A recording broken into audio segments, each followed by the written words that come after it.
Hallo alle miteinander. Hallo, hallo. Vielen Dank für die Follows an Zack, Zapp, TTV und Hoss 00312. Eure Namen klingen ein bisschen, als wärt ihr Bots. Wenn ihr keine Bots seid, dann schreibt doch mal gerne Hallo, damit ich Bescheid weiß. Ansonsten natürlich herzlich willkommen. Danke fürs Folgen. Und willkommen zurück bei Divinity Original Sin Enhanced Edition.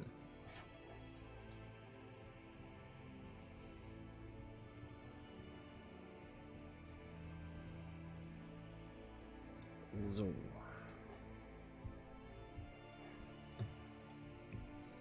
Ich freue mich schon, dass wir weiterspielen können.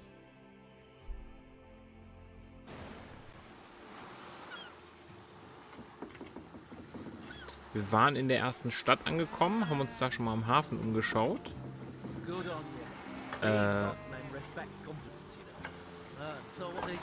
Unser Leben ist wieder aufgefüllt. Okay. Wir gucken uns einmal die Audioeinstellungen an. Die Musik machen wir vielleicht mal auf 60. Oder vielleicht auf 55. Stimmen. We'll have none of that, you hear? Well, out with it. Did you find it or what? Filmsequenzen auf 80. Umgebung. So. Effekte passt. Also What do you think you're doing? okay. Die Stimme hätte ich schon gerne laut, aber wenn die ganze Zeit die Umgebungsgespräche so heftig übermäßig sind. Gucken wir mal. So. Wir gucken uns erstmal an, was hier im Lagerhaus ist, würde ich sagen. Guten Tag. Wer sind Sie? Wer sind Sie? Keep your pleasantries to yourself. What are you doing inside this warehouse, snooping around? Erzählt mir doch mal von euch. If it's conversation you're looking for, I'd recommend my comrade Florius, or as I prefer to call him, Loose Lips McGee.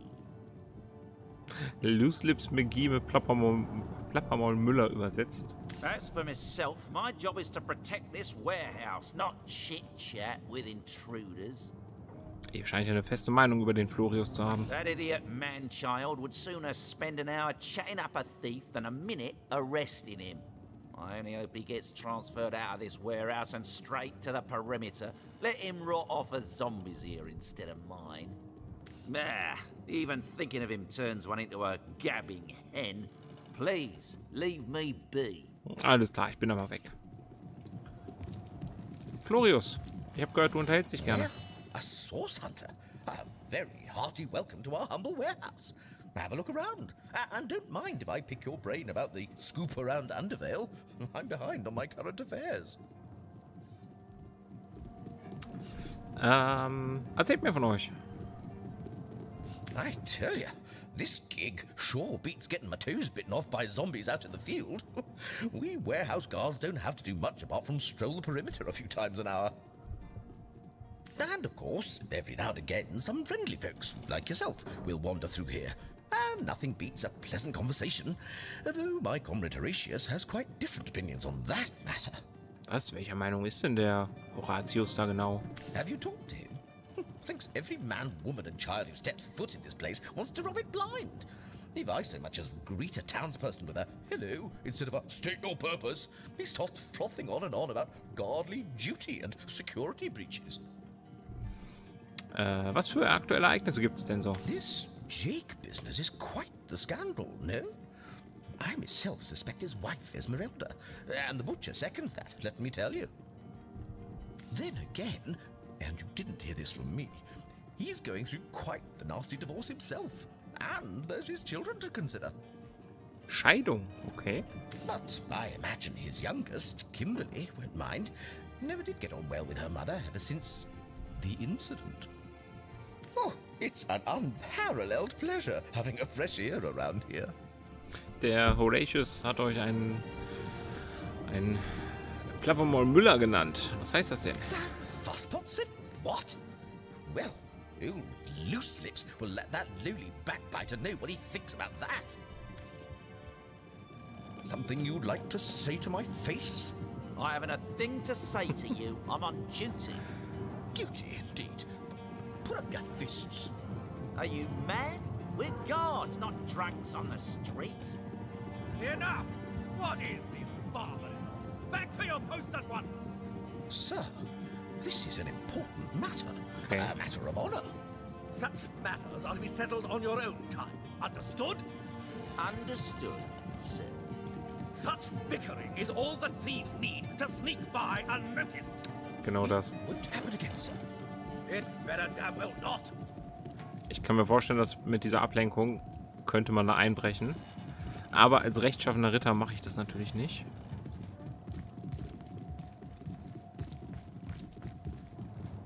Können ja wahrscheinlich sowieso nichts mitnehmen, ohne zu klauen. Well, a source hunter. About time the council took us seriously. Maybe you can start with the two idiots hiding their pet orc here. Was? Die hier einen Ork versteckt. One day, Moira. One day you'll show 'em all. Salutations! Source hunters, I see. I'm Sergeant Courteous, proud protector of this house of Legion goods. Erzählt mir doch von euch. Courteous is my name. The Legion is my calling. Was ist denn in dem Raum dahinter euch? This is a storing house for Legion supplies. Perhaps the most important building in the realm, by my and others' estimation. And I, Sergeant Courteous, have been trusted to guard it. Cool. Ich bin da mal weg.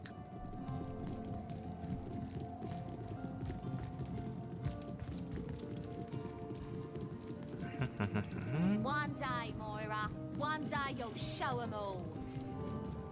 Bestimmt. So, du hast was erzählt von Leuten, die Orks verstecken? Well, a source hunter. Aber du verrätst mir nicht mehr. Nonsense. Listen. She's purring, the darling. What fool would trust a 2-bit love potion out of a back-page circular from youthful gore?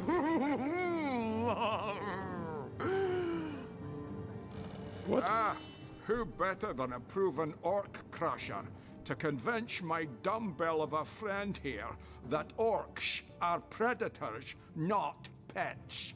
Enough of that. I know how dangerous an orc can be, but this one has been reformed. Anyone can see that she's completely docile, but my prejudiced friend here still wants to kill her. Erzählt mir doch erstmal von euch. Maybe before the great orc raid we had time to indulge Ninius's idiotic obsessions. But now we're needed at our posts. I can hardly believe I've been wasting time protecting an orc when I should be running them through. Excuse my friend's violent outbursts. He hasn't enjoyed a woman's touch in quite some time now. It makes him a bit edgy. Your woman's touch is less of a loving caress and more of a claw shanked brutally through the throat. I'll take my chances as a bachelor, thanks. Sir Connery, seid ihr's? Was hat es mit...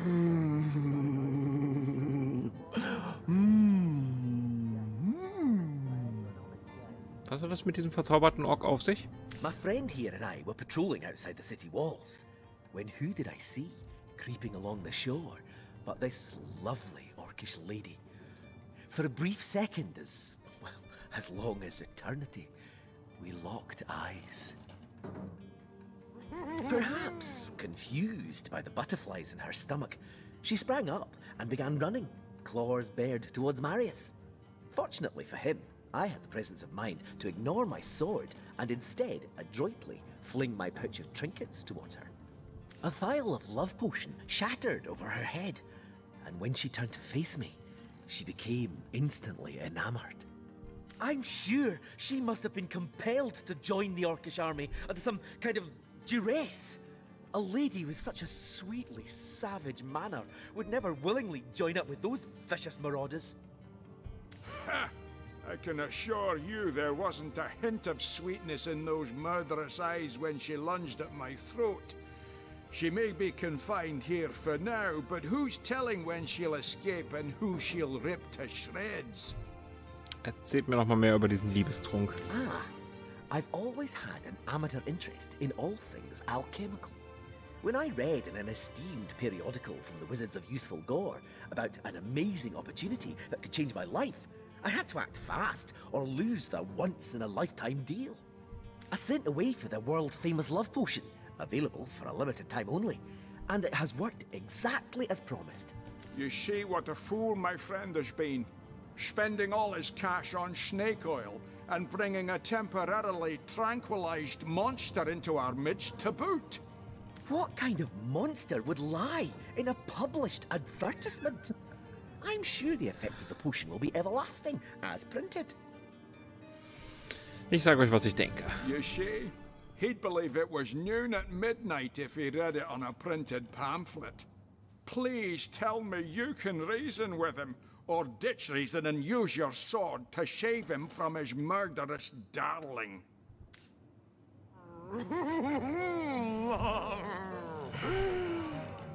This place reeks of orc stench. Also, normalerweise, als ich rausgekommen bin und das gesehen habe und gesehen habe, okay, die beiden Wachen streuten sich drüber, war mein erster Instinkt, wir stellen uns auf die Seite der Wache mit der Ork-Dame hier. Weil nur weil sie anders ist... Kannst du mal bitte nicht da schon reinreden? Nur weil sie anders ist, ist sie nicht zwingend böse. Aber nachdem ich diese Geschichte mit dem Liebestrank gehört habe, ich bin kein Freund davon, Gefühle zu erzwingen mit so einem Trank. Und schon gar nicht, wenn der eventuell nur temporär hält. Also... Wenn das ohne den Trank gewesen wäre, dann wäre ich definitiv auf der Seite des Typs und der Ork-Dame. Aber... Ach, das klingt so, als würde das nach hinten losgehen, wenn wir die am Leben lassen. Sie muss ins Jenseits befördert werden. Wenn dieser Liebestrunk so unzuverlässig ist, wie er klingt, kann sie jederzeit zu ihren brutalen Sinnen kommen. Agreed. I've never met an orc I trusted, charmed or not. Wie gesagt, ich würde grundsätzlich dem Ork vertrauen, wenn der einen Sinneswandel hat, aber nicht, wenn er unter einem Zauber steht. Glad to hear I'm not the only one with common sense around here. I'll do the honors myself. No! She's harmless! Please! You bastard! You had no right! No right to protect not only you from your own stupidity, but myself and the citizens of Cyseal as well. It's you we need protection from, murderer. Fortunately, the Wizards of Youthful Gore make a revenge elixir that will show you what's what. Go ahead and throw your sugar water on me if you like. Your foolishness is no longer my problem. Thank you, stranger. If you ever need help, I'll do my best to repay you. Alles klar.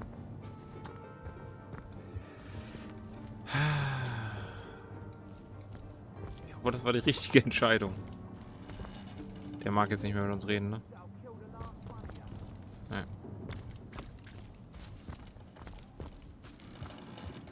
Was sagt sie jetzt?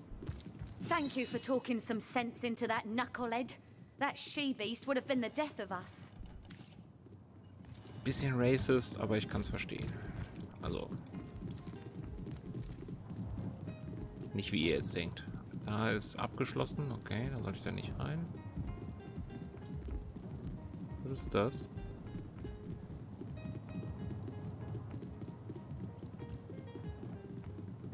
Ah.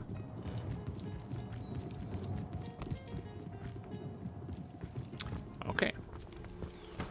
Slimy, reeking, rotting sea garbage. I swear I can hear that bleeding cheese version from here. Okay.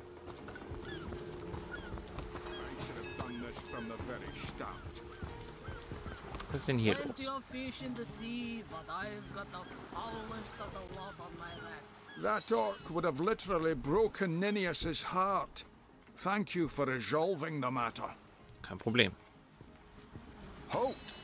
These gates are to remain closed at all times. Captain's orders.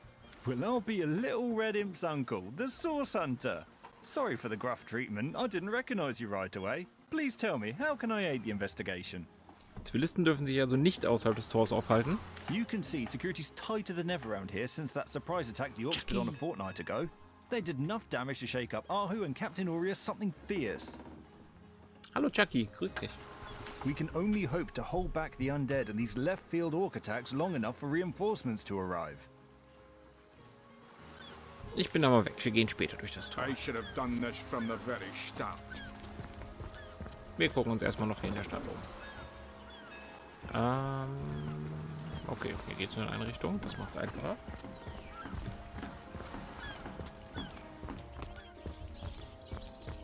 Zwischendurch immer mal auf Alt drücken, damit man sowas hier sieht. Wie komme ich da hin? Wahrscheinlich dadurch. Ha. Interesting. Da kann ich nicht runterspringen.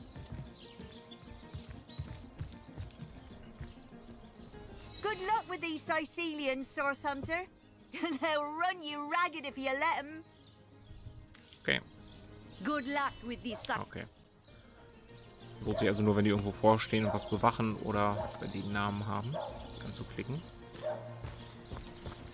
Scheinbar. Drückt M, um eure Karte zu öffnen. Einige Charaktere werden wichtige Orte auf eurer Karte markieren, damit ihr euch besser zurechtfindet. Oha. Esmeralda. Tatort. Hauptquartier der Legion.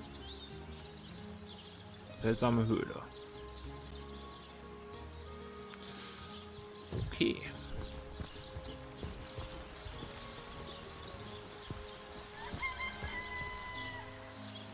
Ist abgeschlossen. Das breche ich lieber nicht auf. Schlüssel eines sicheren Schließfachs? Fortune! Fortune! Besen. Ja, den lassen wir mal liegen. Achso, Eimer. Ich wollte doch gucken. Den darf ich mitnehmen, ne? Nothing but rubbish. Ja, vielleicht auch nicht.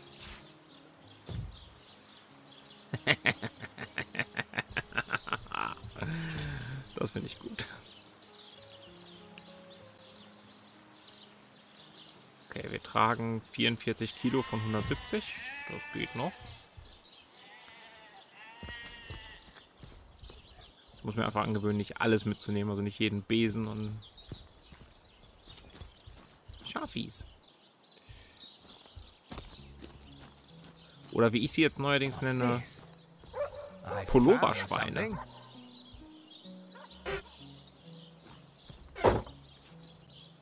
Ne, mach auf, geh rein, mach zu. Was ist das? The earth here seems to have been freshly fertilized and aerated. Obviously, someone has taken great care to maintain this gravesite. Are you sure you want to disturb it? Wir und unsere Schaufeln werden tun, was wir wollen. Nein, das würde die Toten You can't beleidigen. insult what's not alive to be offended. I say we dig. Wir haben keinen Grund zu glauben, dass hier etwas Lohnenswertes begraben ist. Warum also graben? I'll not only dig up this grave, but I'll bury you inside it too.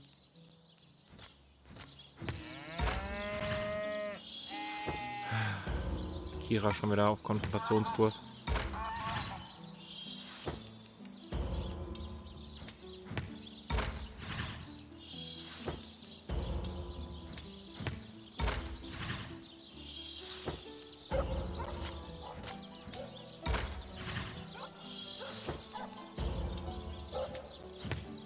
Alter.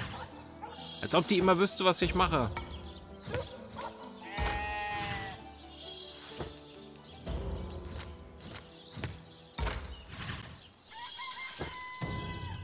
So. No, we'll do as I say. You step away from the grave. Mitfühlen +1. Hallo, Pulloverschwein. I give milk. I give wool.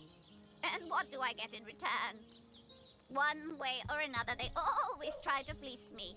Especially that Evelyn. She's out to get me. I know it. Meh. Eva Maria. Interessant. Nichts drin. Auch nicht.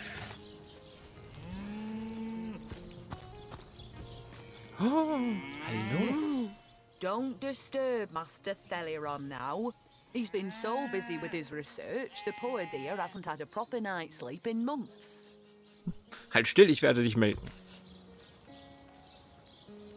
Ich bin nochmal weg. Habe ich sie jetzt gemolken? Habe ich Milch? Ich habe Milch bekommen. Das ist ja nett. Telirons Haus der Heilung. Willkommen in Telirons Haus der Heilung. Ein besseres Leben erwartet dich. Hallo. Ist jemand da? Anybody? Neither of you cares to plead for his very existence. Okay, dass wir alles klauen, das wollen wir nicht. Was ist hier los?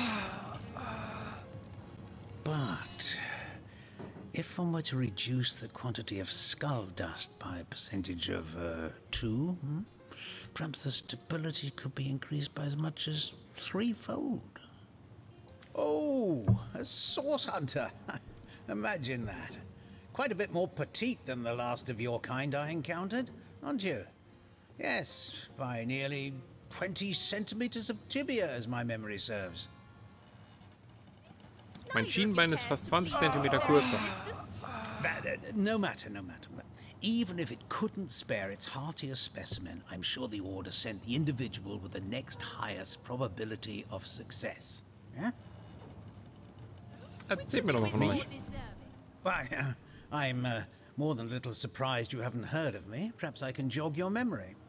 It was I who cured the Duchess of Arata of her unslakable thirst. A simple pinch of Atropa belladonna in her morning tea. I who discovered that aging itself can be halted by a single application of Cicuta Douglasii on the tongue. Not to mention that it's been my guidance that has permitted my apprentice Evelyn to make quite a name for herself around Cyseal of late. Warum haben sie Evelyn mit Eva Maria übersetzt? Euer Lehrmädchen war so erfolgreich? Yes. If that's how we're referring to the secretive use of a revolutionary healing method she refuses to share with her own master. She's in the other room as we speak. Perhaps you can prevail upon her to offer a demonstration. Eine revolutionäre Heilmethode? Könnt ihr das bitte genauer erklären? She's gotten hold of a stone, supposedly capable of fantastic feats of healing, but she won't let me take the briefest look at it. But she claims to have gotten the relic from a little northern town, Silverglen by name, and that an abbot there blessed it with the power to heal. Utter rubbish, I say. But with these blasted undead haunting the travel routes, I can hardly march up to Silverglen to learn the truth myself. Sprechen wir doch mal über euer Lehrmädchen Eva Maria. Well, she certainly possesses a critical eye and an exacting manner when it comes to making difficult medical decisions. I expect she'll be a very successful healer in her own right when the time comes. She is learning from the best, after all. Okay. Habt ihr zufällig Arbeit für 3 Seeleute? Sorry, but there isn't much work for sailors in a house of medicine. Unless one of them happens to have a secret stash of healing stones.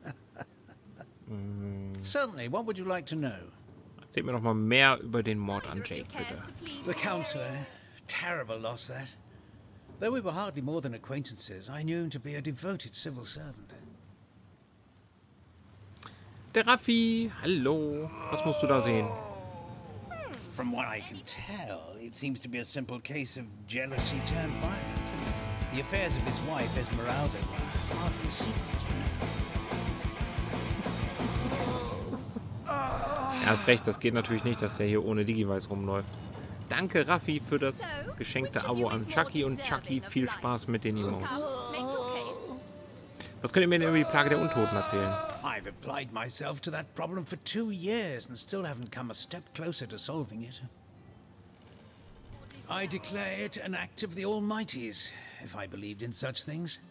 Some events, Source Hunter, can be neither controlled nor understood by mere men. Raffi ist schon seit 9 Monaten dabei, sagt das goldene Digivice übrigens. A mysterious healing stone? Interesting indeed. Nothing Interesting sets me on indeed. edge like inexplicable magic.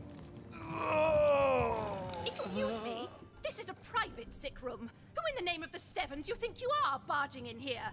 Out, I say, right this instant. Erzählt mir doch erstmal von euch. I'm sorry. It's this task. I'm just... Who am I to meddle with life and death this way? Sogar länger. Ja, aber das nächste Abzeichen gibt es erst bei 12. Also du bist schon über 9 Monate dabei. I'm an apprentice of the healing arts. Healing. But this decision feels like precisely the opposite.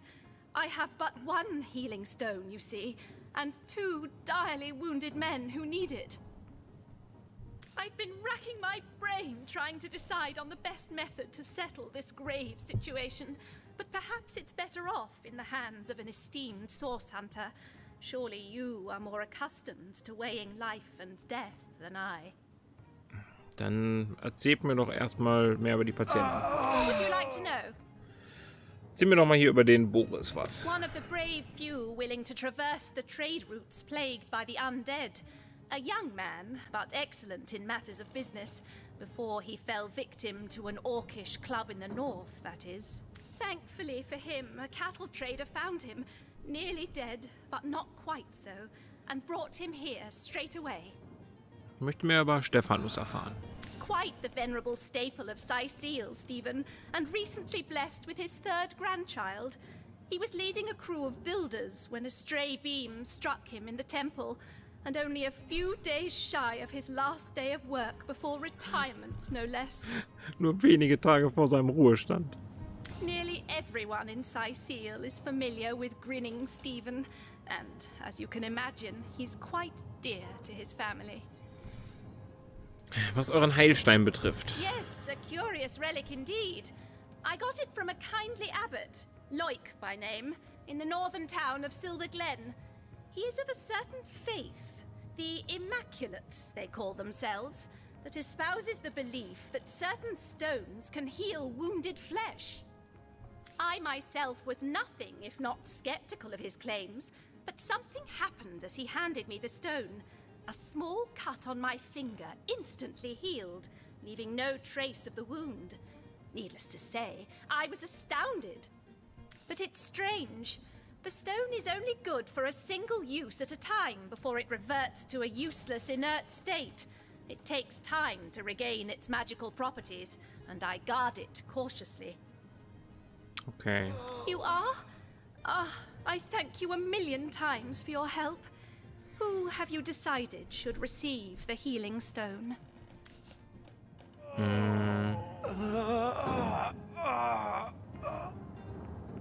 Kann ich nicht einen von beiden selber heilen? Hier komme ich nicht mehr raus, ne? Boris' Leben hat doch gerade erst begonnen. Wir können ihn nicht so jung sterben lassen. Er sollte den Stein erhalten. Yes. Boris deserves to experience all the pleasures of life that Stephen has already enjoyed. Boris it is? Yes. I'll deliver the stone. I'm glad we'll get to save one man, but my heart breaks for the other. Kann ich den anderen vielleicht selber verharzen? Can't say I didn't want to live. Wanted it with every fiber of my heart. Not just for my own sake, but for my family. Oh, my Matilda.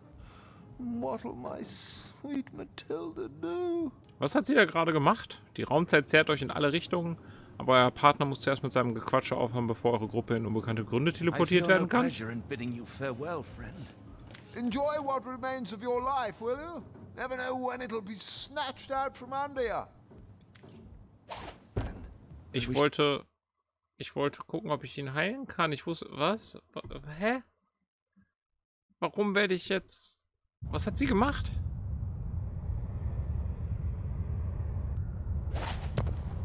What happened?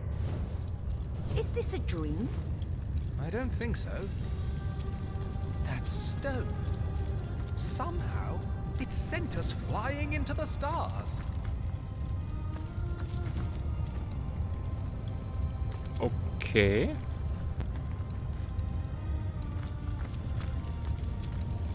Klar. Game over.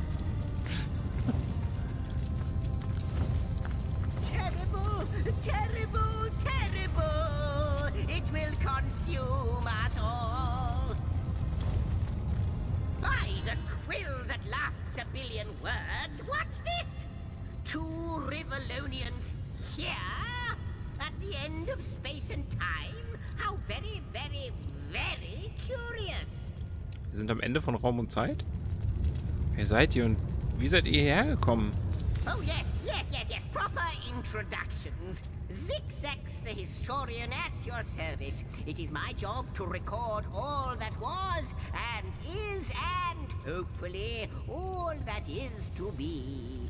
As for how I got here, well, for a historian appointed by the gods themselves, hopping to the end of time is as easy as 1, 2, 3. How you got here, though? That's a rather more interesting question. On such a tiny and rapidly shrinking vestige of space and time, I wouldn't have expected to find a soul but my own shadow. Wieso schrumpft dieser Ort, wie ihr meintet? Ah, at last a question I can answer most definitively. I mentioned already that this place is the end of time. If that didn't send your heart into your stomach and your pulse a-flutter, it should have. Time ought naturally to have no end at all. Indeed, I can think of no worse nightmare for a chronicler such as myself. But something totally, utterly terrible has happened. Wie kann denn die Zeit ein Ende haben? Show, don't tell, I always say. So go, peer through yonder looking lens and feast your soon-to-be terrified eyes on the darkness that is approaching. Danke dir, Slati, und danke für das Abo, das du verschenkt hast. Und schau mal gerne wieder rein, wenn du ein bisschen Zeit hast. Genieß deinen Sonntag noch. You know, I think that imp may be quite mad. Then we had better appease him and have a look through the looking lens.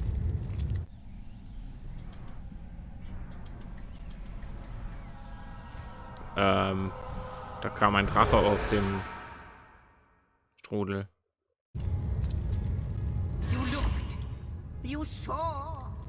Terrifying, isn't... What's this? The portal. It's...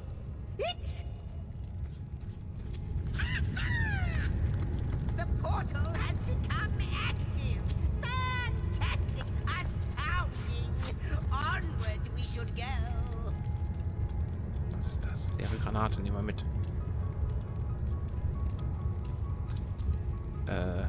Kissen. Keine Ahnung, nehmen wir mit. Kann ich das... Ich will das anfassen. Das ging doch manchmal hier. Da, leere Flasche, nehmen wir mit. Was sind hier für Sammelkarten? Weiß man nicht. Hier drüben ist nichts mehr, ne? Gut, dann, gehen wir doch mal rein. Just like the long dormant flames that decorate this observatory. After all my waiting and hoping, could it be? You, dear stranger, you must be the key. Something about your presence here is causing the end of time to grow. The true end itself to move further away. Those torches, a light! This portal active once more! It cannot be coincidence. Kamera. Natürlich nehmen wir alles mit, was nicht nagelfest ist. Das ist doch logisch. Können wir zuerst darüber reden, was wir gerade durch euer Teleskop gesehen haben? Goodness me, how right you are. There's so much to take in, I'd nearly forgotten. And what you saw has been haunting my mind since I first discovered it. It is the void itself. The dragon that is devouring creation. When I speak of the end of time, this is exactly what I mean. I can't say for sure where it came from, how or why, but I do know this. It's shrinking our future by the second. And if we don't stop it, it will devour the past and present as well. Und ihr glaubt, wir sind irgendwie verbunden mit diesem Ort? It's not that I believe, it's that I have seen. Long have I been waiting here, hoping that one day this very portal would ignite.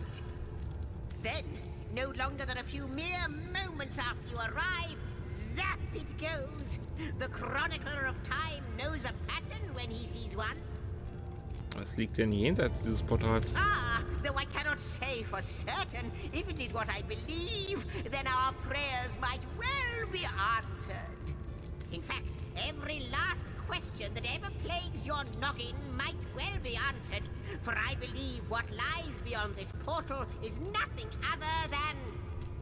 But why spoil the mystery? As soon as we leap through, we'll find out for certain. Dann auf durch das Portal. After you. Oh, what wonders we may find on the other side. You first, but don't dilly-dally. Quick save. Yes, just as I hoped. There she is. There it is. And he's off. It seems the imp has spotted exactly who and what he'd hoped to find here. Ich muss mich erstmal umgucken. Oh Gott, hier sind jede Menge Teleporter. Okay.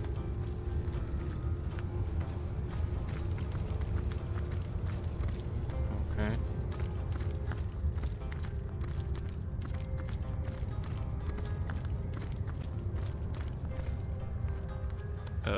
Schmetterlinge? Okay.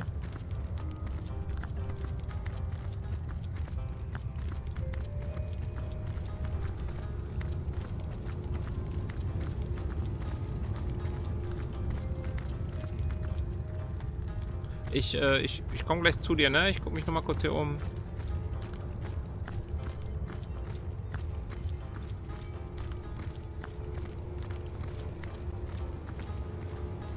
Das sind eine ganze Menge Teleporter. Kann der bitte immer ganz nach unten? Danke.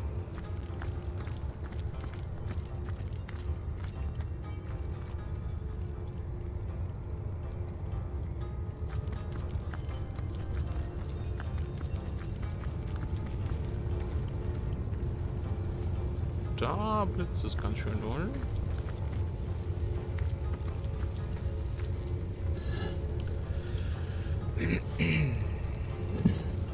Leitfaden für Abenteurer. Was ist da drin? Der praktische Leitfaden für Abenteurer. Ein wahrer Überlebenskünstler kann Waffen aus Dingen herstellen, die er in der Wildnis findet. Mit einem Ast kann man schon einigen Schaden anrichten, klar. Aber probiert doch mal ein paar Nägel hineinzuschlagen, um dem Gegner richtig weh zu tun. Oder schnürt einen Dolch an ein Ende, um Gegner aus sicherer Entfernung zu erstechen. Ast mit Nägeln, neues Rezept. Selbstgemachter Speer. Das Crafting müssen wir uns mal angucken, aber vielleicht erst, wenn wir wieder in der Stadt sind und nicht, wenn wir hier, wer weiß wo sind.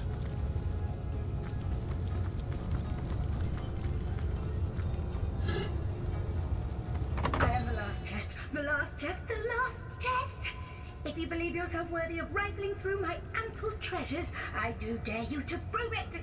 Find my 4 sisters, no more than one in each of the realms of your wide world, and each by each, you'll discover how to open me. Okay. Die Truhe redet mit mir. Klar. Klar. Could it be, milady? The weaver of time? Mother of history? Author of all that has ever been? Indeed, Sir Imp. As surely as you are he who chronicles all that I weave. Astounding! Unbelievable! I have so many questions for you, so much to ask, so much to say. You have brought guests, I see. Strange. Very strange guests. My reaction exactly, milady. It was their arrival here at the end of time that instigated my finding you. But why? Surely you must know. This is a question better put to our guests themselves. Tell us, how did you arrive upon this plane? Falls ihr wirklich die Weberin der Zeit seid, müsstet ihr die Antwort darauf schon kennen, denke ich, oder? Es war ein Stein. Ein seltsamer Stein hat uns von dort, wo wir in Rivellon standen, an diesen Ort in den Stern teleportiert. Das sagen wir mal. A stone. So, it was a stone that caused the great shock of energy that brought you here, and it infused you with new life as well. Is that so? Ja, das ist, was gerade passiert ist. Habt ihr sowas schon mal erlebt? Not like this, no. What happened to you is unique in all my work. Never had I experienced something so contrary to my nature. To weave something I had not seen, had not expected. Life does not simply spring into existence, you see. But yours has. You appeared before me from the moment you came into contact with that stone. Starstone. I now know it to be called. But, Madam Weaver, how is it possible? Do you not see all? Have you not woven all that is and could ever be into your tapestry? Like the stones, your guests are a mystery to me. I see them before me in this world, but their likenesses appeared not upon my tapestry until they revived the stone. Source hunters, it would seem that yourselves and Starstone are inextricably linked. Why and how, I cannot say, but I do believe that finding more stones will reveal to me who you yourselves truly are. Was hat es mit diesem Sternstein auf sich? Wo kommt er her? Starstone is not what it seems, Source Hunter. Its true nature must be part of a greater secret. A secret lost, even to me. Do you see what violence my work has suffered? What wounds lay upon the tapestry of time? Mysteries of all time, gaps in history. Oh, how they've tormented me for eons. It would appear that Starstone transforms at your touch, granting me new thread by which to mend the tapestry. Thus, it restores time itself. Also müssen wir nicht nur Quellenmagier aufhalten, um die Welt zu retten, sondern wir müssen auch noch die Zeit an sich reparieren. Klar, machen wir. Einfach mal so nebenbei. I see. What the void would shrink, Starstone restores.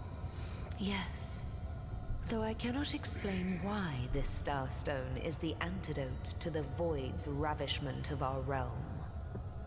If we do not restore time, if we do not discover the true nature of these stones, the void will consume us all.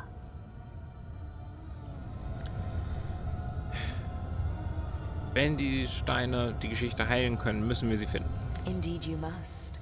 Though I may not yet understand why, it seems that you and you alone can unlock the powers within Starstone.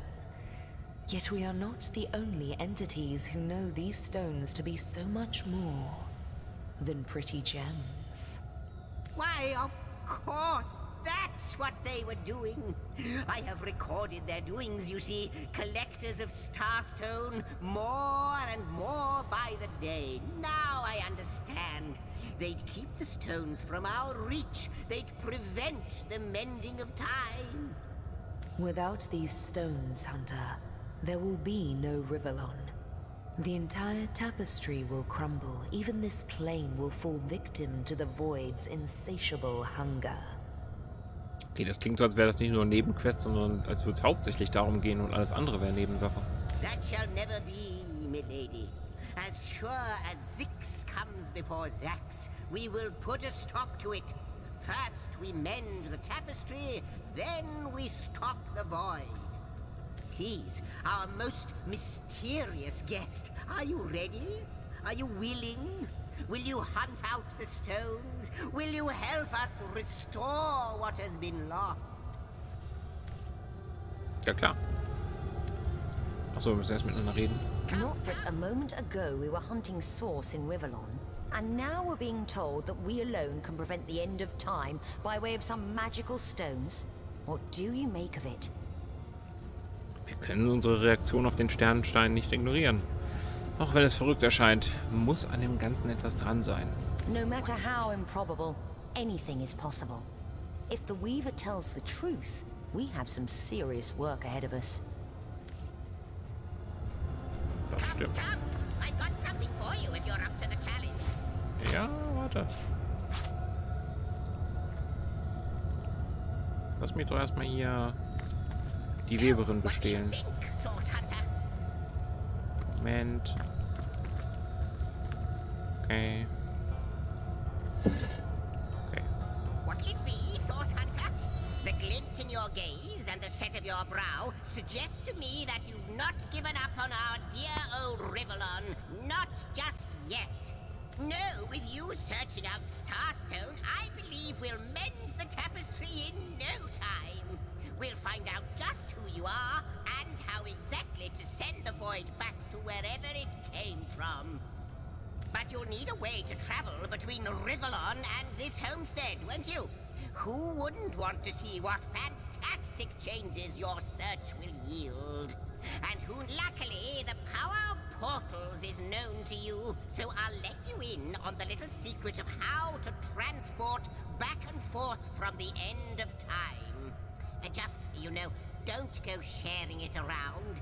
Never know who we can trust these days. Off you go, then. You've Starstone to find, and I've a tapestry to examine. Surely there must be some clue here as to how on earth you're related to the end of time. Die Weberin der Zeit hat gemeint, dass sie dadurch, dass wir Sternensteine finden, wieder am Bilderteppich der Zeit weben kann. Wie ist das möglich? Cross my heart, hope to fade in the void, I honestly don't know. But ask her. If she claims it is so, perhaps she knows why. Ich habe ein paar Fragen an euch. Like the imp said to the ballista operator, shoot. Wenn ich schon nach Sternensteinen suchen soll, dann wüsste ich gerne, wo ich anfangen soll. Wouldn't it just? Would that I had a Starstone sightseeing guide, but alas, such a booklet does not exist. Just like yourselves, Starstones are curiously absent from history, both in my writings and on the tapestry of time. Das finde ich auch super. Stell dir mal vor, ich müsste das alles vorlesen. From what I can gather, though, they were once cherished by devious sorcerers whose reign ended long ago. The stones are therefore most likely to be found in the ancient places of this world. Ruins, caves, the lairs of long-forgotten evils.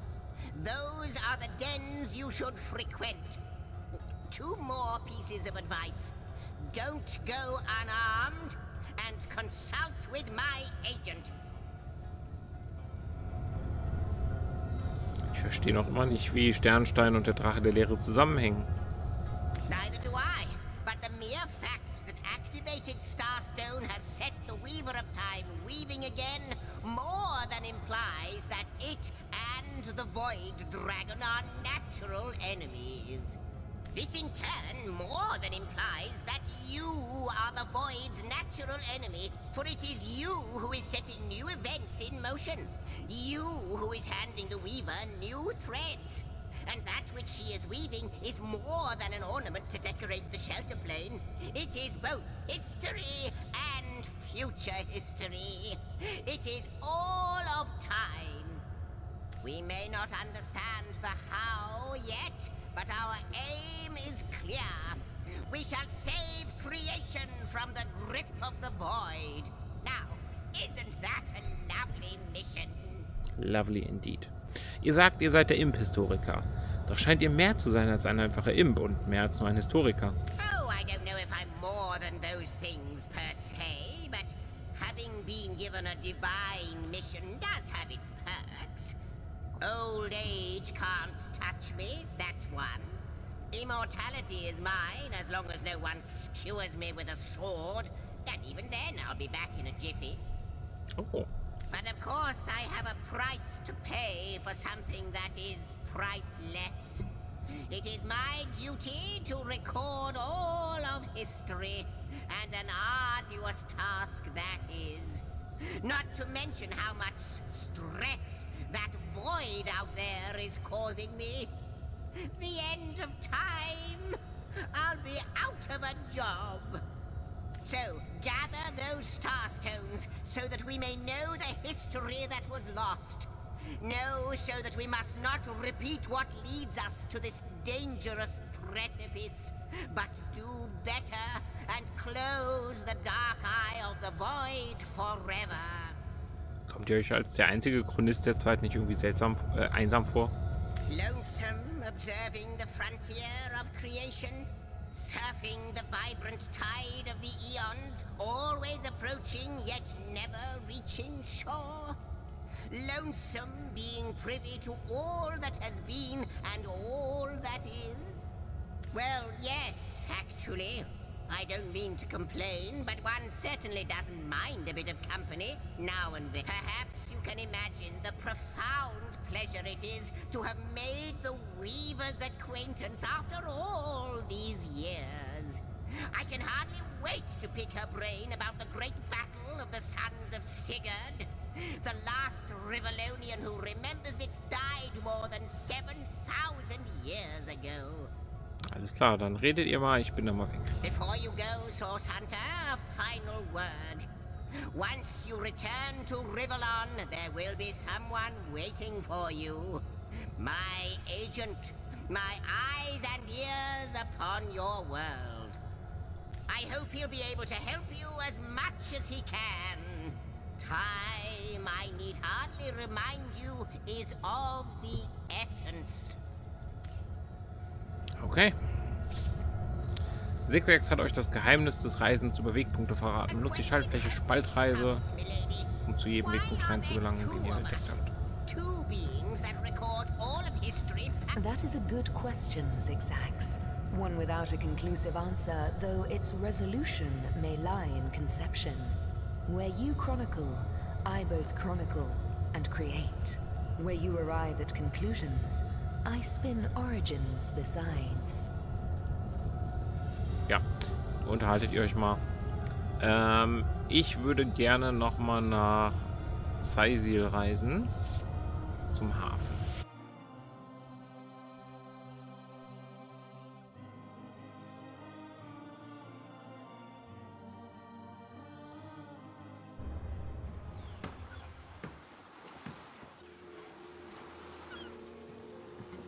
Cool. Source Hunters, I welcome you once again to the realm of Rivellon after your travels through the chasms of space.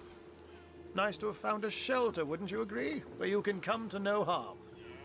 I know the imp historian has told you about his agent on Rivellon, and that agent is I. So now that you know of the alliance between me and Sir 6.6, let us turn to the business at hand. Starstone. Lasst uns das tun. Ich würde nur zu gerne hören, was uns 6.6 Agent raten mag. And I'll be delighted to give it. Dark webs are being woven around these parts, and it is my firm belief starstones are the flies the sorcerer spiders are trying to catch. It can therefore hardly be a coincidence that Councillor Jake was a collector of the stones we seek. His foul murder and the plight of dying time must somehow be interconnected. That means the task you have been given remains crucial. Find the assassin that did away with Jake, for you're bound to stumble upon Starstone along the way. Okay. Wie habt ihr herausgefunden, dass Jake Sternsteine gesammelt hat? While you were being lectured by our friend the historian and the Grande Dame of Time, I snuck into his house and had a look around. The advantage of being a cat, you know. You go where you please with impunity. And Sometimes the lady of the house even rewards you with a slice of fresh herring. That's where I saw them in a cabinet. Mere slivers, but specks of starstones nonetheless.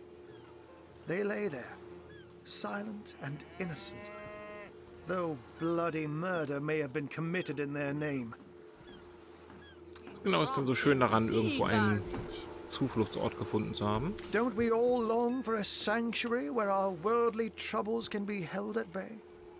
A bed or a basket so snug it becomes, in a word, safety.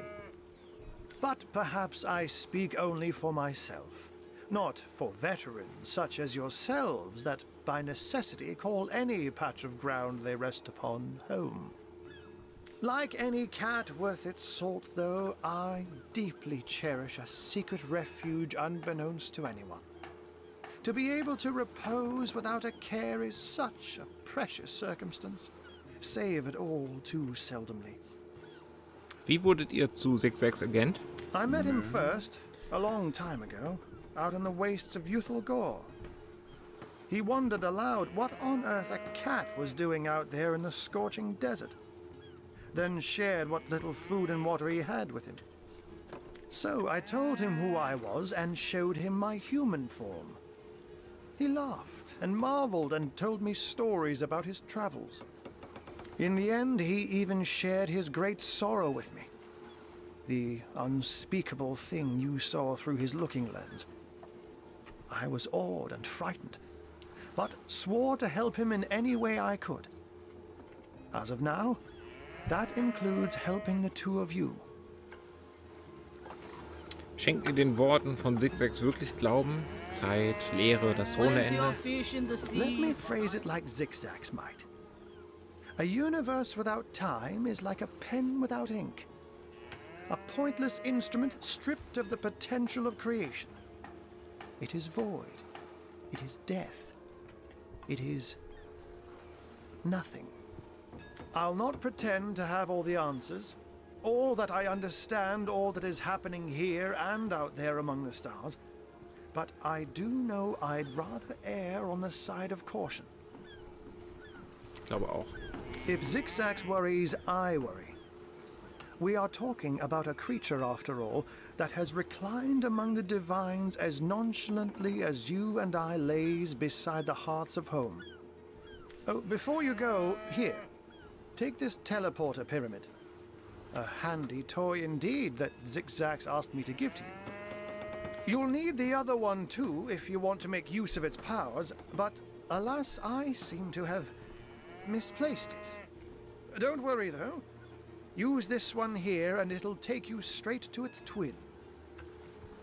Now that this matter has been settled, hunters, I shall detain you no longer. But rest assured, I'll do my share of hunting too. So if you spot a white cat during your travels, do stop to say hello. Okay. Ihr habt eine Teleporterpyramide erhalten. Pyramiden wie diese haben stets ein Gegenstück, zu dem ihr euch teleportieren könnt. Öffnet euer Inventar und benutzt die Pyramide, um euch zu ihrem Gegenstück zu teleportieren. Können wir machen, aber ich wollte erst gucken, ob wir dem armen Typen dann noch helfen können, als wir plötzlich ganz woanders waren.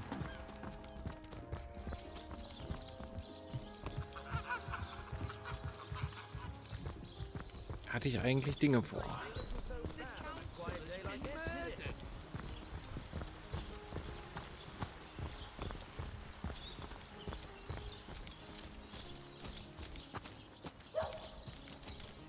Gucken wir von der anderen Seite auch rein.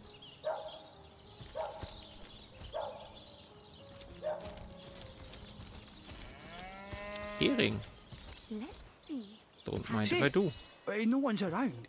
You wouldn't raise a fuss if I borrowed one of these fish, would you?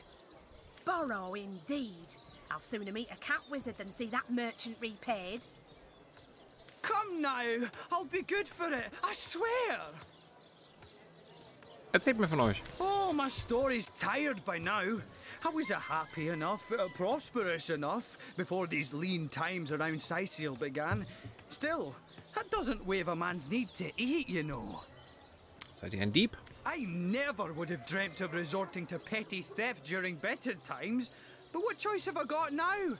If it's steal or starve, I'll choose steal. Ich würde ja nie stehlen. Das könnte interessant werden. Should I snag a fish?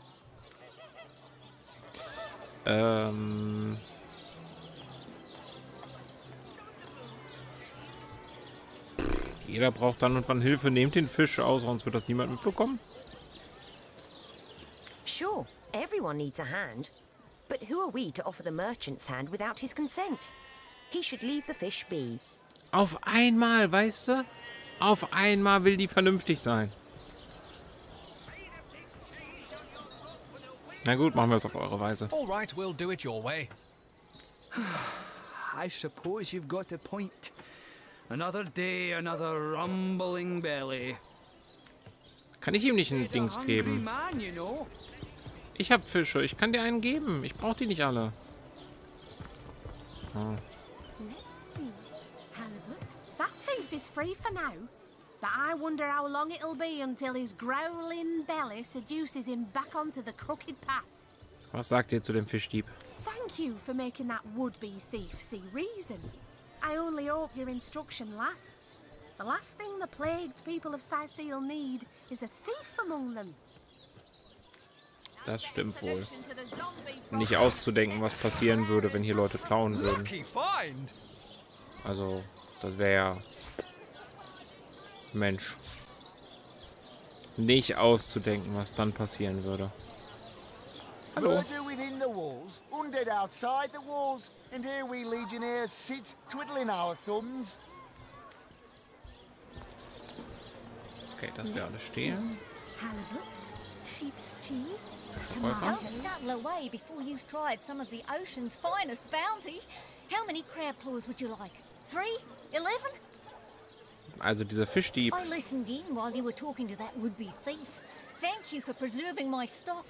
It's no wonder you source hunters are known for setting the place straight. Kein Problem, gern geschehen.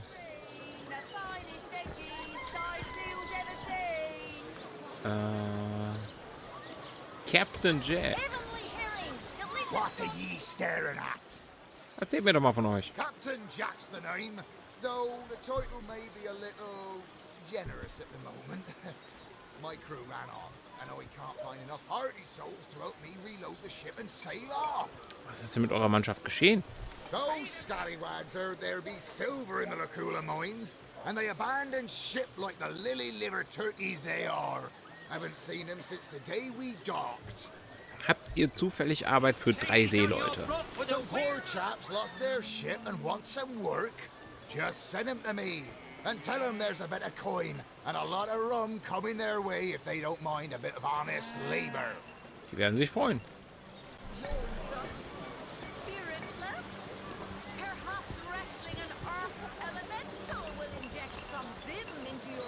Pfeilmacher. Well, what sort of arrows do you want? Freezing? Silver? Poison? Get to the point. Zeig doch mal hier. Typ. Wir haben diverse Pfeilspitzen. Hast du irgendwas für uns, was interessant ist? Eine Stoffkappe. Lederrüstung. Okay. Mit plus Bewegung. Bogen.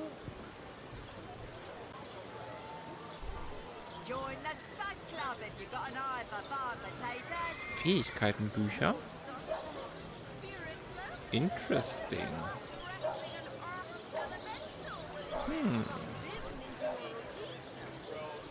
Später.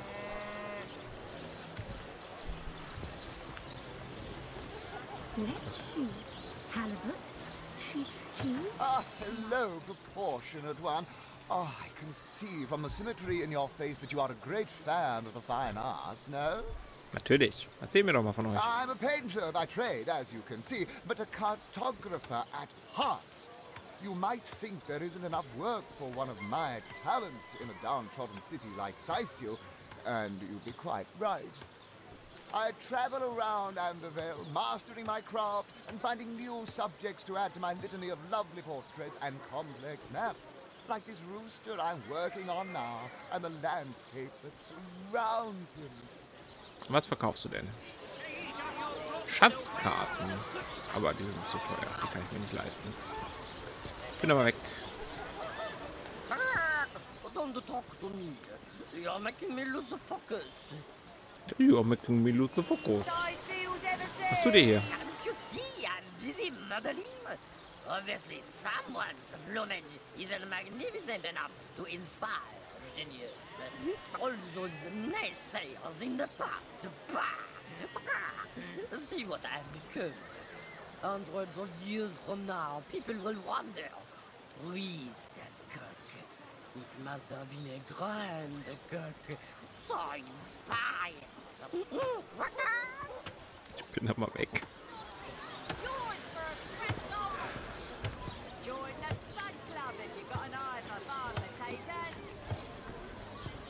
Was haben wir hier noch? Source hunters, eh? All right, proper. We're finally getting a hand. If you've got a favourite sheep, best to fry her up now before she gets thieved in the night like me dear plump Ogget, the finest in me herd. Erzähl mir mal von euch. Now that the herd's gone, old Bertie is just scratching by like a hen till the next batch of beasties comes through. Wo ist eure Herde? I recently sold most of the tender loves to a trader heading north. Plenty of business that way these days. Those miners must be preparing for a mighty great feast. Wish I could have a nibble on my dear darlings, all ground and spiced. Diese gestohlenen Schafe. Yes. Oh, Ogget's been missing for more than a fortnight. I love that sheep, you know. Was planning to cook her into a fine midwinter night haggis myself. Do tell me if you hear anything about her. I plan on pursuing whoever stole her with my cleaver in hand. Habt ihr Arbeit für 3 Seeleute? Sorry, can't help you there. Haven't got enough livestock left to warrant a hand with the work. Okay. Gut, wir haben für die ja auch schon eigentlich einen Job. Aber ich wollte zumindest mal gucken. Das Drehen mit der Maus ist ein bisschen doof. Was habt ihr denn? Ah, gracious patron, I see your tired eyes looking a bit teary. I've just the potion for that. Or would you prefer a toasty fire spell to dry those vapors? Was hat sie denn? Luftresistenz, Trank, Rüstungstrank, Heiltrank. Kostet 500, Alter. Das kostet alles so viel Geld hier.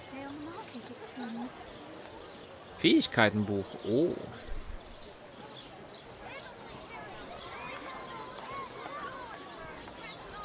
Aeroturgie und Hydrosophie. Warte mal, Aeroturgie hat doch hier Dings, ne? Hat sie da nicht? Ja, hat sie. Entschuldigung. Entschuldigung. Das passiert mir immer wieder. No, noble friend. Your upper chakras are in desperate need of a good scrubbing. Fortunately for you, my homebrewed tinctures will do the job. Or if you're in the mood for something a bit more electrifying, one of my air scrolls might give your system just the shock it needs. Lasst Magie für euch sprechen. Fähigkeitenbuch der Kopfschraube. Interessant. Könnte ganz praktisch werden, wenn man mal irgendjemanden verhört oder so. Fähigkeitenbuch der Unsichtbarkeit. Okay. Springt wie ein Blitz von einem Ziel zum nächsten. Das wäre natürlich tatsächlich praktisch.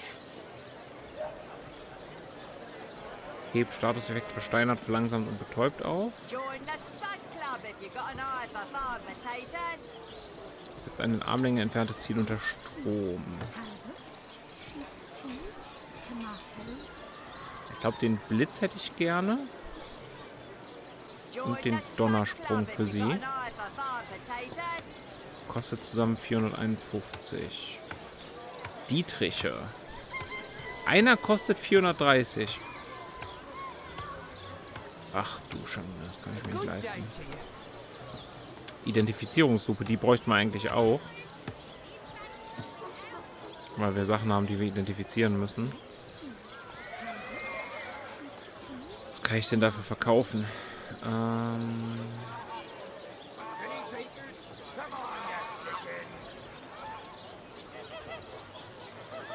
Sortieren nach Wert.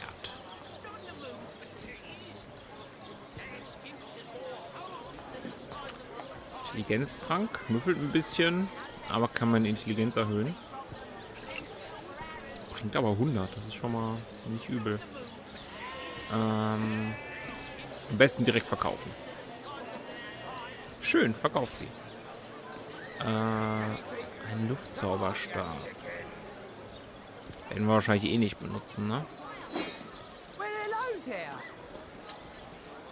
Antike Kettenrüstung. Ist besser als meine. Den Ring müssen wir erst identifizieren. Den Schild auch. Noch ein Zauberstab.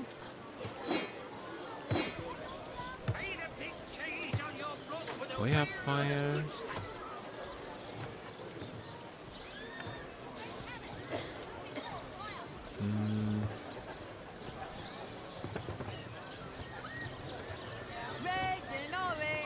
Hier unten ist alles wurscht im Prinzip. Komm, das machen wir. Ja, Identifizierungslupe haben wir gefunden. Das würde ich gerne machen.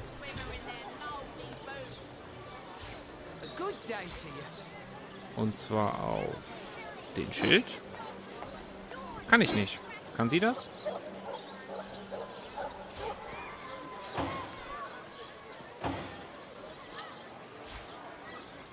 Hier, du kannst auch die Bücher haben, die wir gekauft haben. Ja, das war mir klar. Hier, lies mal die Dinger. Cool. 2 neue Sachen. Donnersprung und Blitz. Nice. So, kannst du identifizieren? Nein. Kannst du das identifizieren? Benötigt Lehrmeister Stufe 1. Haben wir nicht. Okay. Dann muss das vielleicht mal jemand lernen.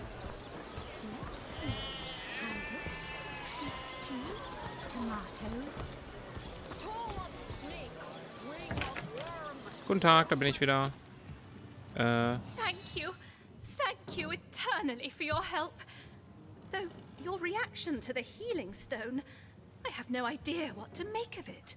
Was euren Heilstein betrifft. That strange reaction you caused. Blue lightning from a healing stone. I've never seen anything like it. And the stone looks different now, too. Like it's devoid of life. I begin to wonder if its magical properties survived your little reaction. Kann ich den abkaufen? Oh, Schriftrolle der Wiederbelebung hat sie. Kaufen wir.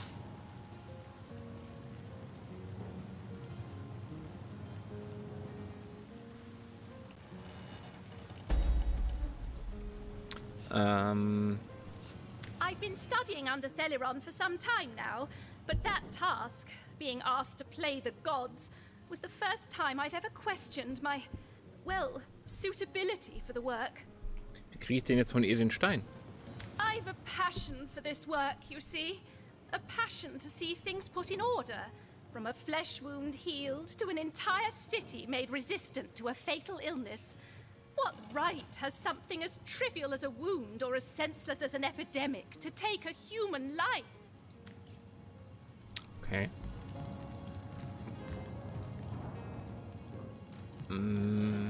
Liegt der zufällig hier noch irgendwo der Stein? Da, inaktiver Stein. Nehmen wir mit. Das wäre Diebstahl. No, I know it's here somewhere. I wouldn't want to ruin this particular batch of party elixir with too much wormwood. Okay, ich vermute, wir kommen in das Hinterzimmer ohne den Schlüssel nicht rein. Um den Schlüssel zu nehmen wäre Diebstahl. Na gut. Diebstahlen wollen wir nicht.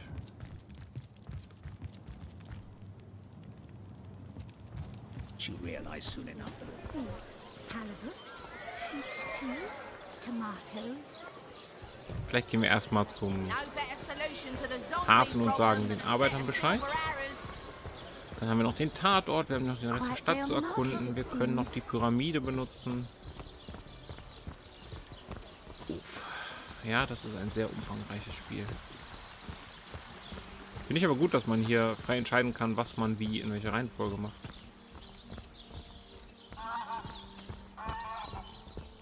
Nur die Kameradrehung, die ist irgendwie nicht so smooth. Kann ich die noch ein bisschen besser machen? Kamera drehen, mittlere Maustaste. Kann ich das da hinlegen? Kann man nach links drehen, Alt rechts, Alt links. Haben wir auf E und Q schon irgendwas?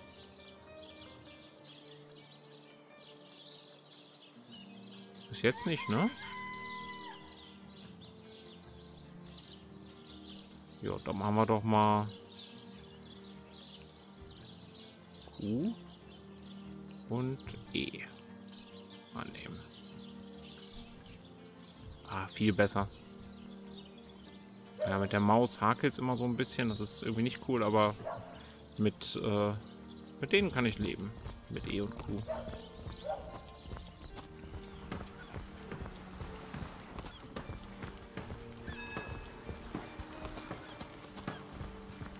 So, dann sagen wir den Fischern mal Bescheid. Die waren, glaube ich, auf der Seite vom Hafen. Slimy, reeking, rotting seagull.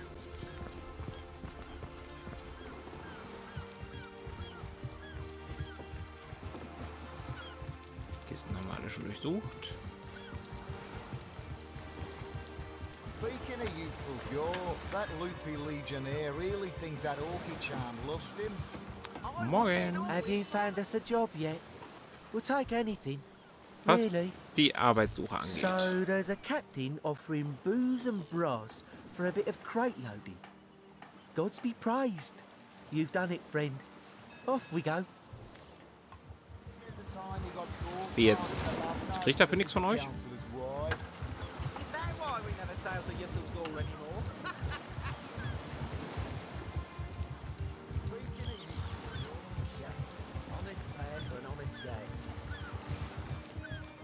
Hatte schon eigentlich gedacht, dass ihr mich...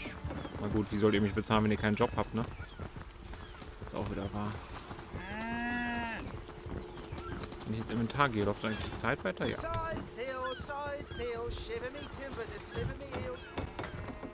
Bitte.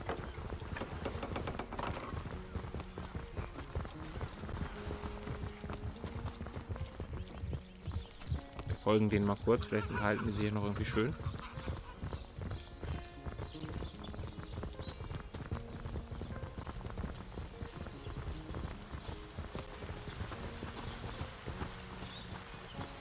Wo ist eigentlich mein Eimer hin, den ich auf den Kopf hatte?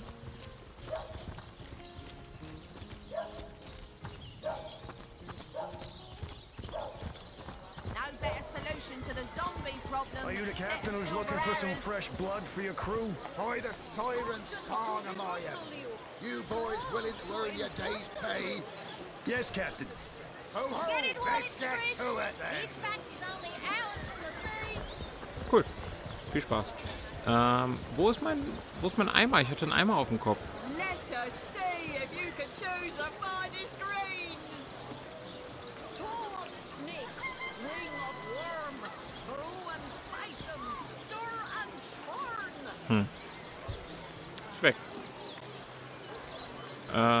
Wir ziehen mal die besseren Schuhe an. Die bessere Rüstung. Die Waffe behalten wir noch.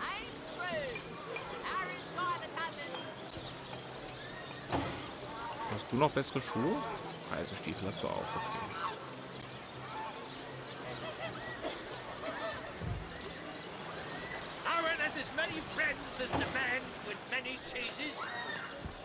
Was? Keiner hat so viele Freunde wie der Mann mit den Käsen?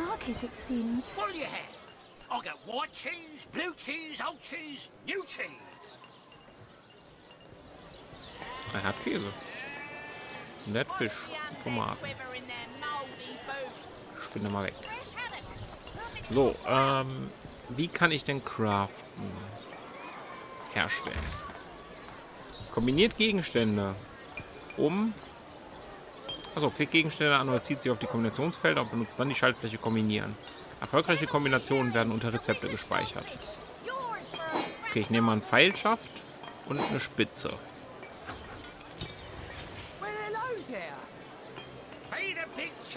Ist möglich, aber wir haben keinen Herstellungsskill. Herstellung ist bei Handwerk, ne? Wir haben Herstellung 1. Sie auch, okay. Hilft uns also nicht. Gucken uns erstmal den Tatort an.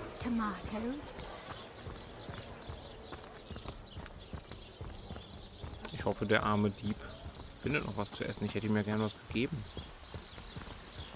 Wir haben ja genug Fisch.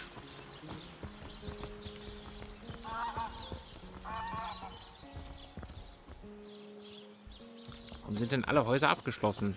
Das ist ja frech.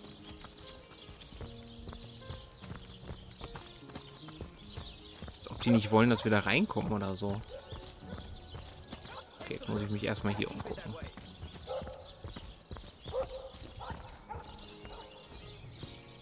Ein Amboss.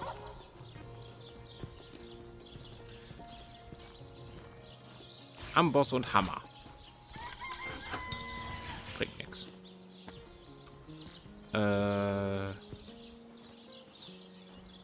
Amboss und Kissen. Nein. Na gut. I don't know. Lernen wir bestimmt noch. Don't mind if I do. Hier, neuer Eimer. Komm, kann ich mir auf den Kopf setzen. Haha. Nice. Schleifsteinrad. Kann ich da meine Waffe reparieren? Ah, Amboss ist bestimmt zu reparieren, ne?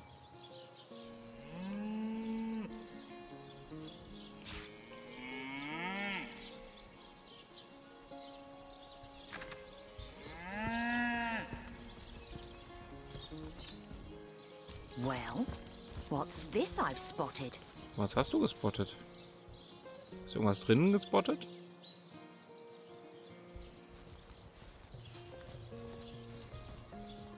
What's this I spotted? Das sagt sie doch eigentlich nur.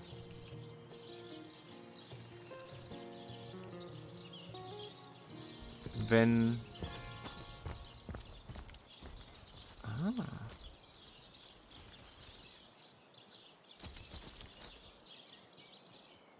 Warum kann man hier hintergehen? Bringt das irgendwas? Kommt die da durch? Nee. Sie sagt doch nur, what this I've spotted, wenn man irgendwie einen geheimen Schalter oder eine Falle oder so entdeckt hat.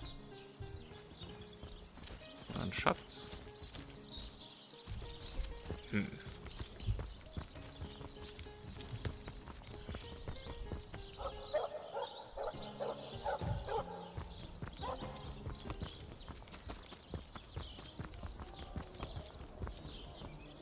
Bestatterleichenhaus, da kommen wir bestimmt auch noch später rein.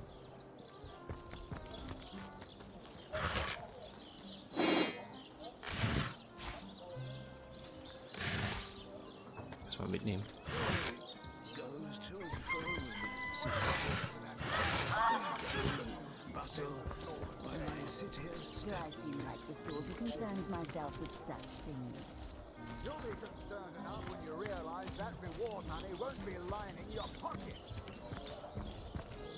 Was ist hier los? Dear me. How the coast reminds me of my long flame. I sailed the seas. I walked the worlds.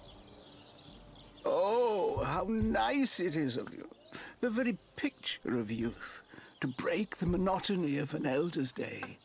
Wild away on this hardwood bench. Pray, let me be forward with you. O sapling rose, O leaf of spring, for my weary mind is troubled, and would highly prize thy gentle-handed assistance, thy kind ministrations.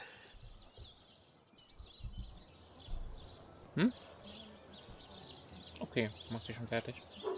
Alles klar. Ich stream hier ein bisschen. Viel Spaß. Erzählt mir mehr über euch.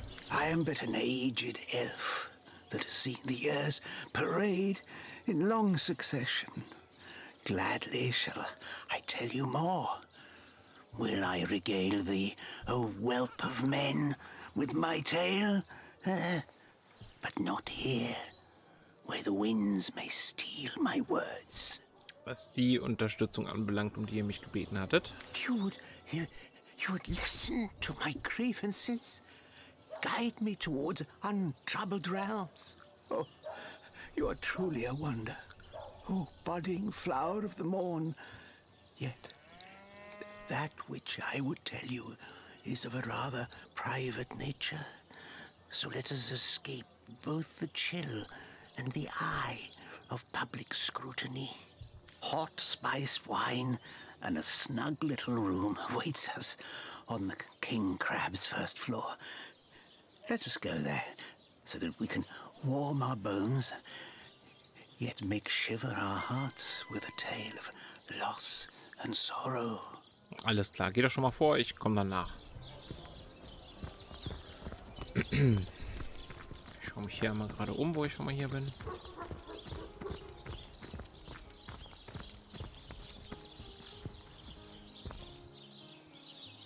Okay.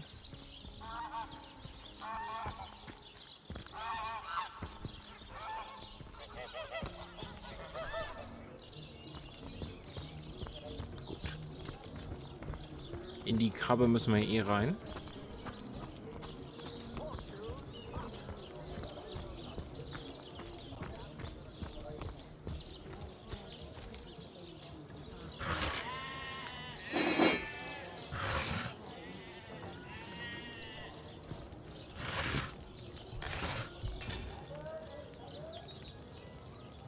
Praktische Leitfaden für Abenteurer Band 5.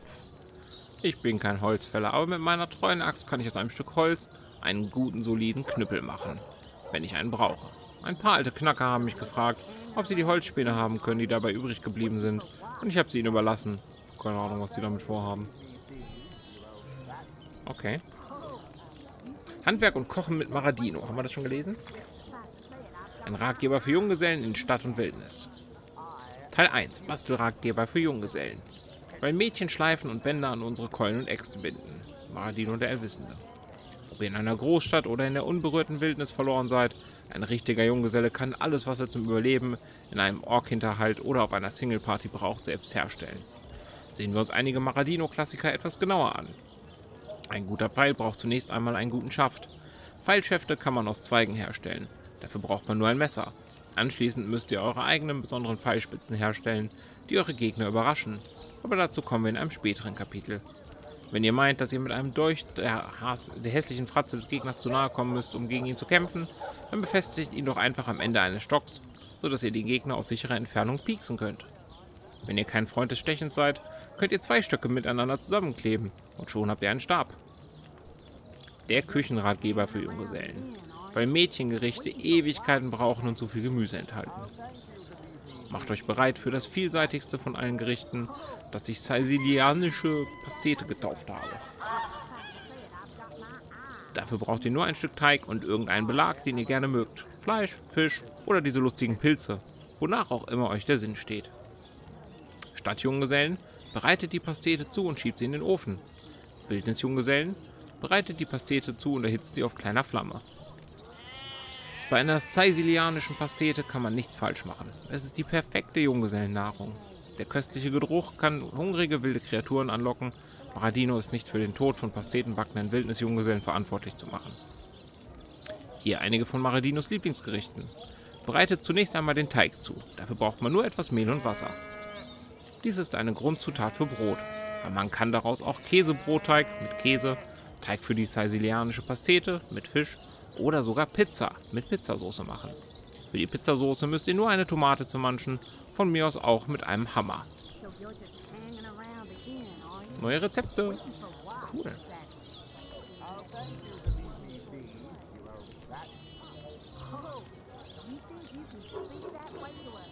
Wir müssen auf jeden Fall Herstellung und Kochen und so lernen, glaube ich.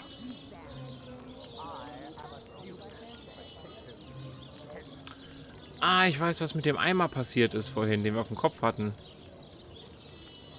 Da war die Milch drin, die wir gemolken haben.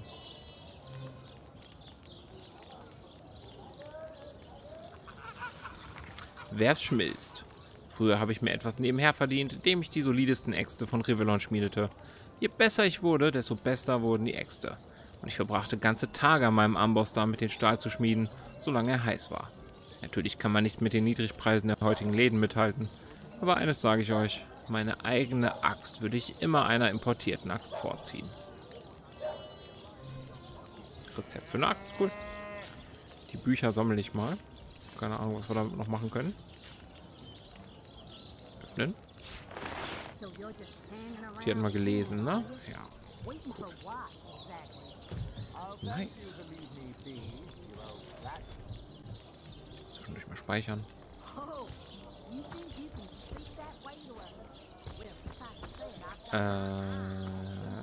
Rathausbadezimmer. Okay. Milch nehmen wir mit. Schriftrolle des Aufflackerns. Stamm.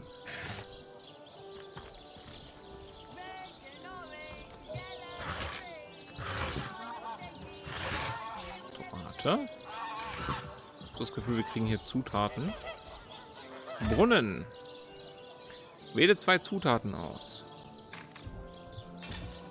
Ich setze mal den Eimer kurz ab. Kann ich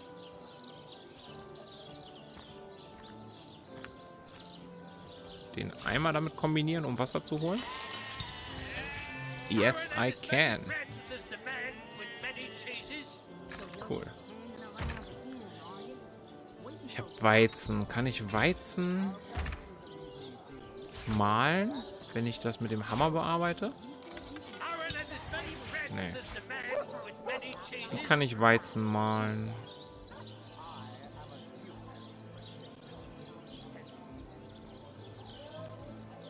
Eine gute Frage, ne? Und keinen Mörser. Okay, aber ich habe jetzt das und ich habe das. Und dann habe ich Teig. Und wenn ich Teig und... Oder anders. Wenn ich Tomate mit Hammer. Tomatensoße. Nice. Und wenn ich das jetzt mit dem kombiniere, dann habe ich... Wo ist es?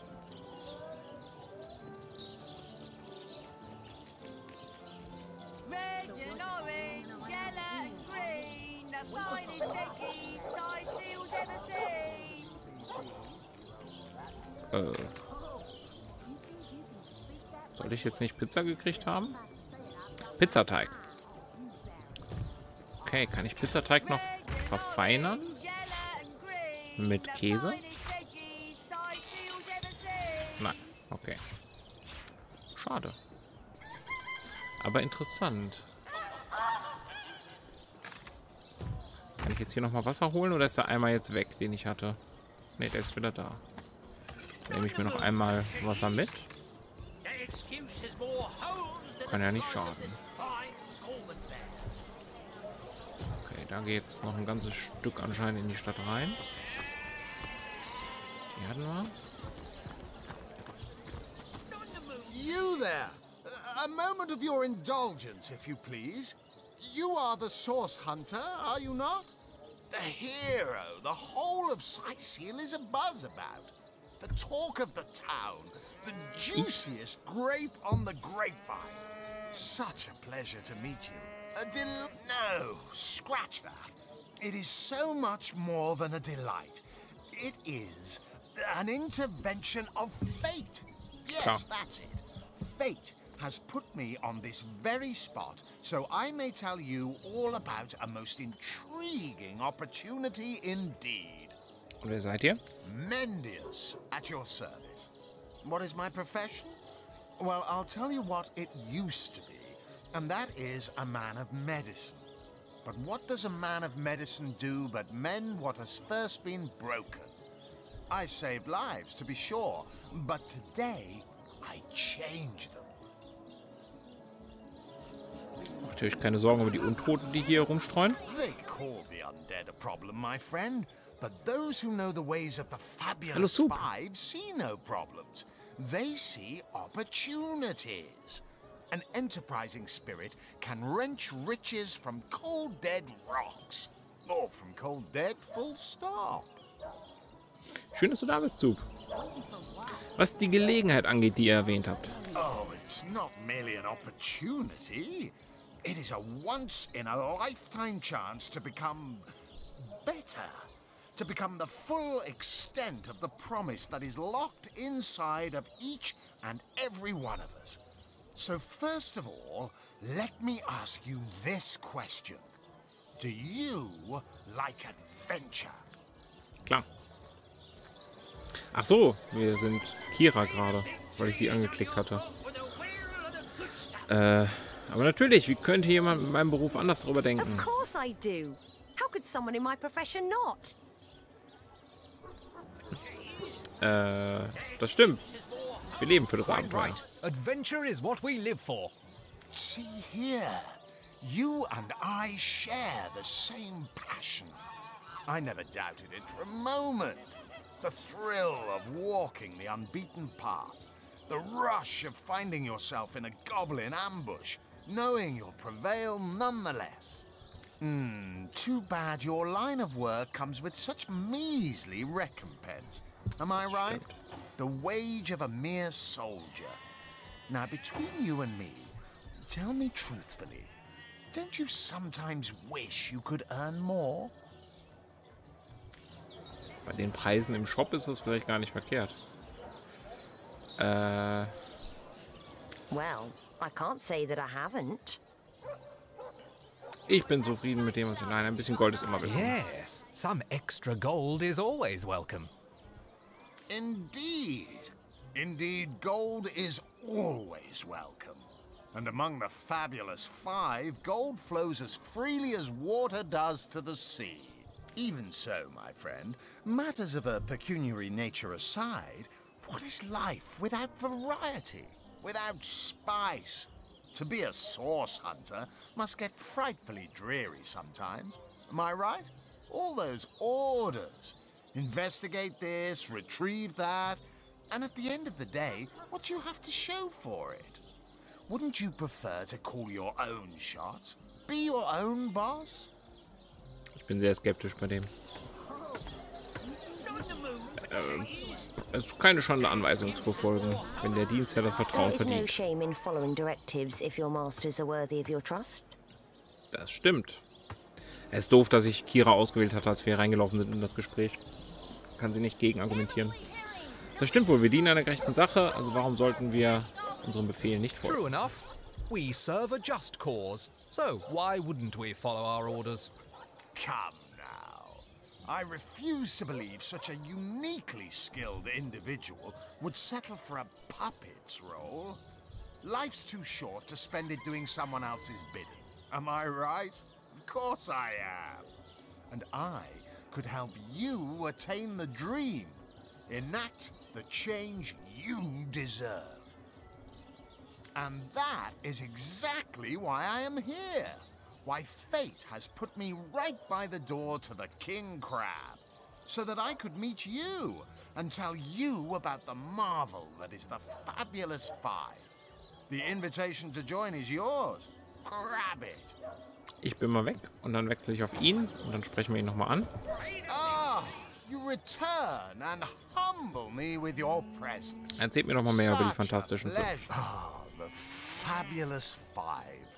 How I enjoy simply saying the words that describe the most illustrious and celebrated adventurers guild in Riverlon. Our mission, to better the world. Our mantra, to better ourselves as we do so. To realize our dreams and cleanse our souls. You'd like nothing more than to enlist, wouldn't you? Of course you would. And you can. Of course, if you still have questions, I shall answer them to the best of my abilities. But if not, how about we get started? Was machen denn die Mitglieder der Fantastischen Fünf so? What a gem of a question. Straight as an arrow. sharp as a switchblade. Most meritorious of you. Now then, to join the Fabulous Five is to join a fellowship, to join a fraternity, a sorority, a community. The title of Knight is bestowed upon you the moment you sign our waiver, and so it all begins. I shall be the one to give you your first contracts, and once the job is done, I shall see to it you get your fair share of the reward. Of course, should you spread the word, should you propagate the gospel of the Fabulous Five and thereby draw new knights into our fellowship, you will get a share of the reward from their contracts too. Das ist ein Isn't Pyramid that Scheme. wonderful? By now, the genial glow of the fellowship must have warmed your heart. It has, hasn't it? But did I say fellowship? I mean family. For like a family, we support one another, cheer one another, see each other through thick and thin, partake in glory and defeat, work hard, fulfill contracts, enlist new knights, and swiftly shall you rise through the ranks. You will better yourself. You will better Rivellon. You will make the stars shine all the brighter, and you'll get fabulously wealthy in the process. What's not to like? Ich bin sehr unsicher, was ich machen soll. Es ist ein absolutes Pyramid Scheme. Ich würde ihn einfach gerne links stehen lassen an der Tür und vorbeigehen und einfach meine Quests machen. Ich habe aber ein bisschen das Gefühl, dass das hier quasi das Auftragsbrett für dieses Spiel ist, wo man dann immer wieder so Nebenquests bekommt, um ein bisschen extra Geld zu verdienen und ein bisschen extra zu leveln. Ich weiß nicht, ob wir das machen sollten.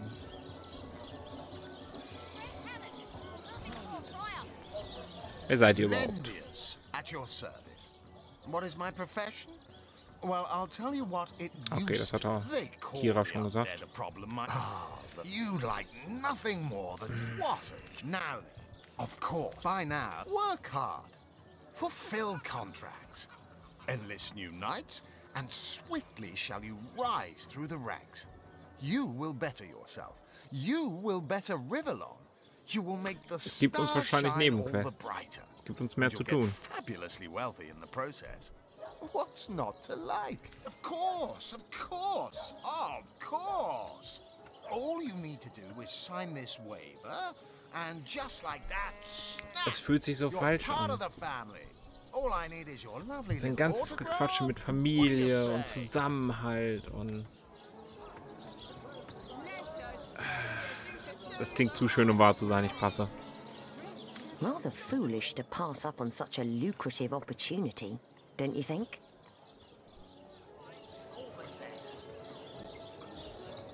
Wollt ihr aber bestreiten, dass das hier einer der verlogensten Typen ist, die ihr jemals getroffen habt?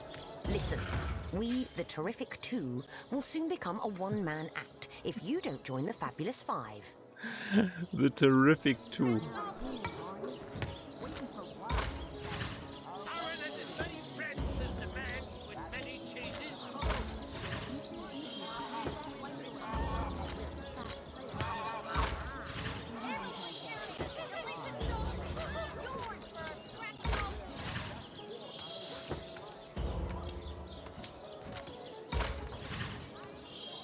Schließen uns dem nicht an. So. Dann kommt das noch. No, we'll do as I say and there's an end to it. Oh, how frightfully disappointing. Red. How illogical and short-sighted of you. Herzlich willkommen. To deny the Fabulous Five. It is a crime against reason and humanity. Opportunity knocks, and you close the blinds. Now, Lackey's life is yours, and by choice, too. So long. Fare thee well, though you won't. Gut. Erfolgreich abgewendet. So you're just hanging around the inn, are you? Waiting for what, exactly? I'll thank you to leave me be, you old bat. Oh, you think you can speak that way to a... Well, suffice to say it, I've got my eye on you, Baron. I am a duke, potato-eating peasant. demon! Back or I'll... Well, what's this? Oh, Medora, you lummox. 1,000 pardons, comrade. This old bear's edgier than a dodecahedron these days. I'll tell you, it sure does me good to set eyes on another of our order. From Academy West, aren't you? Give Captain Wartruce my regards next time you see him.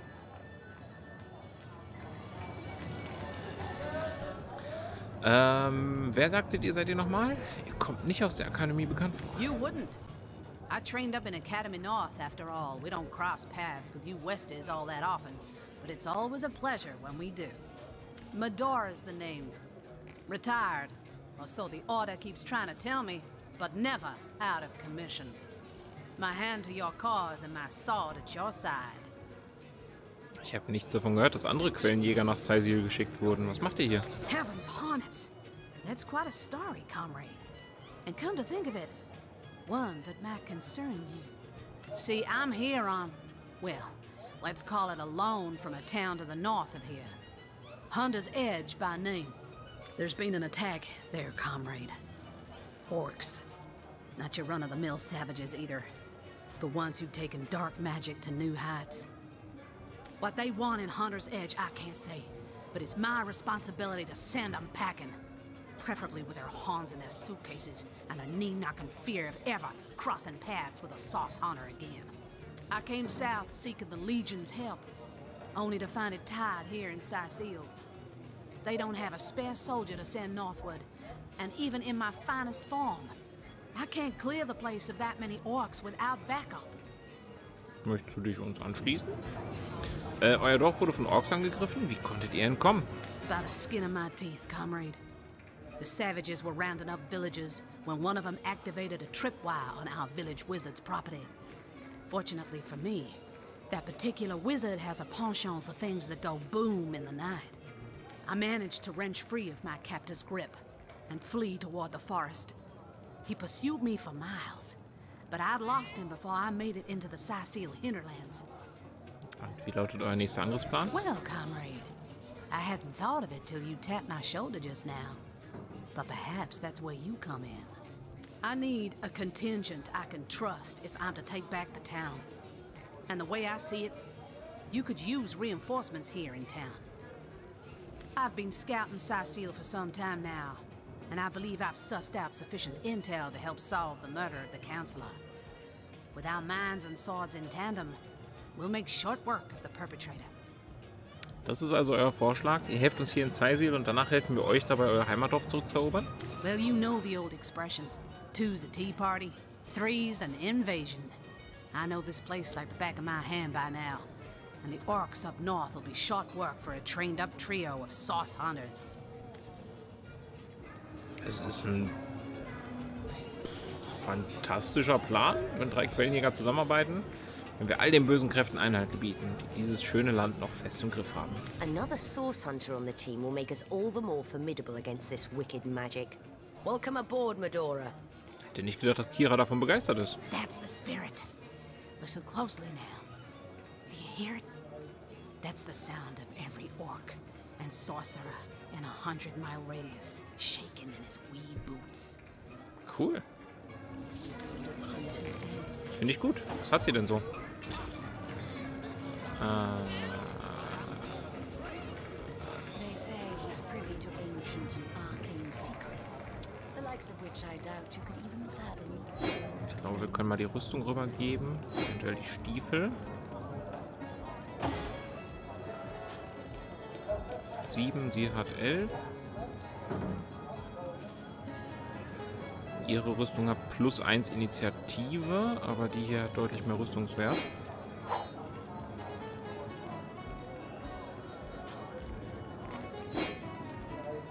Okay. Und sie hat Sturmbock. Achso, sie ist quasi das gleiche, was wir sind, ne? Sie ist auch Ritter. So wie es aussieht.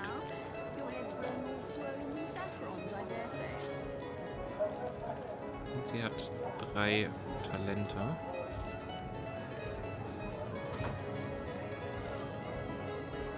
Das Das ist eine coole Fähigkeit. Du überlebst mit einem Punkt Lebenskraft, wenn du eigentlich gestorben wärst. Einmal.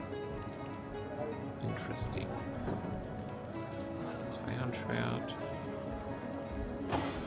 Cool, cool, cool. Dann sind wir jetzt wohl zu dritt. Was ist mit dem? Hello. I suppose you're here to viciously interrogate me for information I don't have, like our noble Captain Aureus before you. Erzählt mir doch erstmal von euch. I am the Duke of Ferrell, though I suppose my name is in the mouths of enough ruthless gossipers that you've heard of me by now. Was wisst ihr über den Mord an Jake? It's very tragic news. I won't posture and say that the Counselor and I were anything near allies, but I truly never wished the man harm. Das reicht mir, danke.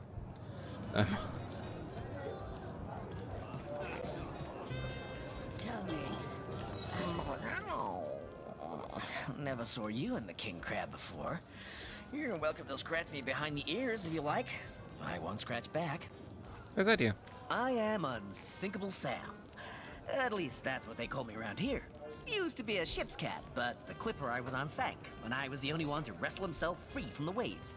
The people here were kind and took me in, being the king crab's foremost patron ever since. Erzählt mir über das Schiff, auf dem ihr mitgefahren seid. A magnificent ship she was. Used to belong to a pirate, I was told. Unlike me, she didn't prove to be unsinkable, though. We hit the cliffs right neath the lighthouse. Not very apt a name for that building, I must say, for no light was shining from it. The moment I hit the water, I writhed around like I would on a hot tin roof. By some miracle, I managed to reach the beach, covered in kelp and smelling worse than a fish's funeral parlor. But I was alive, and that was more than anybody else could say. Ihr wart der einzige Überlebende? So I was. What friends I had. They drowned alongside the rats I used to hunt in the galley. And there I was, all alone. Not that I have it bad here, mind you. I've milk and fish aplenty. Most folks will pet me kindly, and when one of the village girls holds me tight against her ample bosom, I purr up a storm. But I do long for a companion of my own kind. And in that regard, there is no one like Maxine. Maxine? Maxine. The mayor's darling pet. So gentle, so fair a feline. The grace of her whiskers, the subtle palette of dyes in her sable coat.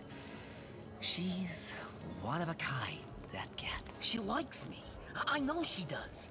But when I declare my love, she backs away.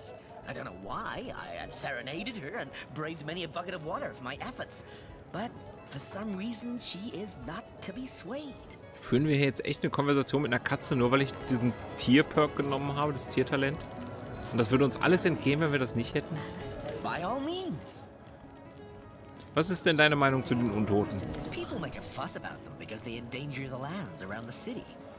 They never bother me when I'm out for my monthly walk, though. But still, I do test them. I mean, they're so unnatural, aren't they? Cats can have 9 lives, but humans are only entitled to 1. Und was mit den Orks? Oh, don't mention orcs to me. Worse than dogs, that lot. Sank Walrus Willie's boat right from under him. Best anchovy fisher in the world he was. A loss to us all. Ich bin immer weg. Gut, wir müssen anscheinend eine Liebesgeschichte für diese Katzen. Mind control vibrations, I'm sure. Don't be seduced, comrades. Das ist eine Katze.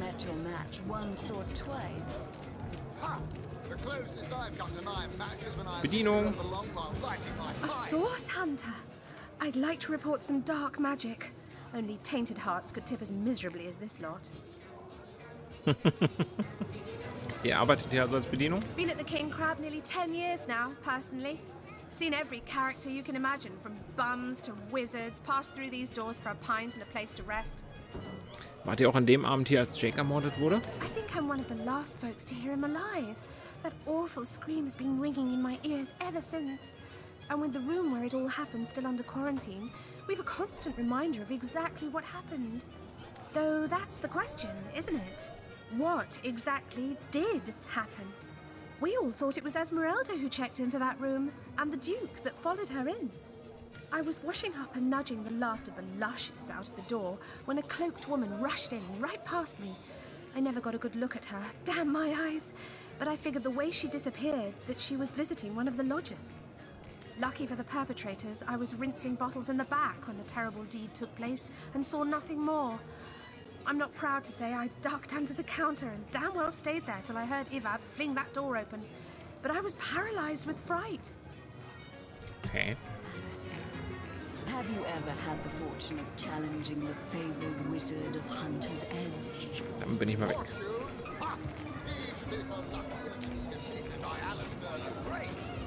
They say he's privy to ancient and arcane secrets, the likes of which I doubt you could even fathom, old friend. Ah, what have we here? A source hunter, is it? Well, my day just became rather more stimulating. Oh, stand still then, if you don't mind. I want to take a good long look at the so-called savior of Cyseal. Tall as an elf, strong as an orc, but your face, quite classical, isn't it? Statuesque, some might say. Yes, smooth and sturdy as marble, yet fine as a chisel's edge. And my word, what passion burns from your eyes. Please forgive my being forward, but I dare say, can it be? Erzähl mir doch Well, you're exactly the person I've been searching for. ein bisschen über euch. I am Anna, jewel in the crown that is the Fabulous Five.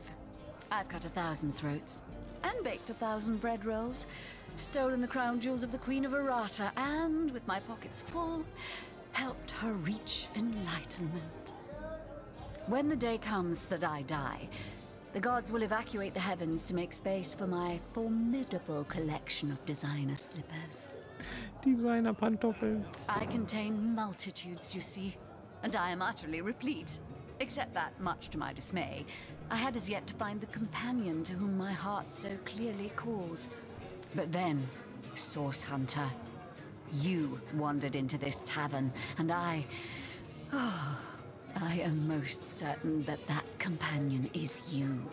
Ihr sucht jemanden? That I have. For nearly a lifetime, it seems. Well, I'm sure you must know what I mean.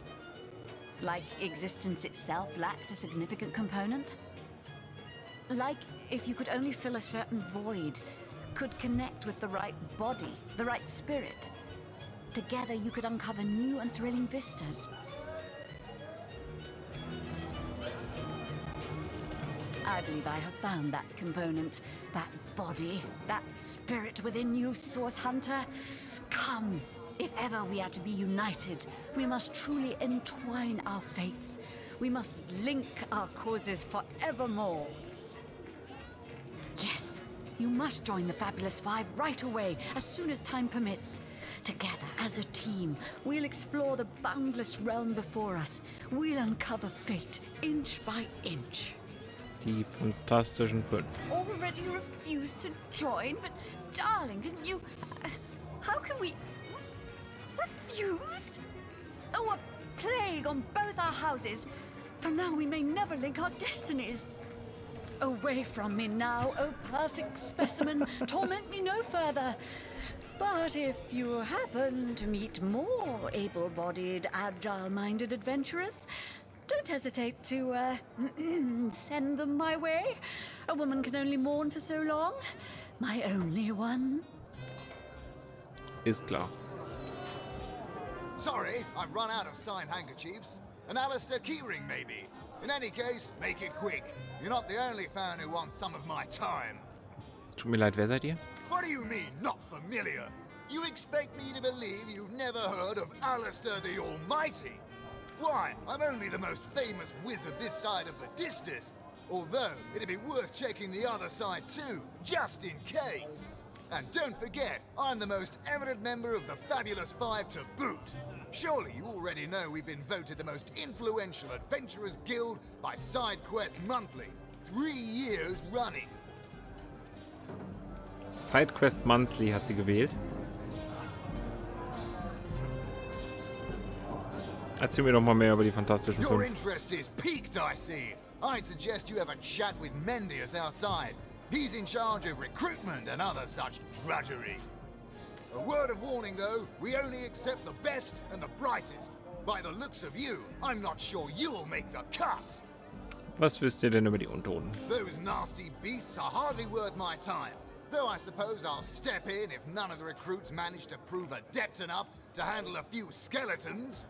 Verkaufst du irgendwas? Freude mit Flüssigkeiten.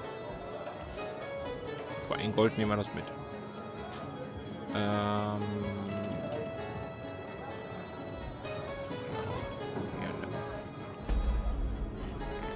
Tschüss. Hatte sie noch irgendwas? Interessant, dass man... Is it because you... Oh, who's that over there? Tall as an elf, strong as an orc. But his face, it's almost classical, isn't it? Schon interessant, dass man so mit ziemlich jedem handeln kann. Sie hat ein paar coole Rüstungssachen, aber... ein bisschen teuer. Come now, Alistair. Surely you've met your match once or twice. The closest I've come to my match is when I linger in the long line. Pointless chatter with strangers does so thrill me. How did you know? Please continue interrupting my drink if you'd be so kind. Wer seid ihr? How curious of you to show interest in a lonesome stranger at the bar. Let me answer by saying that who I am is hardly any of your business. And anyone with an ounce of tact would have known that already. Könnt ihr mir was über die Fantastischen Fünf erzählen? Can I tell you? I suppose I can. And I could. But why would I turn my attention away from this whiskey when Mendius right outside is simply panting with excitement about the whole affair? Das ist auch wieder wahr. Alles klar, ich lasse dich in Ruhe. Zimbladorix! That! Ha! Quite under my spell, aren't you? Yes, my infriending charm never fails. Erzählt mir von euch. Me? You mean you don't recognize me? Well, you must live under a very large, very heavy rock, for I'm the finest wizard in Rivellon. Seltsam, ich habe noch nie von euch gehört. Yes, that is strange. Strange indeed. But it's a strange world we live in, isn't it? A strange and magical world, full of wonders and regionis regentum. Und wozu sollte das gut sein? Oh, you'll find out. You'll find out indeed. If I'm as good as they say I am, you'll have sprouted a pair of long purple ears in the next hour. How I do love a tasty aubergine in summertime. Macht er uns gerade an? Ja, ich lasse dich mal in Ruhe.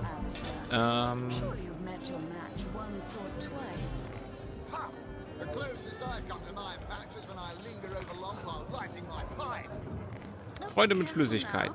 Tränke machen euch nicht unbedingt stark oder eure Feinde schwach. Sie können euch auch, wenn weise gebraut, vor den Elementen beschützen.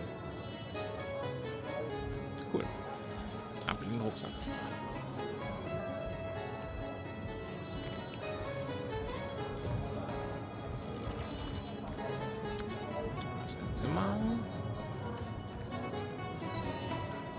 Hearty welcome to the King Crab Inn, and a pleasure to have you. You look like you could use a round or three, so what'll it be? Have a seat and stay a while. Stay a while and listen. Erzähl mir doch mal mehr von dir. The name's Ivad. Pleased to make your acquaintance.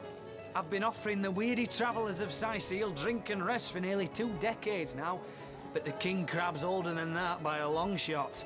All you see before you is the manifestation of my great-grandpappy Horatius Dungeness's noble vision. Beer and naps for everyone. No questions asked. Wie laufen die Geschäfte? Well, between you and me, things have been rather slow since the incident. But with spirits high and liquor flowing like it is tonight, it seems the crab may just come out of that pinch. Was wisst ihr denn über den Mord an Jake? Mind if we keep our voices down over that sensitive subject? Death and dark magic ain't exactly great for business, you know. Erzählt mir etwas über die Mordnacht. That room where it happened, it was rented to a certain woman. Though I regret to say I can't say exactly who. This inn isn't in the business of asking many questions, if you know what I mean. She came heavily cloaked, but paid the full sum in advance. I was used to such transactions after many similar concerning a certain Esmeralda. Figured this were just more at same. I saw one other figure go into the room that night. Someone tall, built broad like a man, but shrouded the same as she. Again, standard practice for Mrs. Counselor and her visitors. I was startled awake by a horrendous hubbub shortly after midnight. I jumped up and grabbed me grandpappy's machete, bleary-eyed in a washing fright. By the time I burst into that room, it was horribly silent. There was only Jake on the floor, dead, surrounded by what may as well have been a battlefield. Whoever done it has escaped through the window, but I saw nary a soul when I looked out. You can bet I hightailed it to the Legion barracks faster than a jackrabbit after that. Habt ihr jemanden im Verdacht? Councillor Jake, that poor man. I knew too much about his affairs, you know. Never figured it my business to say anything, but after all that's happened, I wonder if that weren't a grave mistake. Esmeralda's longest-standing lover has the audacity to remain lodged at this very inn, you know. He's called the Duke of Ferrell, a high title for a low man. If you haven't yet asked him about Esmeralda, I'd recommend it. Das war der am Anfang, ne? Ist klar.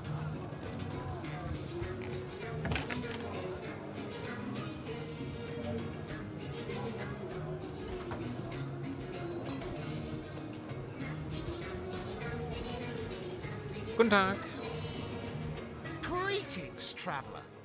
And may the Immaculate Conduit's myriad blessings comfort and cradle you. Tell me, have you yet heard the revelation? You mean you haven't heard? Oh, what fortune that I may share the goddess's salvation with one who has, as yet, been lost.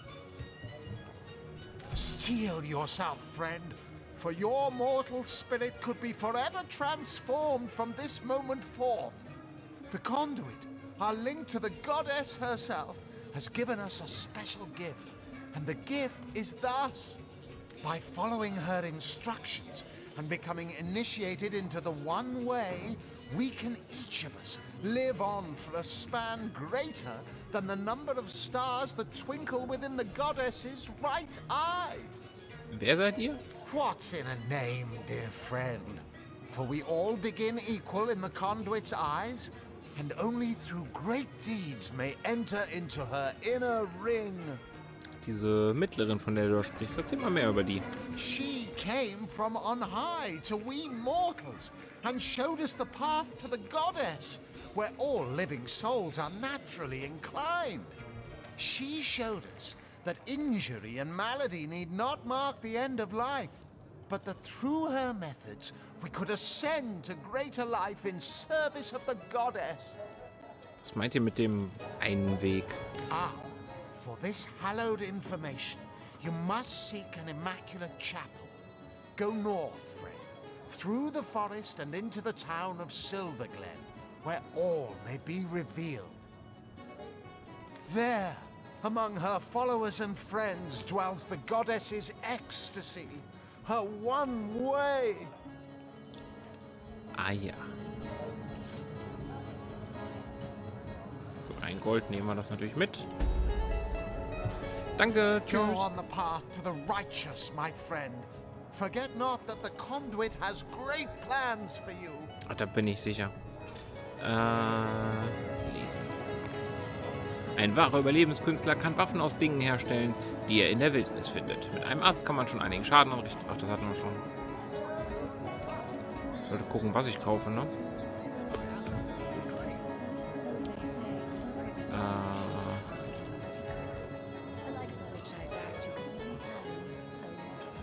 Ich möchte mal was testen. Ich speichere mal. Ich möchte nicht klauen. Ich möchte nur gucken, ob ich so ein Buch anfassen und lesen kann.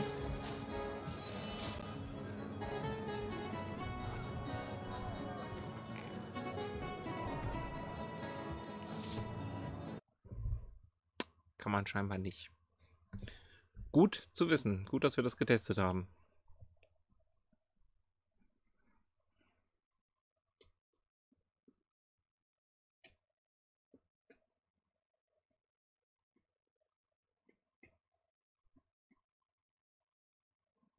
Muss man ja erstmal ausprobieren.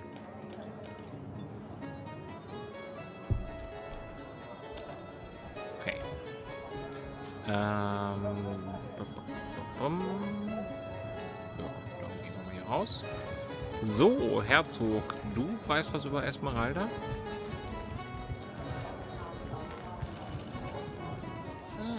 Hello. I suppose you're here to viciously interrogate me for information I don't have. Ich habe eine like recht our noble Captain Aureus before you. interessante Geschichte über euch und Esmeralda gehört. Yes, she and I have a history. That's hardly a secret anymore. I quite doubt it was even a secret from Jake while he lived. Bei dem eigentlich schon eingekauft? As easy as it would be to pin suspicions on Esmeralda or I assure you that the affair was never so steamy and sordid as the busybodies around town make it out to be. Jake and Esmeralda had no great affection for each other. He had his interests, she had hers, and there was little passion left between them. Certainly not enough to fuel a murder. Warum hat er gerade Sympathie zu uns verloren? You'll be concerned enough when you realize that reward money won't be lining your pocket. Nur gefragt. Gut, der wird wahrscheinlich einfach nicht gerne ausgefragt.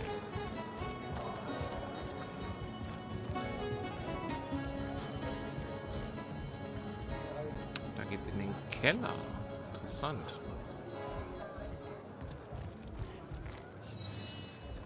Greetings, Source Hunter. I don't mean to hinder your investigation, but I can't open this door for anyone who hasn't received Captain Aureus' explicit approval. Ich dachte, ich soll die untersuchen. Gehen mal hoch.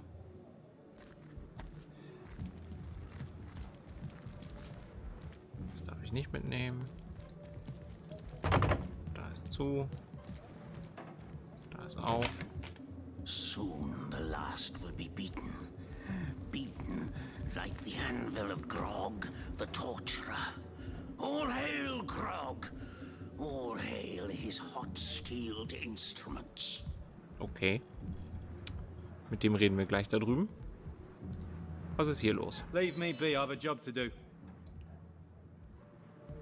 Okay. Greetings, greetings. Oh, you are most welcome in my chamber. Customers rarely find me up here, but I do so abhor the hustle and bustle of the marketplace. Ich nehme an, ihr seid eine fahrende Händlerin? That I am. I have spent more of my life on the road traveling alongside great caravans than I have in any given place in Rivellon. All of this earth is my home, for a few days or even but a few hours at a time. You wouldn't believe some of the things I have seen. Oh yes, a city besieged by the dead isn't even remotely special to me. All the better that it isn't. For you and for me. Because outlandish events lead to outlandish wares. Dann sprechen wir doch mal über eure Waren. Oh, but let us not discuss. Let us browse and barter. Gern. Schuftfähigkeiten. Oh. Wasserballons. Erzeugt eine kleine Wasserfläche mit einem Radius von 4 Metern. Für 34 Gold, ich glaube, es sagt. Fallenentschärfer, Werkzeug und Dietrich. Warum kostet das alles so viel?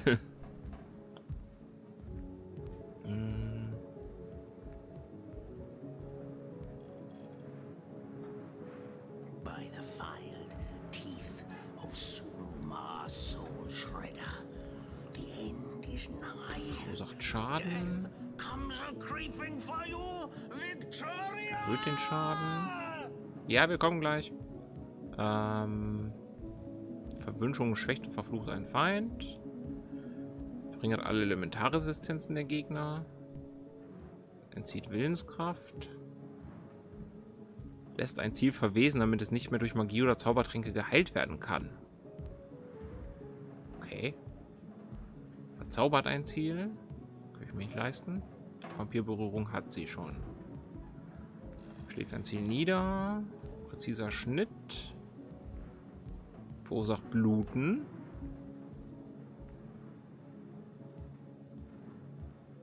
Fordert einen Dolch.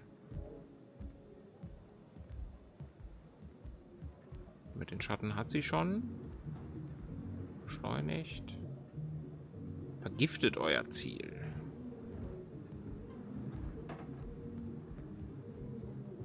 Oh, das ist praktisch. Immun gegen die Effekte von Flächen. Kann ich mir aber nicht leisten. Coole Sachen, da komme ich später bestimmt mal drauf zurück. Ich guck mal, was dein Zimmernachbar so macht.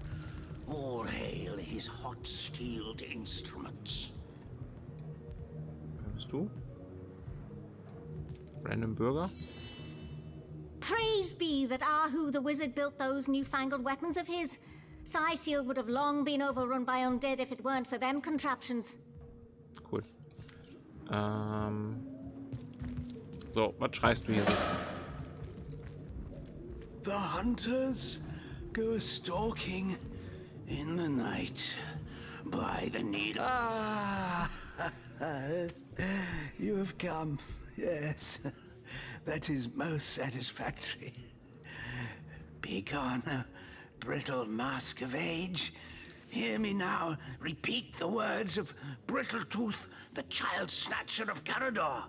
Come, play with me, for I'm hungry. Come, play, play, play. Was will der? My name is Eglandir Twil Selanar, elf of the House of Gandavum, the slaughtered House of Gandavum. But by the twin blades of the Shadow Vixen, I shall have my revenge.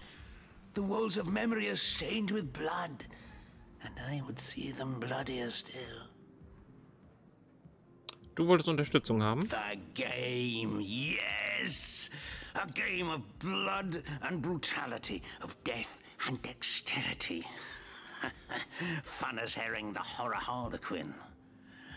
But, like the serpentine stalker hisses before the stab, hush now. Darkness, darling. Hush, hush, and listen to my tale. The elves of Gandavum, they lived in peace. Oh, yes. But one night, when the moon had hid her face, the orcs of the tribe of Kazuldagar beset our city. They cooked and ate and burned every last one of us. The light of dawn never saw an elf of Gandavum no more. All undone. Every last one of us. Except for me, the midnight rambler, away from the city. I was very old back then already, though indeed I whisper of many years hence. But death shall not find me. Oh no, not until every beast of Kazuldagar has been bled. I may be frail, a withered grey, but the wealth of kings is mine.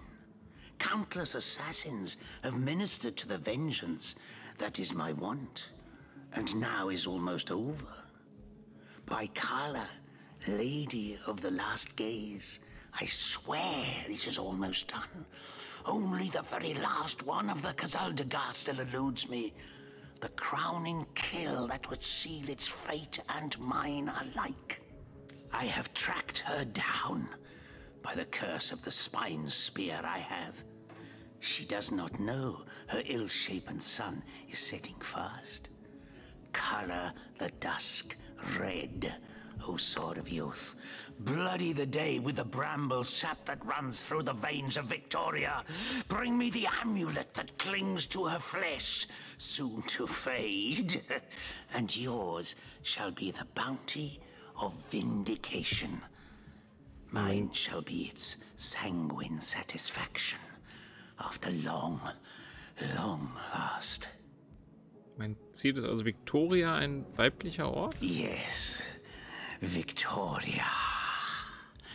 She is the one whose heart must be held in hand, The heart around which the fingers of that hand must clench and tighten until its choking flesh bulges with blood and its beat slowly breaks.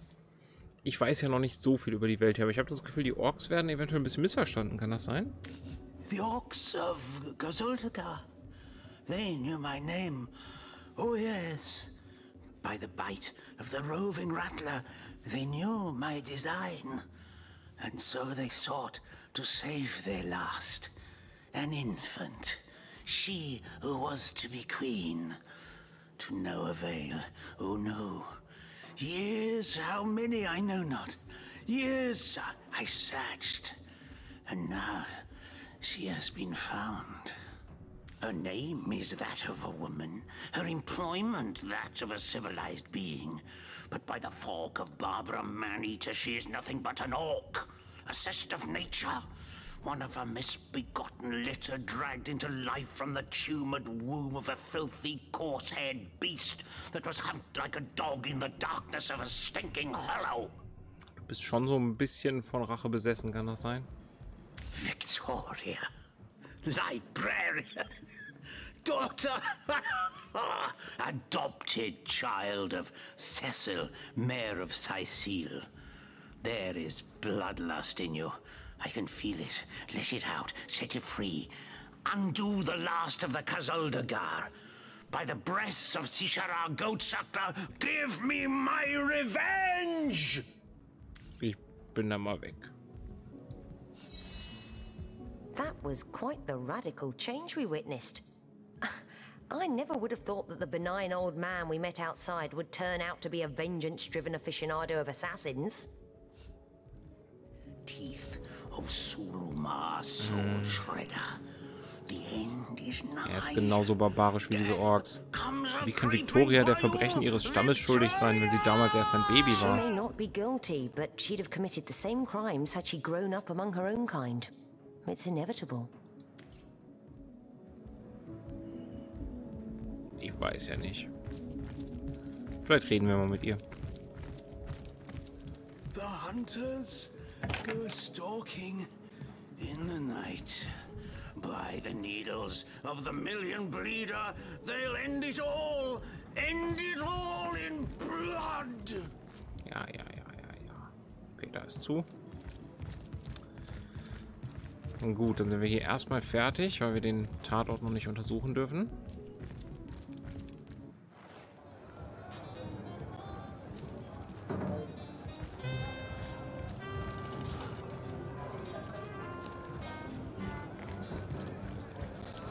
Gehen wir erstmal raus. Viel zu tun hier, oder? Finde ich gut.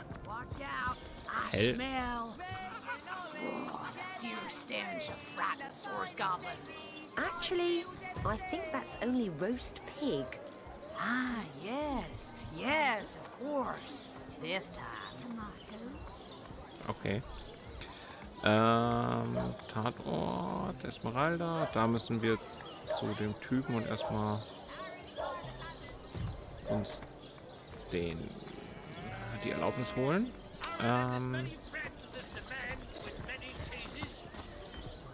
Ich gucke erstmal, was hier. Achso, da ist zu. Claudius, wer bist du? Talk to me. Well, Mayor Cyseal will be happy to see the likes of a source hunter. Welcome to the town hall of Cyseal. Ich bin aber weg.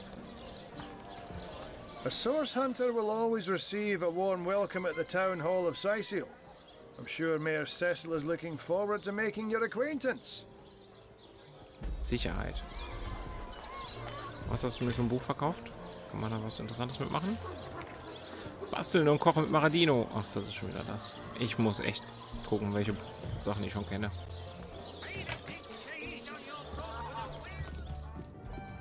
Rathaus.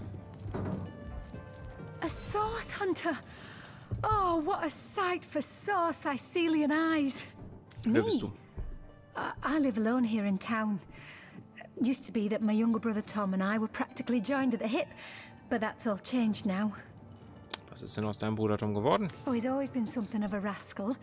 calling his petty hooliganism adventuring and endlessly worrying my poor mind. But of course, I've always loved that scamp to bits. For my part, I encouraged him to join the Legion. Even got him sparring with Captain Aureus now and then. But then those blasted Fabulous Five came into town. That band of... I don't even know what to call them. Well, they're his heroes, and I simply couldn't prevent him from going to see them. That one meeting was all it took for Tom to run off with them on some mission to God knows where. Ja. Okay. Müssen wir mit denen vielleicht mal drüber reden, ne? Hier lief doch eben die Katze rum. Ich hab das doch gesehen. Schlüssel zu den Wohnräumen. Warum liegt der einfach auf dem Boden? Katze. Oh, golly gosh! One who flaunts the highways and byways of silly old Cyseal with the easy elegance of a puss with her tail in the air. I do declare such a sight is rather rare around here. But where are my manners? I am Maxine, and you must be one of those hunters one hears so much about. Charmed, I'm sure. Erzählt mir mehr von euch. I'm the mayor's cat, don't you know? Born and raised on velvets and viands of most exquisite varieties. Maxine rhymes with queen, after all, and dearest. That is hardly a coincidence. Kennst du den unsingbaren Sam? Oh, he's a darling old Tom, isn't he? Paws over tails in love with me, and who can blame him? The feeling's, well, it's rather mutual, actually. But that pet of a puss simply doesn't have a penny to his name. At the risk of sounding as shallow as a spaniel, I can't but admit my love does not come unconditionally. What if we were to have kittens, he and I? They'd jolly well starve, wouldn't they, with an alley cat for a papa? Oh dear Sam, he's such a good old bean. But he does rather reside at the bottom of the scratching pole, doesn't he? And dear me, one must have at least a mite of standards. But of course, darling, be my guest. Erzähl mir was über Cyseal. Oh, this quaint little town is a tad too parochial for one of my more urbane tastes. But one has to make do, hasn't one? The fresh sea air does go to great lengths to invigorate one's spirit, that much I'll admit. And it is rather jolly to watch the ships sail in laden with all kinds of exotic wares, full of the little treats the mayor likes to spoil me with. Darling man, he dotes on me so. Habt ihr keine Angst vor den Untoten? Heavens forbid! No, fear is rather too strong a term there, hunter dearest. The predator's instinct is a trait we share, you and I. And though those rancid ramblers may not be quite as easy to put to the claw as mice are, I assure you, they are just as easily outwitted. Okay. Fair enough. Cyseal. What? Oh, it's you. Come closer then. Closer, huh? My ears aren't what they used to be. Nor my eyes, for that matter. Yes, hello, Source Hunter. Our city welcomes you. Danke. Okay, du hast nichts Interessantes. Erzähl mir was von dir. My elf? What elf? Oh, myself. I am Cecil, Mayor of Cyseal, and husband of the stately Cecilia. I've been the mayor here for decades, and I'm quite eager to see Cyseal through these difficult times. Yes, very difficult times indeed. Was? Difficult times? Oh, what? Oh, you mean Cyseal? Very difficult times indeed. As though the death of Jake, and by source magic no less, weren't enough. We're also facing all sorts of brutish intruders. The undead have overrun all but one northern trade route, while the orcs are making a habit of savaging our beaches. That's not to mention that at the top of this whole caboodle, there's rumors of some new religious sect or cult or some such, sticking its tendrils into the innocent, seven-fearing folks of Cyseal. And, while we're on the subject of troubles, I myself have a private matter I'd like to bring to your attention. It involves a magic relic I rather foolishly sought. A weapon called the Staff of Pergamon. Was hat's damit auf sich? What of what now? Oh, you're speaking gibberish. Ah, you mean the Staff of Pergamon. Yes, yes.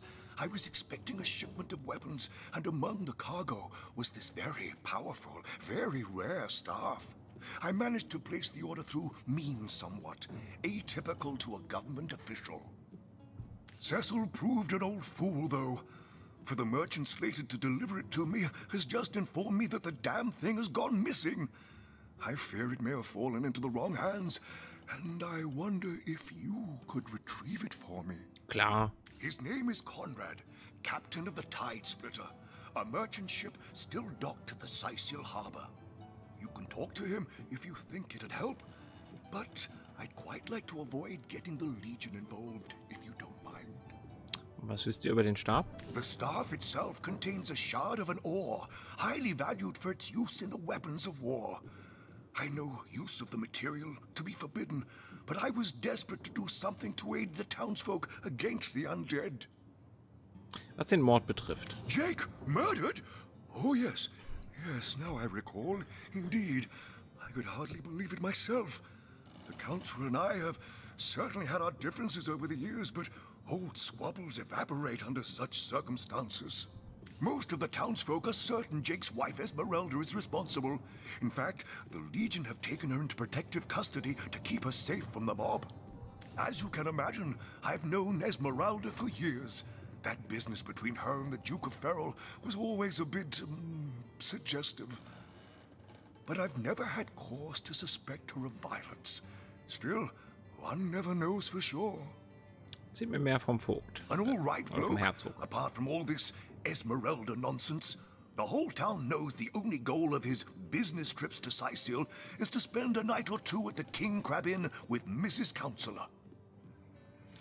Erzählt mir mehr von den Untoten. What? The undead? Yes, for the past 2 years those blasted skeletons have all but suffocated this city. With all but one trade route overrun, Cyseal's once torrential commerce has slowed to a pathetic trickle. Ihr habt hier ein paar Sekten, kann das sein? Well, I do believe that's something your parents ought to have discussed with you long ago, Source Hunter. But I suppose if you really don't know, I'd be remiss if I didn't at least explain the basics. You see, when a lady and a fellow find each other rather nice, well, rather more than nice, they occasionally, well, they... Oh, this is nonsense. I'm the mayor for the 7th sake. I can't be bothered to chat all day about the birds and the bees when Cyseal's under siege by orcs, undead and cultists. Ja. Ich habe eure Katze kennengelernt. Maxine? What in heaven's name are you? Oh, you mean the mongrel that's always skulking about the place. I spent months trying to teach that worthless hound how to fetch, and it sat through every lesson looking at me as if I were an idiot. Man's best friend, my eye. I've always been more fond of cats myself. Großartig. Was mit der Bibliothek? That depends. What kind of berries are you interested in, exactly? Ah, the library. Yes, yes, you must have a visit. It's the gem of Cyseal. Would you like to have a look? I'll escort you upstairs myself. Jetzt gerade nicht. Please yourself. Let me know if you change your mind. You won't regret it. Irgendjemand will Victorias Tod. Someone wants to see Victoria dead? That cherub of the book? That seraph of the library? Outrageous! Inconceivable. Hear you me. You must stop that dog by any means necessary. As mayor of Cyseal, you have my permission to take drastic measures if need be. Alles klar. I knew that dark-dealing old man dabbled in source to the... Hä? Also, an den Galgen mit ihm. Oh, it's you. That depends. Ah, Ja. Marvelous. Dann führ mich mal hoch.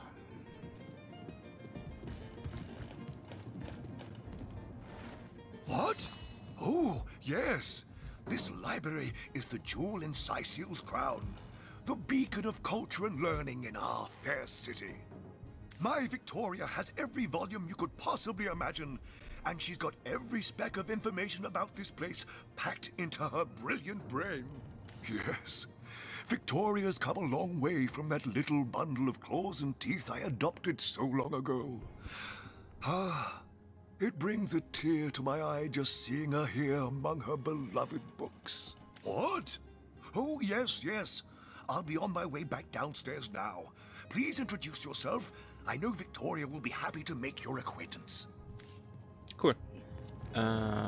Ich darf hier kein Buch anfassen. The Lesser Key of Sadakandras.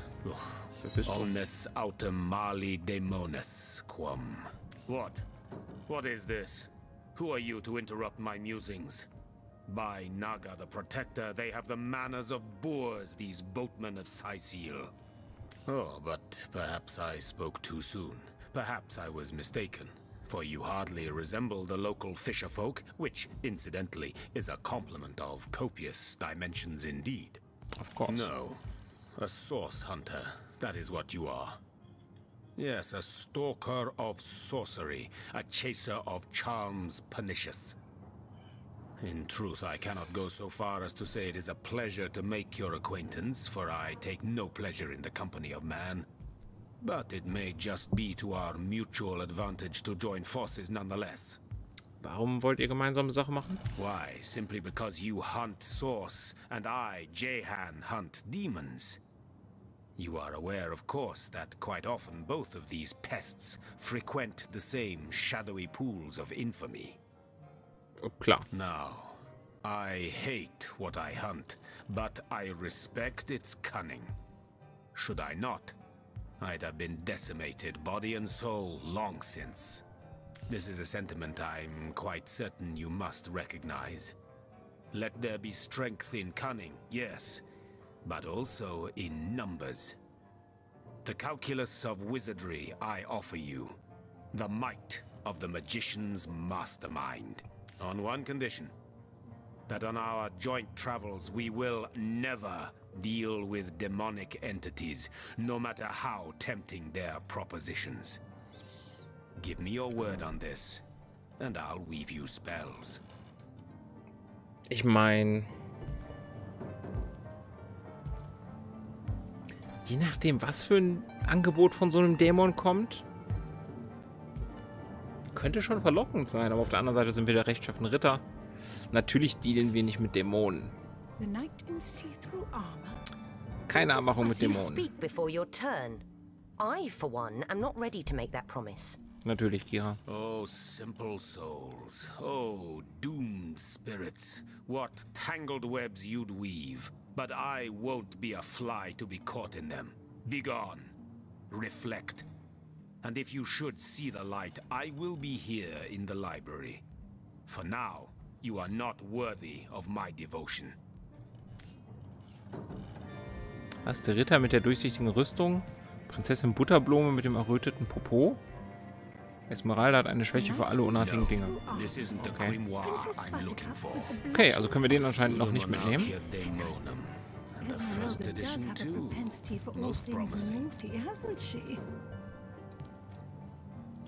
Guten Tag. In the name of Amun-Hor, I bid thee Tujda Getahal, be welcome, human. My library is yours, as I hope your friendship is mine. Wer seid ihr? I am Victoria, daughter of Mayor Cecil. Oh, I know what you're thinking. The likeness isn't exactly striking, is it? Also dafür, dass sie bei Menschen aufgewachsen ist, zieht sie sich ziemlich orkisch an. When I was very young, you see, I must have been cast out by my tribe, for I was found in a wicker basket floating past Cyseal toward the sea. The fisherman who found me would have drowned me on the spot, for I am an orc after all. But praise be Amun-Hor, dear Cecil was among the gathered crowd, and he took pity on the exiled infant that chance had put in his way. He raised me like I was his own, this kindest of souls, taught me the language of men, their customs and their letters. Thus, I became the city's librarian, a position I uphold with no small diligence and pride. Darf ich Bücher aus der Bibliothek mitnehmen? Indeed you may. The wisdom I here hoard is yours to peruse and even take with you. All I can ask is that you return the books you borrow, so that others may enjoy them too. Of course. Da ist übrigens dieser Eglander, der Elf. Oh, do pardon my language, my friend. But that is quite the startling revelation. So much sadness, so much anguish. Eglandir's tale is heartrending, though it seems that in the pursuit of retribution, he has himself become as great a ghoul as those that wronged him. Does he not see that I am now the one who is to be wronged? Why, oh why must he make me, of all gentle-minded and life-loving creatures, why must he make me the target of his imperishable hate? Whom have I ever harmed? I live for books, not brutality. So, let us approach the situation with reason and ask ourselves, where do we go from here? Though, first let me say this. Hashism bil krushim zunum. From my heart, I thank you for warning me. I thank you and I trust you. So pray, let me pose the question. What do you advise we should do? Ich könnte ihn einsperren lassen. Yes, a capital notion. Let him be brought before the law for his schemes. I am an innocent, and Eglandir would see me dead. That is a grave offense, is it not? It would probably be better if you rather than I informed Captain Aureus, though. He bears little goodwill toward me ever since my more savage brethren have been marauding the beaches and killing his legionnaires. Alles klar. So, jetzt darf ich Bücher nehmen. Oh, Schriftrolle. Don't mind if I do. The lesser key of Sadakandras. What nonsense. Was haben wir da? The Nix. Encyclopedia Demonium. I know it by heart. Der praktische Leitfaden für Abenteurer, Band 5. Ich glaube nicht, dass wir die zurückgeben werden. Ich bin kein Holzfäller, aber mit einer treuen Axt kann ich aus einem Stück Holz einen guten, soliden Knüppel machen. Das hatten wir auch schon. Kann ich das droppen? Kann ich. Cool. Band 4.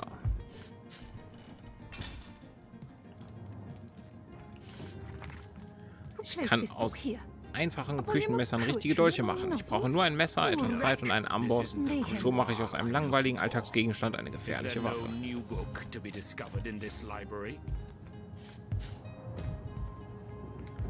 Band 4. Die Entstehung Cyseal als ein Drama.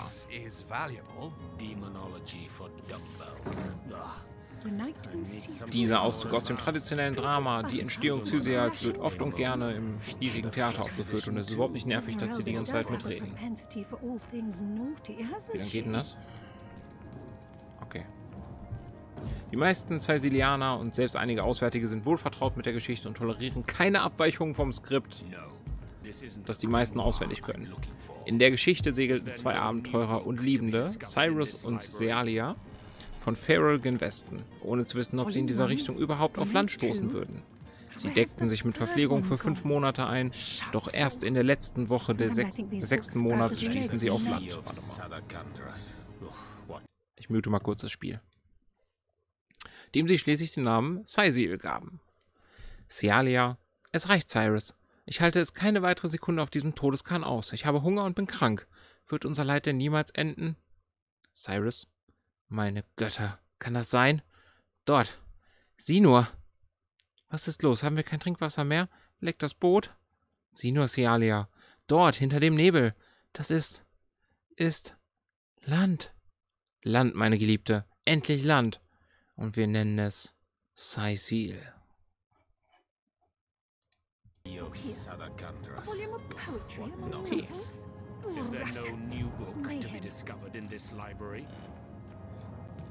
Das finden wir gleich raus, ob hier noch neue Bücher zu discovern sind. Die Rollen würde ich mal behalten.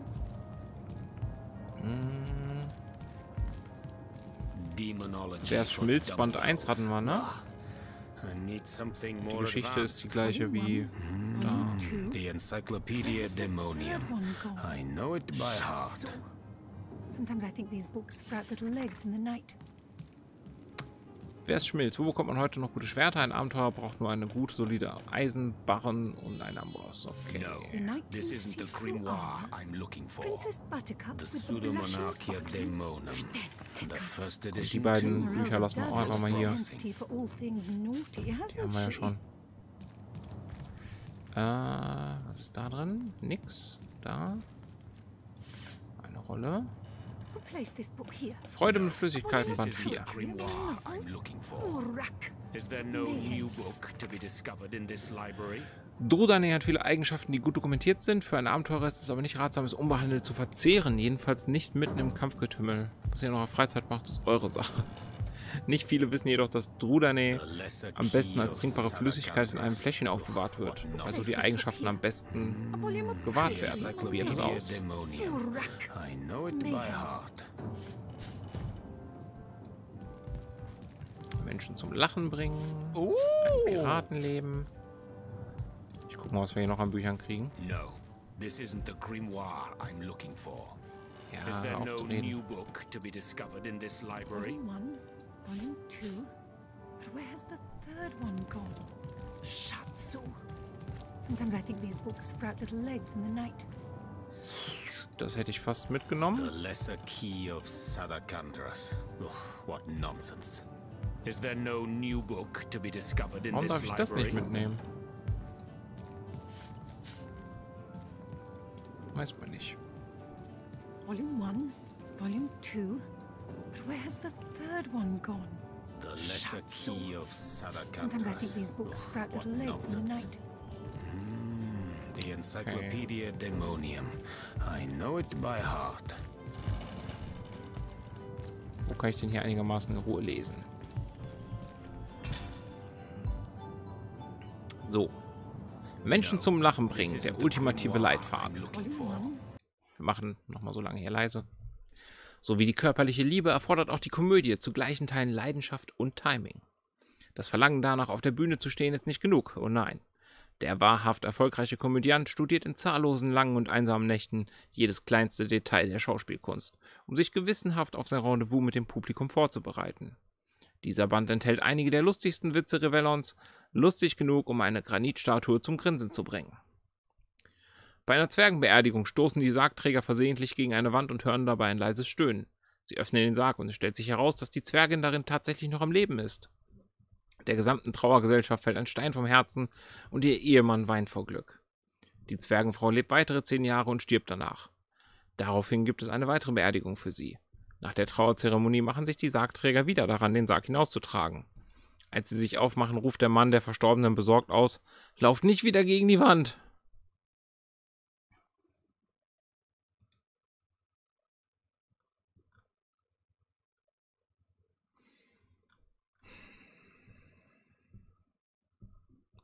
Okay. Ein Elf und ein Ork kommen zur gleichen Zeit in der Halle der Seelen an. Der Ork sagt, dass er erfroren ist, während der Elf angibt, an einem Herzanfall gestorben zu sein. "Wie kommst du dazu?" fragt der Ork. Der Elf antwortet: "Nun, ich kam nach Hause und bildete mir ein, dass ich meine Frau mit einem anderen Mann im Bett gehört hätte. Ich suchte das ganze Haus nach ihm ab, konnte aber niemanden finden. Dass ich meine Frau fälschlicherweise der Untreue beschuldigt hatte, konnte ich jedoch nicht ertragen. Die Gewissensbisse wurden so groß, dass es mir das Herz brach und mich dahinraffte." "Meine Güte", sagte der Ork. "Wenn du die Eistruhe geöffnet hättest, wären wir jetzt beide noch am Leben."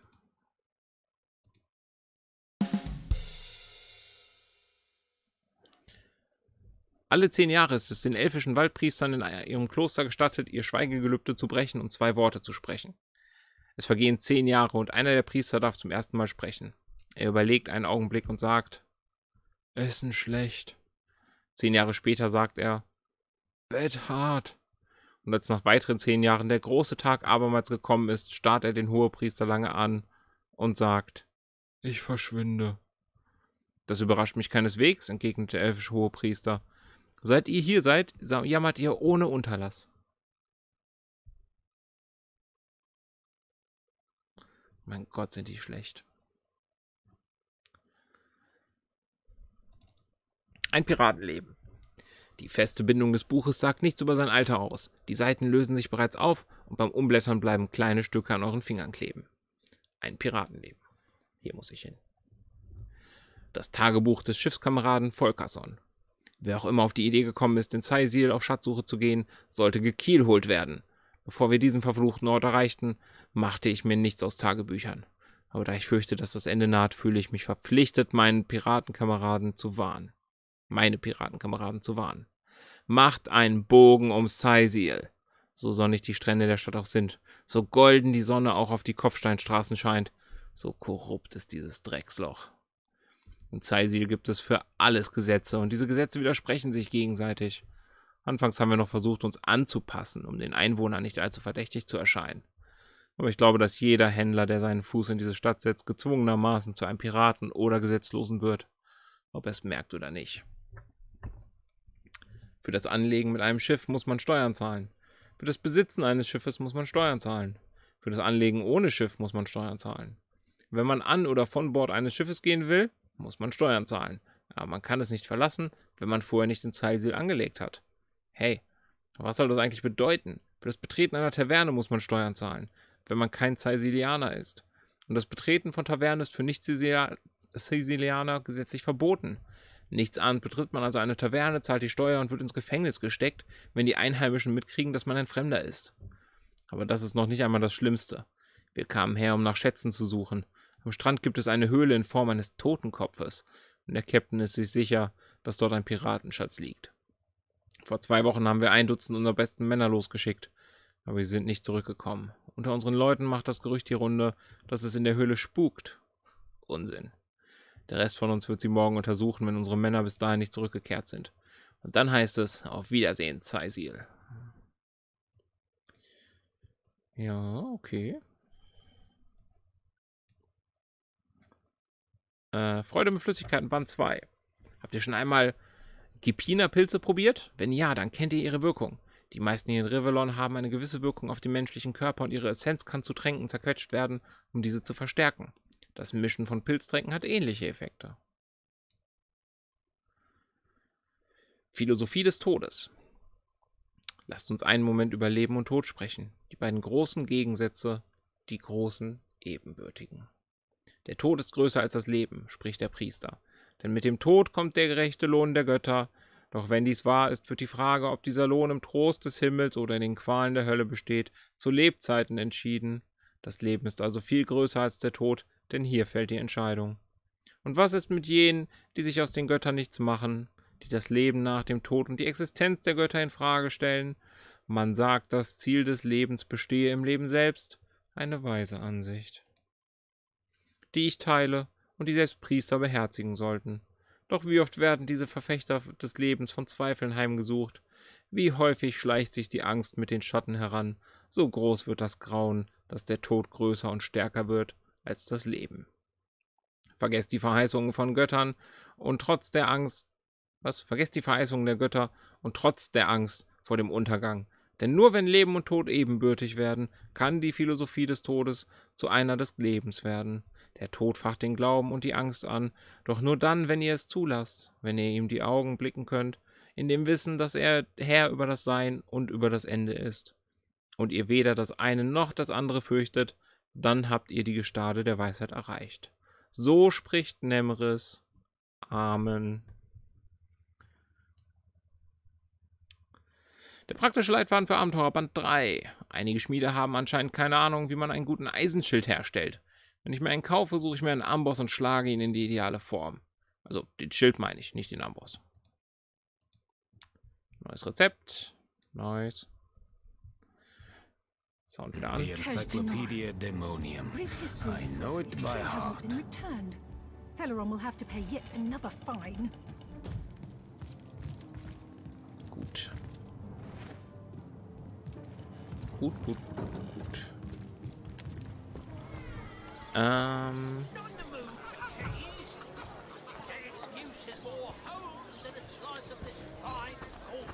Wir haben ein Quest bekommen, was wieder mit diesen 5 fantastischen Typen zu tun hat. Ah, you return and humble me with your presence. Such a pleasure. Nay, honor. Was diesen Tom angeht. Who? Tom? Doesn't ring a bell. Oh, hold on. Yes, of course, Tom. One of our most recent additions to the Fellowship. Brave kid, smart as a tack. He'll prove to be a wonderful addition to the family yet. Okay. Arcane secrets, the likes of which I doubt you could even fathom. Reicht mir ehrlich gesagt nicht als Antwort über Tom. bla bla bla bla bla. Really now, I can't afford to indulge in chit-chat with my... Your interest is... A word of warning though, we only accept... Okay. Die wollen nicht über Tom reden anscheinend. Ich muss gerade hier was checken. Okay.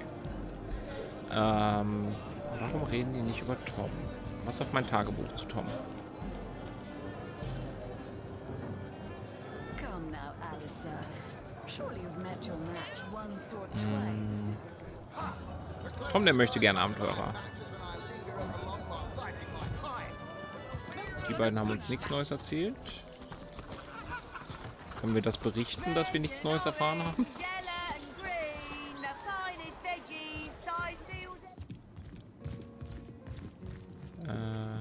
Hello again, adventurer. I hope we'd Also, always been Bruder something of a geworden. rascal. Colin is, for my part, I encouraged him to that band of... I don't even know what to... Okay, vielleicht finden wir von ihm später noch eine Spur.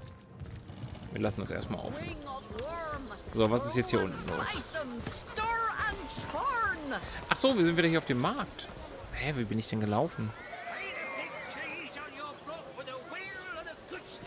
Warte mal, hier ist die Klinik, da ist der Markt. Okay, wir sind da in den Tatort, da ist der Bürgermeister. Ah, so passt das alles hier zusammen.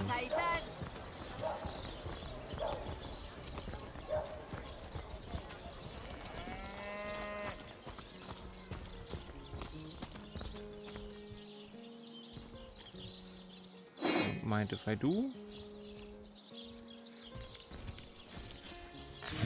Es ruckelt weniger jetzt, ne? Wo wir auf hoch gestellt haben statt auf Ultra. Läuft relativ stabil bisher. Okay, da ist zu.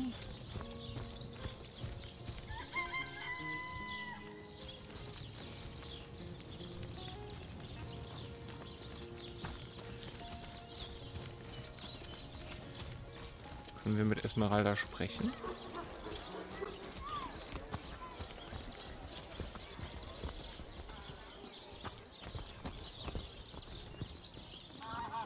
Backe, backe Kuchen. Okay.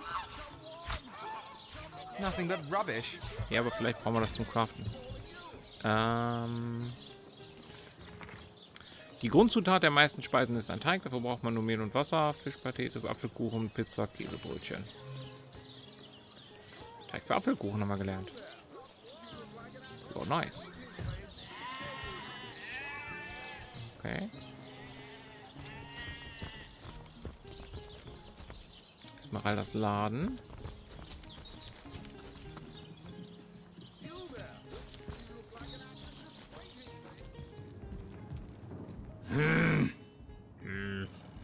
Brauchst du was? Schriftvoll des Arztes. Statuseffekte aufheben. Wiederbelebung. Ganz ehrlich, eine Wiederbelebungsrolle nehme ich noch.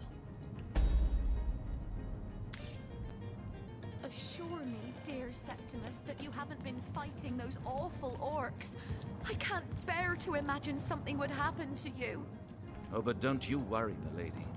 We Legionnaires are highly trained soldiers who fear neither orc nor demon.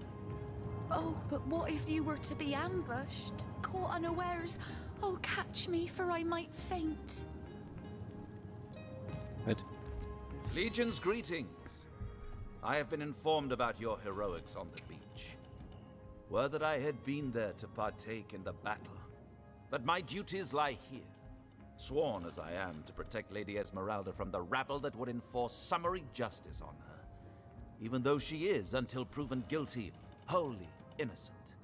Und ihr seid? I am Septimus, 7th son in a household of 9, Legionnaires all. Me and 2 brothers of mine were assigned to Cyseal from day 1. Alas, both of them have long since fallen in battle against the dead. But never shall I lose heart. Long as a single Legionnaire stands, all of us remain undefeated in the eyes of the gods. Was denkt ihr über Esmeralda? So fair a lady I have seldom seen in all of Rivellon, my friend. And I have traveled more extensively than migratory birds do. She stands accused of murder, but in my mind, her presumed guilt is a fallacy, and indeed a fabrication. Also nur weil sie hübsch ist, heißt das ja nicht, dass sie nicht eine Straftat begehen kann. Steadfast will I guard her. Never will I waver unless absolute proof of her culpability should be brought before me. And I hold no such proof exists. Ja, du bist ein ganz schöner Simp, kann das sein? Sprechen wir über Jakes murder Tod. is, in a word, a tragedy. He was well loved in all of Cyseal. The Council of Seven couldn't have wished for a better ambassador. That he of all people should have braved the undead siege for so long, only to be felled by foul sorcery, is heartrending. Ich würde euch gerne ein paar Fragen What stellen. questions are those? Cyseal? Tragedy flocks to this place, like goblins to a boar carcass. None of us guessed, when we were assigned to Cyseal, that we were about to embark on a years-long stint in the unluckiest city in Rivellon. Undead orcs, ghosts, what's next?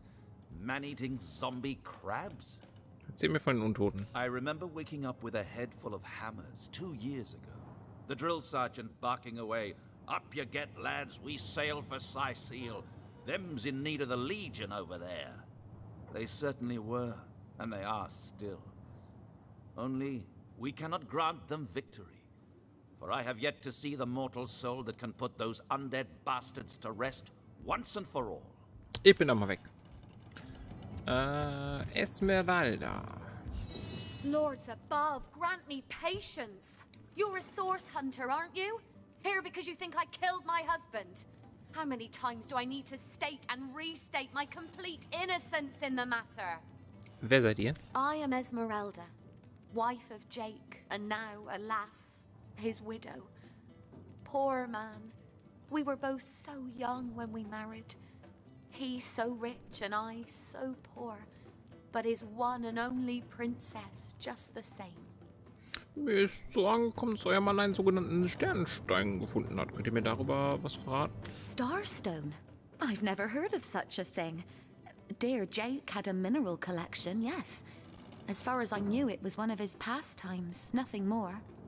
Do you mean to imply he collected something dangerous? Something that may have gotten him into trouble? Oh, this is all too much. I feel like I'm drifting from nightmare into nightmare. Erzählt mir doch mal was über den Mord. Like I told just about every legionnaire in town, I don't know anything about poor Jake's murder. I want his killer found and tried, but everyone suspects me of this evil deed. And you're no different, are you? So what happened? Some of them tittle-tattling crab chasers down the pub call me a murderous gold digger and you believe them? These insinuations truly go beyond the pale. Oh, I think I'm getting one of my headaches. Ich habe noch überhaupt keine Anschuldigung gemacht. Ich frage erstmal nur. Könnt ihr mir was über den Ort hier erzählen? Well, what do you want to know? Cyseal. Since the beginning, this has been a particularly favored region of Rivellon. Even before there was a major settlement here, these cliffs were a special holy site for the ancient pagans. It's hard to believe our great city is so easily crumbled. Die Untoten? I've heard that once they're animated, the undead feel all the rage and violence their living counterparts felt during life. Can you imagine living through all your most chaotic feelings all the time? Ne, kann ich mir nicht vorstellen. Was verkaufst du denn? Holzschild der Flucht. Antike Robe der Lebenskraft plus 13 Lebenspunkte. Das ist nice. Giftresistenz. Gewährt eine Fähigkeit. Oh.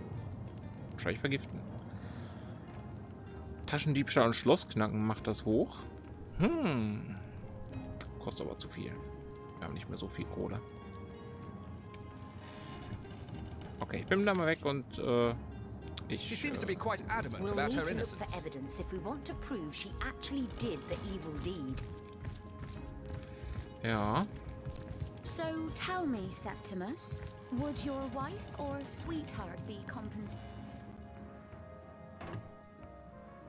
Sagt mir, Septimus würde eure Frau oder Geliebte von der Legion entschädigt werden, wenn euch ein Unglück auf dem Schlachtfeld widerführe. Aber sie ist natürlich nicht einfach nur aus Geld aus oder so. Nein.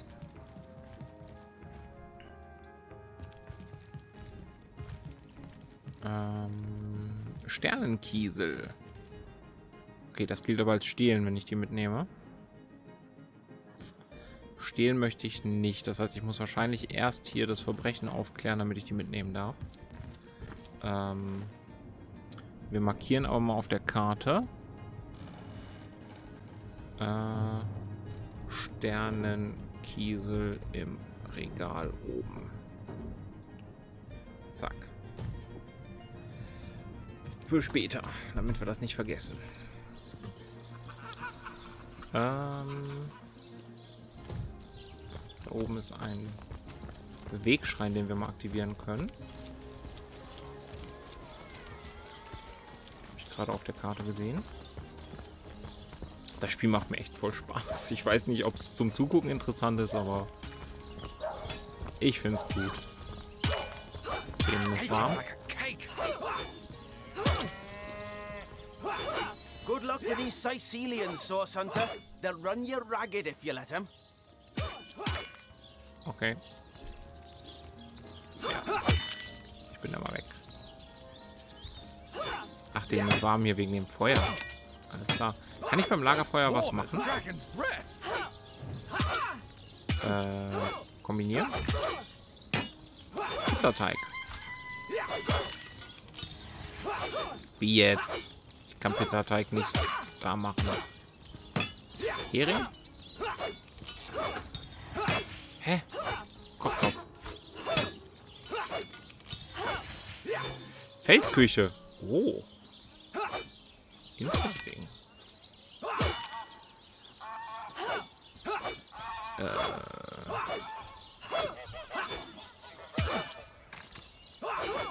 Ich habe eine Feldküche gebaut hier. Okay. Benutzen.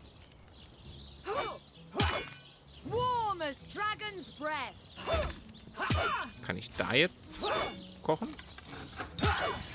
Ah, Pizza. Dann probieren wir es mal mit Fisch.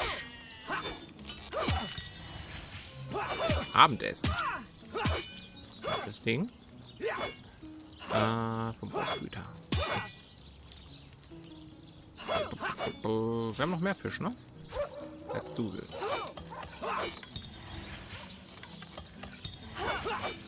Warum nicht, ne? Ich brauche hier rohen Fisch mit mir rumschleppe die ganze Zeit. Mache ich doch was draus, was man bequem verzehren kann. Kann man Muscheln kochen? Nein. Würde auch niemand wollen.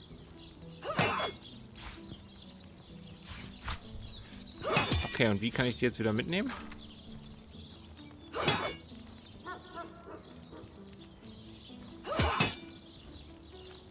Die bleibt jetzt hier wahrscheinlich, ne? Ich habe meinen Topf jetzt einfach geopfert. Na gut. Schlüssel. Wofür ist da ein Schlüssel? Man weiß es nicht. Lehre die trainieren. Aha. Wir wollen ja hier nicht klauen. Da ist auch eine Feldküche. Ich hätte meine gar nicht bauen müssen. Mist. Aber egal. Man lernt ja erst noch, ne? Wir sind ja noch ganz am Anfang.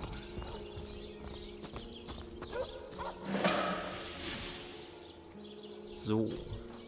Da gibt es noch Fisch.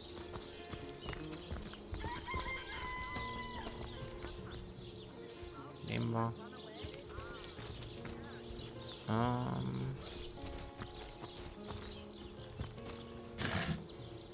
Wieder.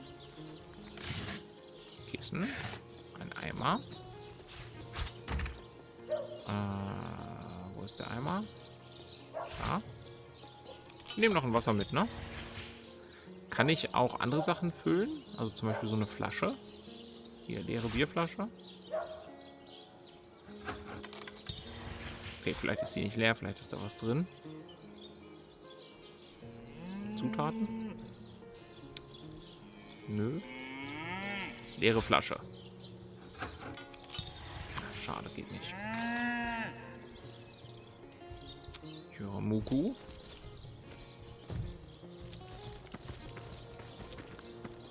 War ich anscheinend schon, die sind schon leer.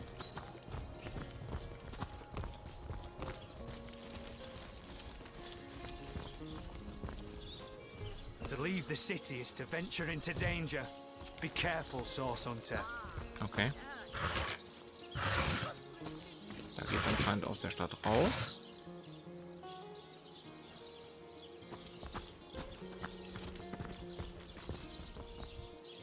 Wir haben immer noch nicht rausgefunden, wie man auf der anderen Seite an diese Truhe kam und an diese Falltür, ne? Balliste? Okay, vielleicht sollte ich da nicht dran rumspielen. Vielleicht keine so gute Idee.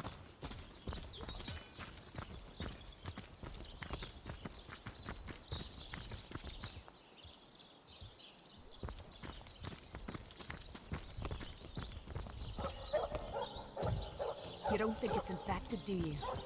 Come on now, I pulled her off you before she Greetings! could do any real These damage. stores are for our Legion troops. Rivellon's finest work up mighty fine appetite serving the seven.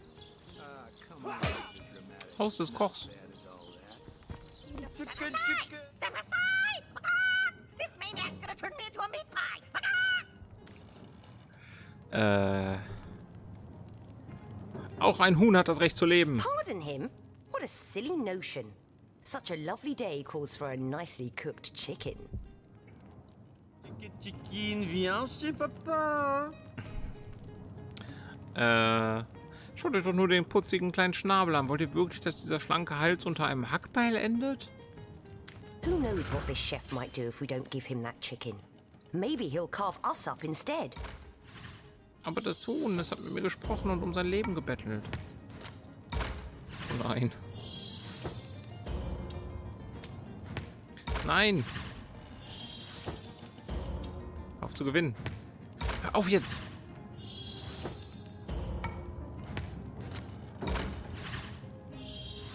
Come on, chicken, chicken, chicken, viens chez Papa. All right, we'll do it your way.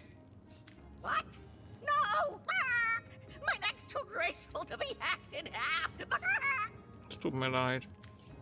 I thought I could trust you!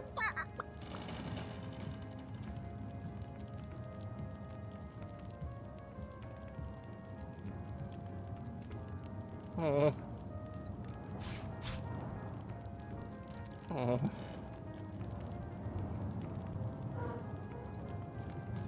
Es ist Kiras Schuld, nicht meine.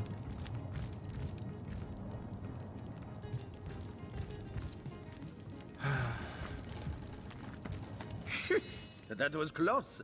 Thanks for catching Fidgety Jack here. I guess he got nervous when I mentioned drumsticks.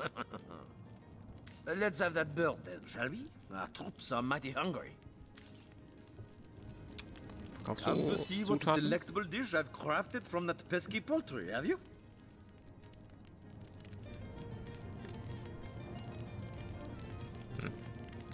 Erzähl mir von I'm euch. Chef Maurice, the one and only culinary connoisseur capable to make a dish for an army with little more than a single chicken. Okay. Ich dachte, du wärst auch der Butcher, von dem wir schon gehört haben. Well, Source Hunter, you come to the right place, you have. I got every style of equipment to fit you from head to foot, if it's a trade you're after. I am. Zeig doch mal, was du an Ausrüstung hast.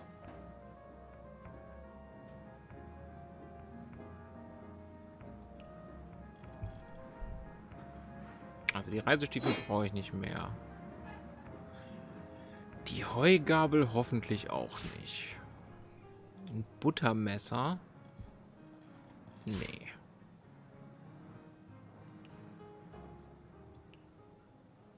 Okay, was hast du denn?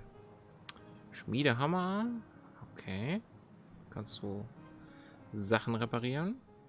Identifizierungsdinger. Mützen.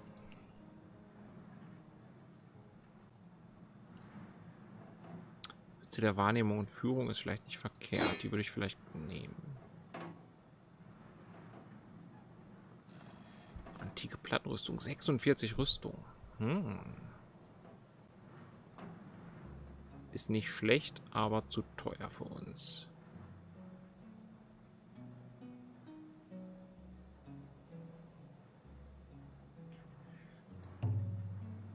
Ach so, nee, abbrechen. Wollen erst mit einem zu Ende gucken.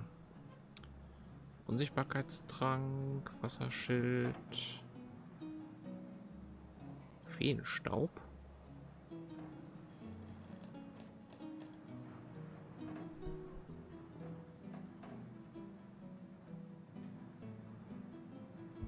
Mörser und Stößel. Den brauchen wir, um Mehl zu machen, glaube ich. Kochtopf nehmen wir auch gerne noch mal einen mit.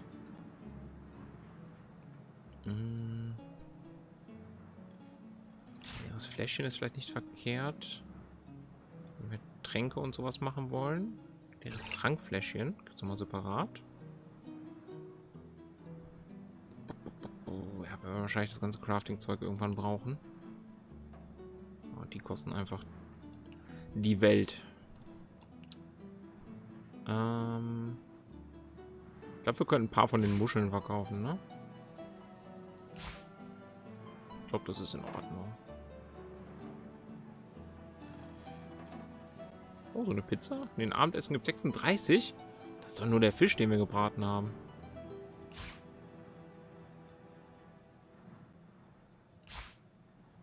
Warte mal, einer gibt 36 oder alle geben 36?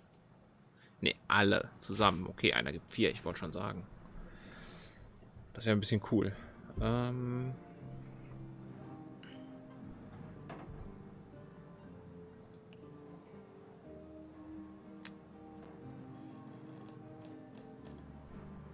Die ganzen Bomben und Pfeilspitzen und so, ich weiß halt nicht.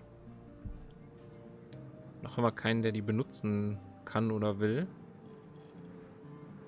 Aber ich will sie eigentlich auch nicht wegtun. Das Fleisch können wir kochen. Kostet mich eine Menge. Na komm. Let's do it. Was hast du noch? Hier, du hast einen Fisch. Knochen. Alte Stoffpanzer.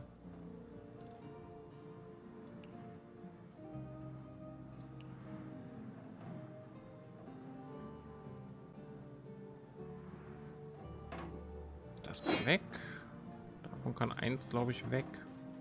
Können wir eins behalten. Und die können weg.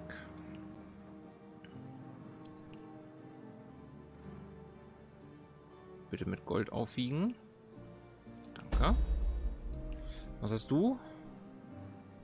Deine Rüstung, die ist natürlich einiges wert. Hat +1 Initiative, aber wir haben ja jetzt schon eine andere für dich rausgesucht. Haben wir zumindest wieder ein bisschen Gold. Danke. Gut, klauen will ich hier nix. Gehen wir wieder runter.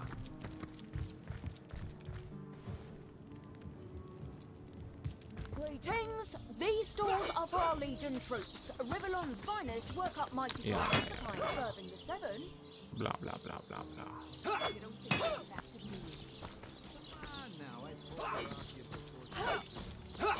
Ich wollte da vorne noch mal gucken, da war noch mehr.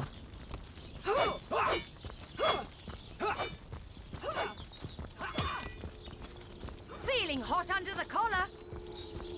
Das Coole ist, man kann so ein Spiel ja komplett unterschiedlich spielen, ne? Man könnte jetzt auch als Dieb hier rumrennen, könnte sich die ganze Zeit unsichtbar machen mit Kira und könnte versuchen, alles Mögliche hier zu stibitzen. Und hätte wahrscheinlich ganz andere Möglichkeiten.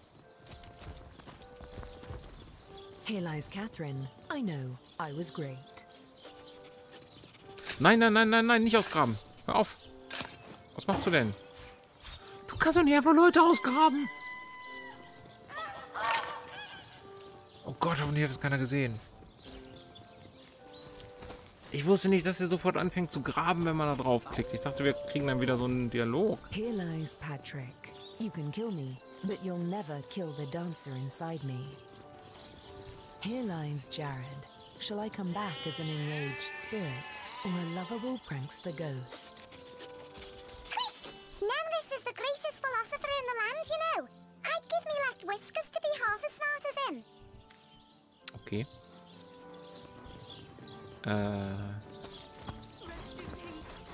Here lies Kimberly. Finally. Finally. I smell... It looks like that dog is awfully agitated. Perhaps he wants to tell us something. Hey, wow! I was wondering where that awesome sweaty boot smell was coming from. And here you are. Wow! This is... I'm Murphy, Jake's dog. Wow, you Jake. smell great. Have you been rolling around on dead things all day? That's my favorite hobby too. Ich muss mehr wissen. You know who I miss? Jake. Sometimes he'd just sit there being awesome. And I'd give him this look like, you smell great. And he'd give me this look like, you do too, Murphy. And he was my best friend. Aww. I came here so I could smell Jake again. He smelled great. But whatever's buried there doesn't smell like Jake at all. No, it's definitely not Jake. He was awesome. Was den Tod deines Härchens angeht. If I ever find out who killed Jake, the most awesome Jake who ever jaked, I'll bark so much. Seriously, so much. You have no idea. Okay. Here lies Kavanagh. Will they have Cyseal pie in the afterlife? Here lies Jake. Please do not disturb. Jake, where are you? Are you here, Jake? Jake? Ich habe so das Gefühl, da ist Jake nicht drin. What trickery is this? That's not Jake. It's a rotting sheep's corpse. It seems someone snatched Jake's body. Die Leiche eines Schafs. Jake, where are you? Zu schwer, kann man nicht tragen. Jake? Jake? Here lies James, as usual, the filthy fibber. Here lies David, who ran from the Reaper. You'll never catch me alive. Here lies Nemris, master of philosophy. Where are you? Are you here, Jake? Interessante Entwicklung. Vielleicht ist Jake gar nicht tot. In memory of Loni, death lies on her like an untimely frost upon the sweetest flower of all the field. Peace be with you, traveller. May your lost loved ones rest in peace. I once lived a prosperous life with my husband and our happy little daughter Loni. But when the undead plague broke out, my dear husband was among the first killed. Loni never recovered from the loss. And when a group of mercenaries, predators, more aptly called, came to town dangling the opportunity to annihilate those undead devils, Loni lapped up their rhetoric and joined without so much as a backward glance. She was killed less than a week after she joined. Here she lies, and here I stand, mourning the death of my last joy. Es tut mir leid zu hören. Klingt so ein bisschen, als wären das auch die Fantastischen 5 gewesen. Wie wär's, wenn du auch mal eine Schaufel mitnimmst, vorsichtshalber? Rest in peace, darling. Falls mit unserer mal was passiert. Here lies Jacques, the oldest man in Cyseal. Get off my grave, ye jackanapes. Here lies Helen, killed by an enraged zombie. I'm sure we can talk this out.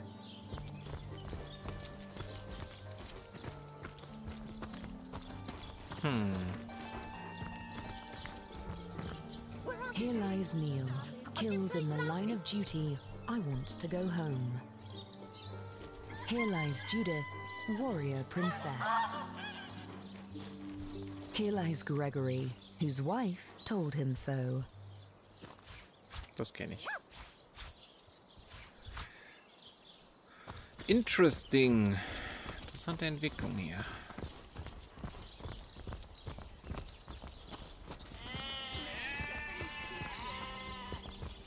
Dann gehen wir doch jetzt mal langsam zum Hauptmann.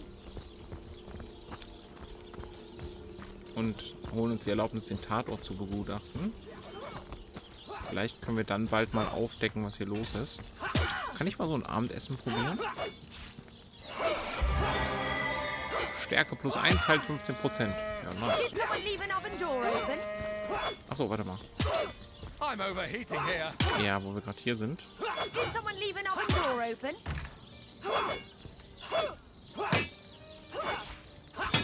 Let's go.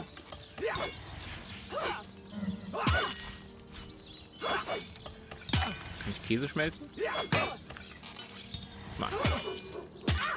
Das wäre ja auch albern. Warum sollte man das können? Kann ich rohes Fleisch auch noch braten? I can.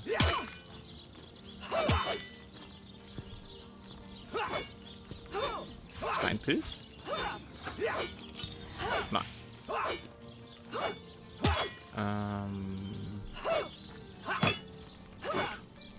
It's heat now. Ja, wir gehen ja schon. Was macht denn warm? Ich kann ja auch meine Gegner warm machen. Feuerresistenz 10% gesunken, Wasserresistenz 10% drauf macht das. Okay.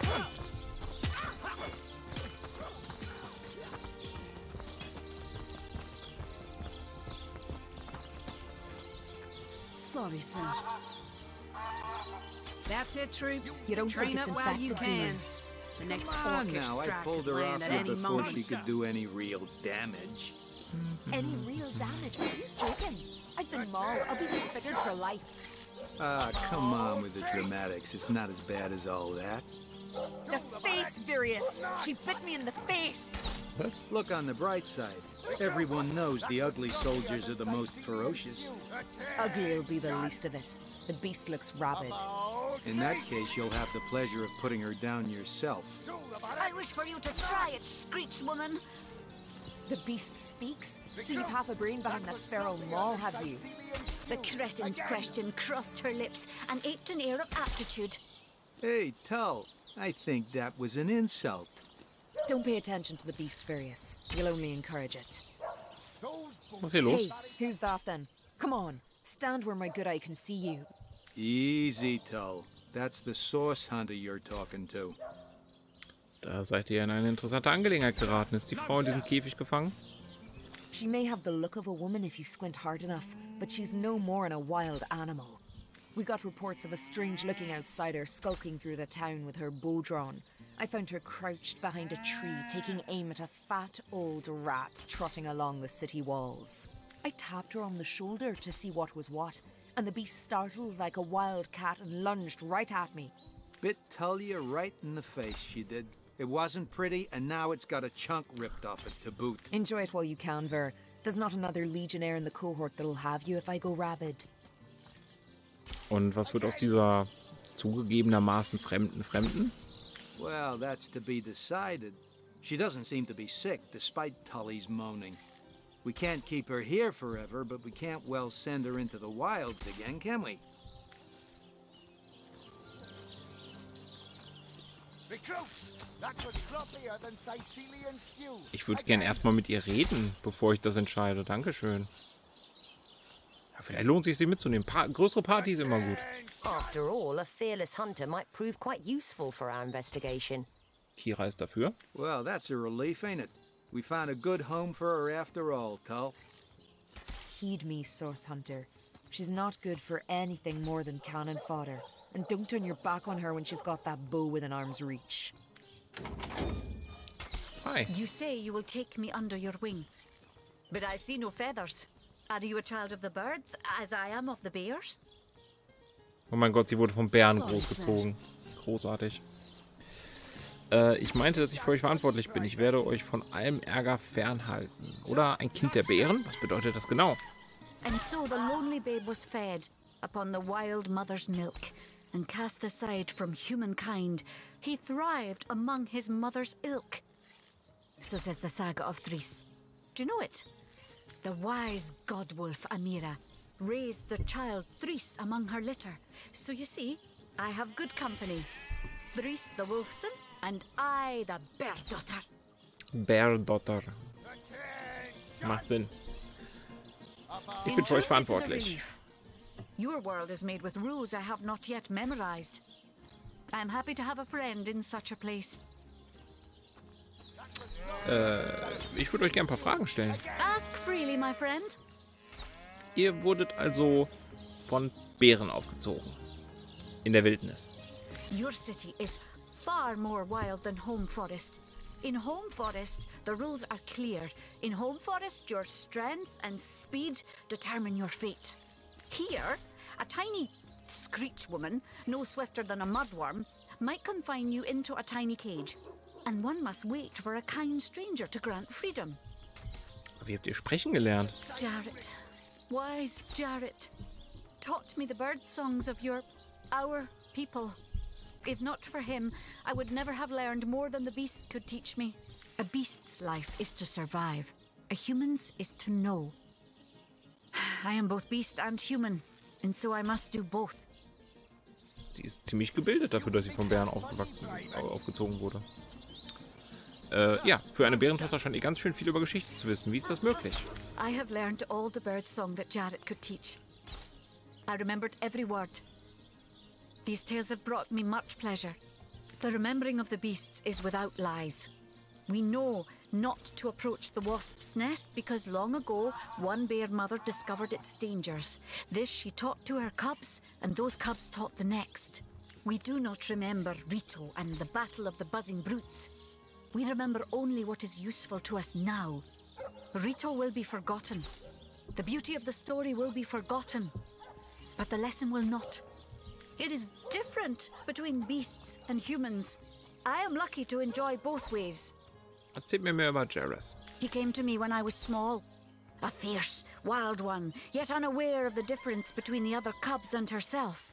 He called to me in a soft song. At first I thought him a great bird. We each reached out to the other. We found each other. Jarrett visited me often. And in time I learned his songs and more. When he built a small cabin within Home Forest, I hunted his food and fetched his water by day while he studied his books and his magics. By night, by the fire, he'd tell me tales of the world of people. Jarrett is my master and my friend, my teacher and myself.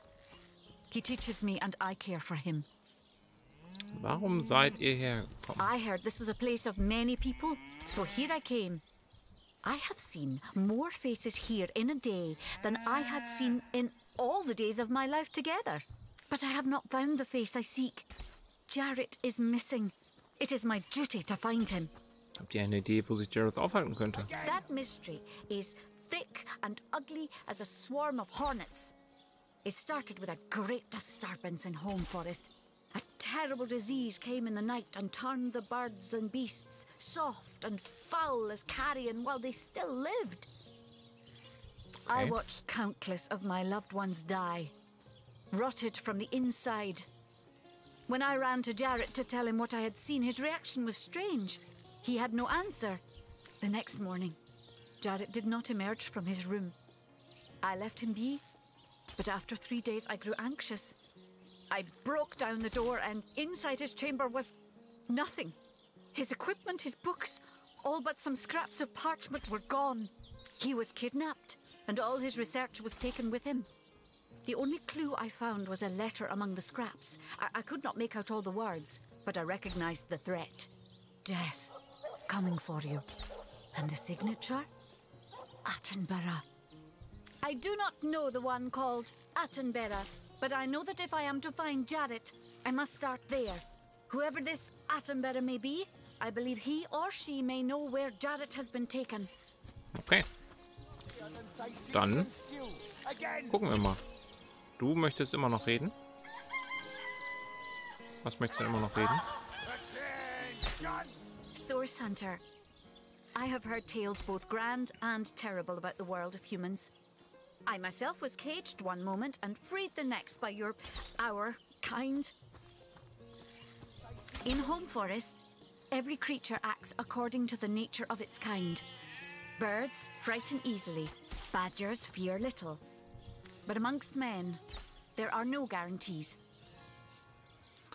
Es gibt kaum etwas Veränderlicheres auf der Welt als den menschlichen Verstand. Er ist die Quelle großer Schönheit und großer Verzweiflung und all das ist dem Menschen einzigartig. Oder, ja, ihr habt vielleicht bemerkt, wir sind eine unberechenbare Spezies. Wir können jederzeit töten oder heilen. Es ist wohl am besten, gerade aus diesem Grund, jenen, denen ihr begegnet, mit Vorsicht gegenüberzutreten. Dann das erste, wir sind Optimist. It is strange to stand with one foot in the forest and the other in the city, Source Hunter. I'm glad that now I have you standing beside me. Even if one burns hot while the other wheezes cold. Okay, Kira hat ihr gesagt, den Menschen einzigartig, soweit würde ich nicht gehen. Die Brutalität der Menschen ist nicht besser als die der niederträchtigen Bestie. Perhaps in time I will come to know my own kind as you have. And perhaps then I will decide for myself whether ours is a noble kind. Cool.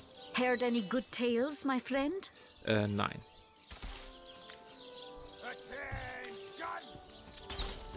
Aber ich habe deinen Bogen.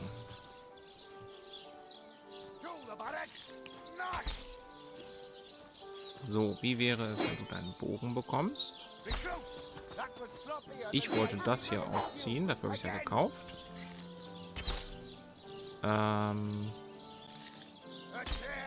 Durch kannst du meinetwegen auch haben.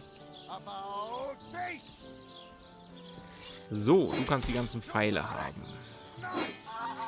Wasserpfeil, Giftpfeil, Feuerpfeil, Niederschlag, Rauchwand, Silber, take all of it. Das ganze Handwerkszeug behalte ich mal, weil irgendwer muss ja craften.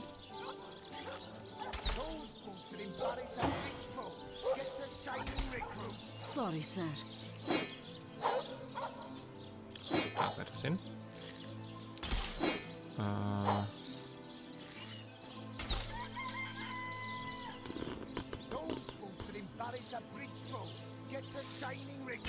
Sorry, sir. Wie benutzt man die? Wahrscheinlich hier, ne? Feuer. Betäubung. Gift. Wasser. Niederschlagen. Rauchwand. Sorry, sir. Flüsterholz. Nehmen wir mit. Sir, no, sir. Wer schreit hier seine Rekruten die ganze Zeit an? It never ends around here. There's a zombie in my garden. My sheep is missing. An orc ate my baby. Night and day, day and night. Orc ate my baby. Das ist ja fast so wie Dingo ate my baby. Ja, nee. Was machen? Oh, don't mind if I do.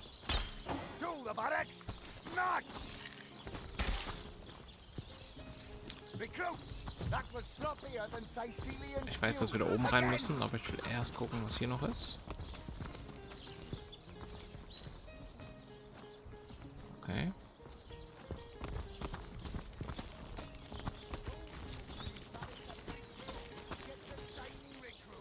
Als Kisten können wir gleich noch untersuchen.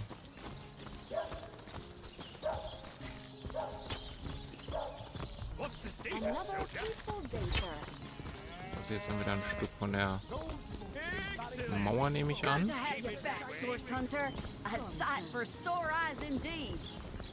Okay, kennen wir uns. Karte.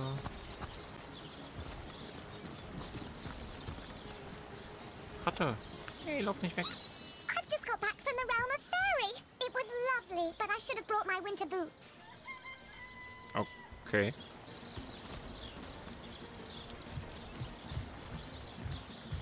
Ich war am Ende der Zeit, also glaube ich dir auch, dass du im Feenreich warst. Ist okay. One coin or two, noble spirit? One coin or two? Oh, I am a happy man, and certainly a humble one now. It turns out losing it all has its own share of benefits. Wie habt ihr denn alles verloren? Ah, a fool once was I, and ever seeking greater satisfaction than that which I already enjoyed. In my folly, I sought the counsel of those notorious Watcher statues on the western cliffs. Their guidance ruined any small fortune I might have had, but certainly granted me humility. Erzählt mir mehr von diesen Wächterstatuen. I'd heard they were not to be trusted, that they gave fools advice to the fools who sought them, but somehow I believed that I was the exception. Okay. They told me that I would find fame and renown if I renounced my worldly possessions, all my worldly possessions, and became a great figure of piety and humility. Fire, the most thorough cleanser, was my method. But as my house burned in front of me, I felt no elevation, no piety, only the sudden weight of my own idiocy upon my very soul. Ob das die gleichen Wächterstatuen sind, die den Typen am Anfang dazu bewegt haben, von der Klippe zu springen, weil er dachte, er kann fliegen? So, those statues told him he'd have to renounce his earthly possessions to become a spiritual leader, did they? Das ist absurd. Seit wann ist Armut eine Voraussetzung für Spiritualität? Some of the richest people in the world are also some of the most miserable. Gold can purchase many things, but neither joy nor wisdom are among them. Noble spared. Will you spare a coin this time? Klar, du kannst eine Coin haben. Wo sind meine Coins?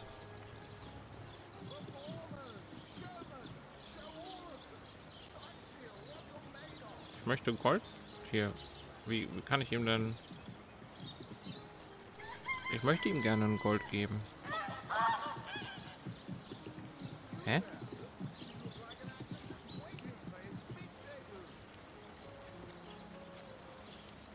Kann ich anscheinend nicht. Ich dachte, ich könnte hier einzelne Münzen einfach reinziehen.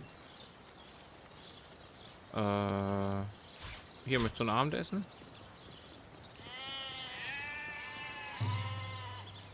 Ja, ich möchte nicht zum Gegenzug. Bitteschön. Keine Ahnung, ob das irgendwas bringt.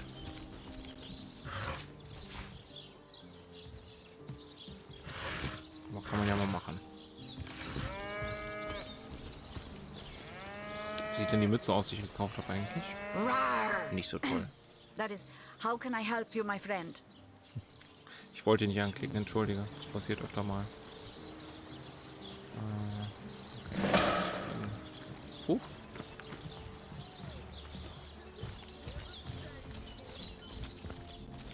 Wofür habe ich die Erfahrung bekommen?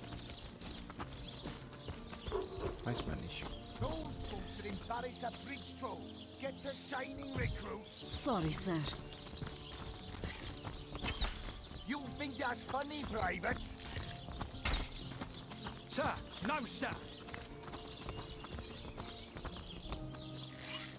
Hauptquartier der Legion.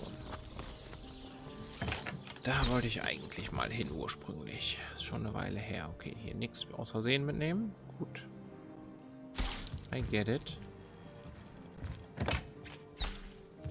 Morgen. What have we here, then? A so-called source hunter, eh? Well, look, do what you must in Cyseal, but don't make waves and don't interfere with the Legion's affairs. You hear? Es gibt da jemanden, den die Legion fasten Who would you sollte. have the Legion arrest? Engländer. The elf. What in the name of Ahu's arse should I arrest him for? Er will, dass wir Victoria umbringen. Nonsense. The man is just senile and quite harmless. Wie die uns in den Rücken fällt.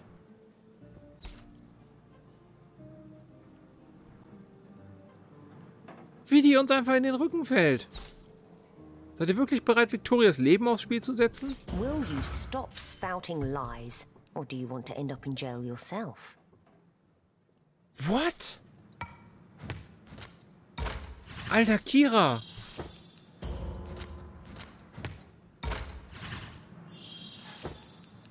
Was ist da los?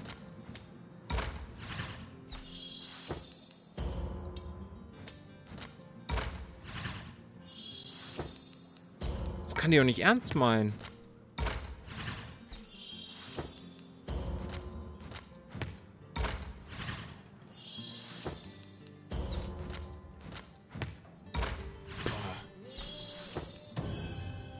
Glaub es nicht. No, we'll do as I say, and there's an end to it.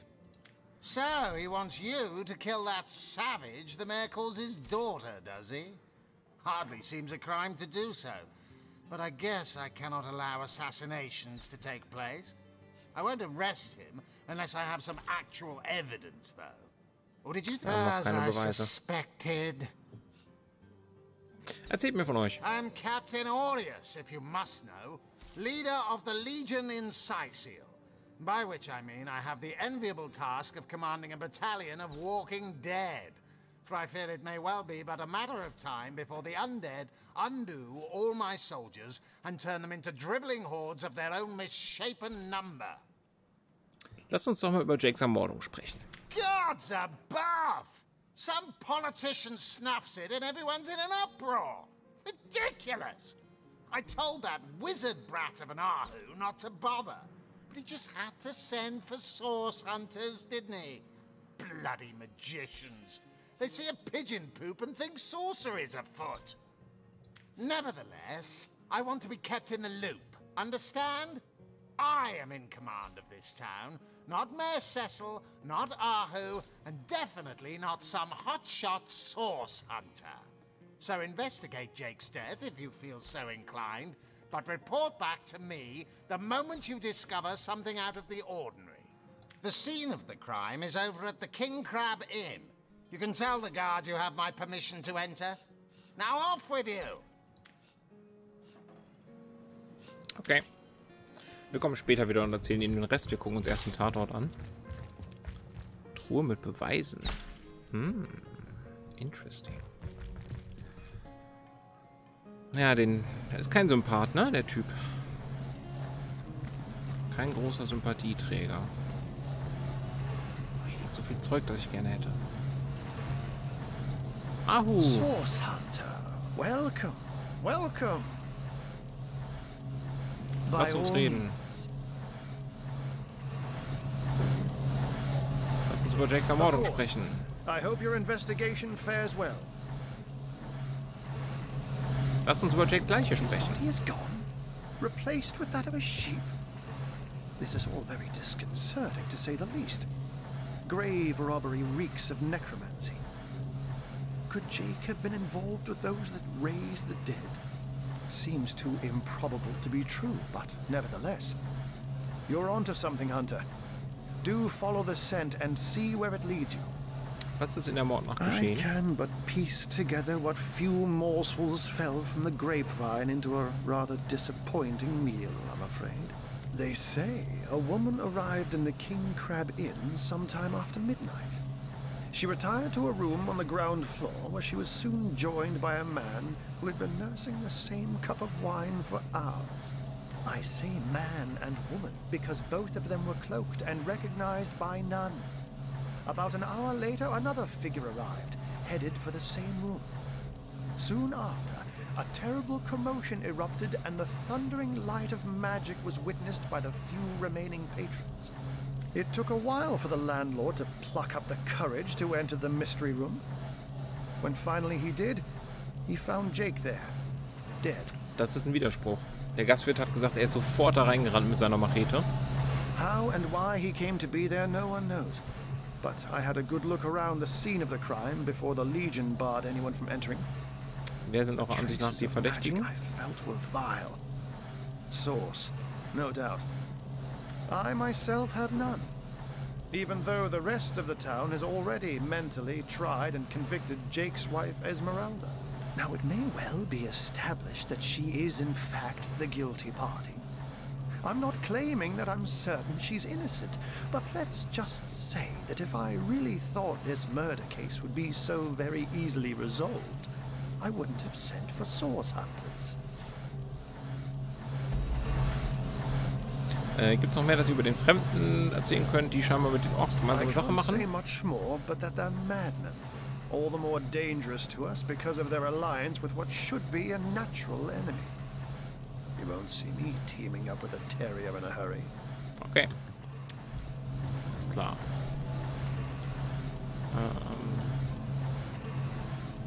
Dann gehen wir erstmal wieder.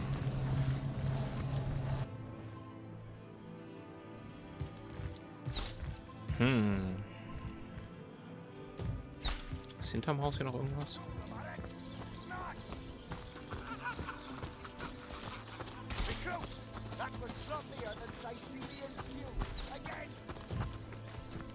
Okay, da ist Tor. Da dürfen wir nicht raus.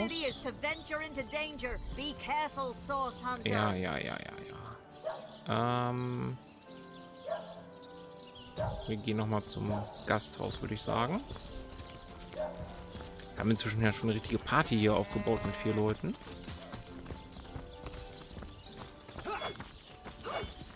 Ärgert mich ein bisschen, dass wir jetzt einen Ritter gefunden haben, wo wir doch schon einmal sind, aber kann man nichts machen, ne?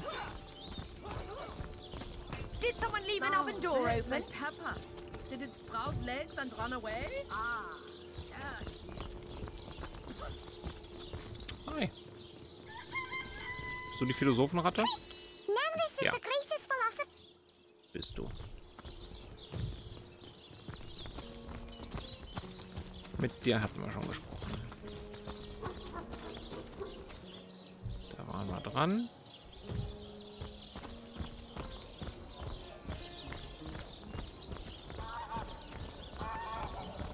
Ach so, das... Ja. Ich habe mich verlaufen. Ich dachte, der Eingang wäre auf der Seite hier. Aber ist er gar nicht.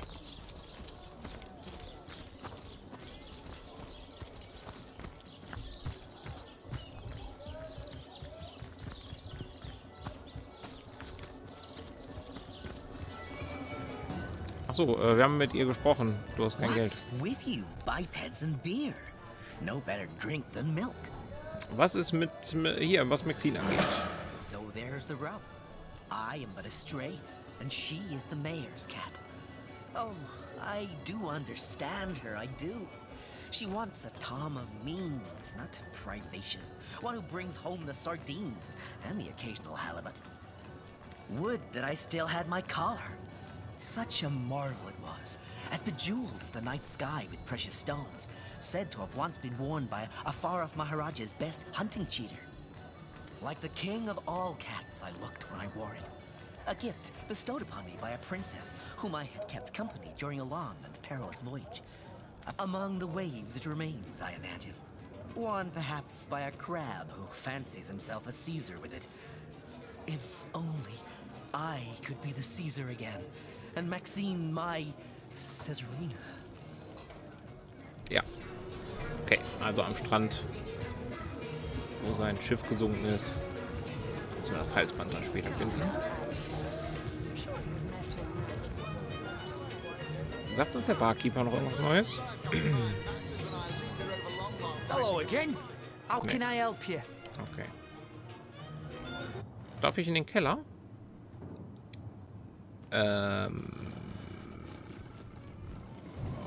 Okay. Interesting.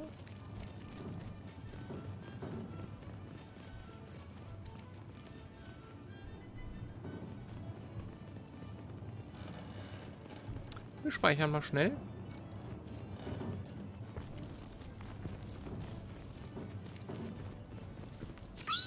Folks say it was Esmeralda who killed Councillor Jake, but I didn't see her here the night of the murder.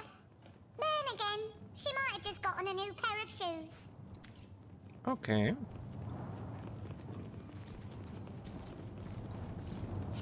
This will is disgusting. The folks in Hunter's Edge make the best whiskey in Rivellon. Du solltest vielleicht keinen Whisky trinken, du bist eine Ratte.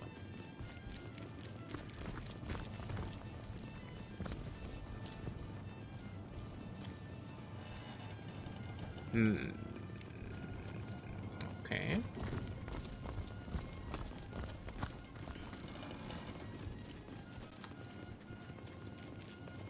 Hier ist jetzt erstmal nichts Verdächtiges. Schlüssel für die Ziertruhe. Ja. Was ist da?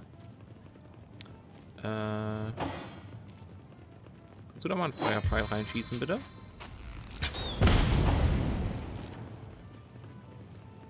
Hold! Our enemies have laid a trap. Okay. Oh Gott.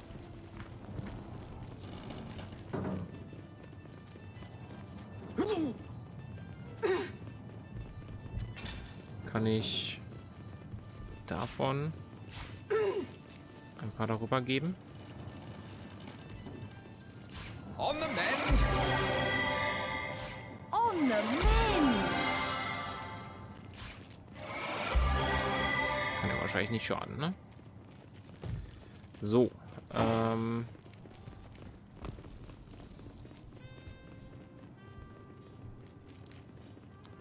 Büchse. Da hinten ist ein Schlüssel. Ich kann von hier aus nicht sehen, was für einer. Kann ich da irgendwas draufschmeißen? Stuhl oder so? Oder ein Fass? Warte mal, du hast doch deinen Teleporterspruch.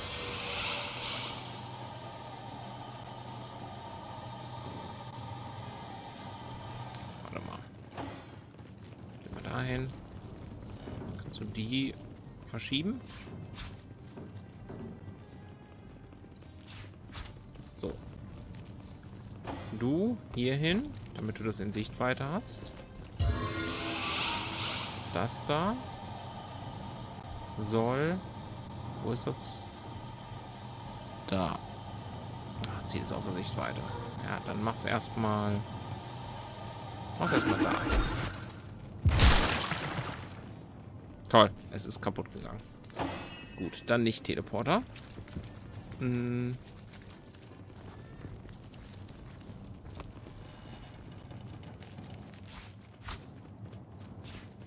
werfen wir einfach einen Waschzuber da drauf.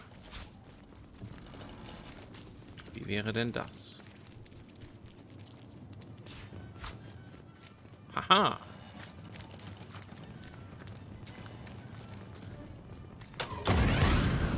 Wer ist denn jetzt schon wieder auf den Schalter getreten? Leute. Was ist das? Ah. Holzstapel, Holzkiste. Tavernenziertruhe Stufe 5. Den Schlüssel haben wir ja gefunden, aber ich möchte nicht zwingend klauen.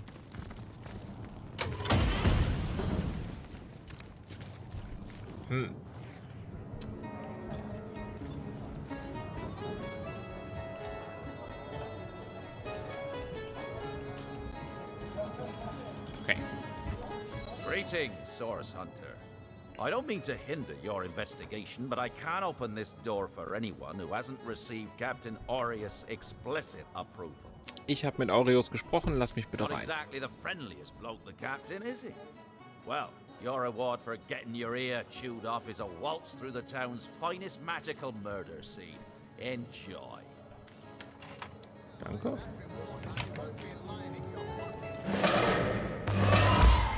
Okay.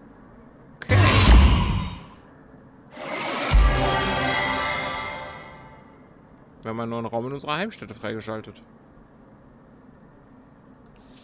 Was auch immer das heißt. Ein inaktiver Stein liegt hier. Vielleicht sollten wir erstmal miteinander reden. Everything we do seems to fortify your abilities.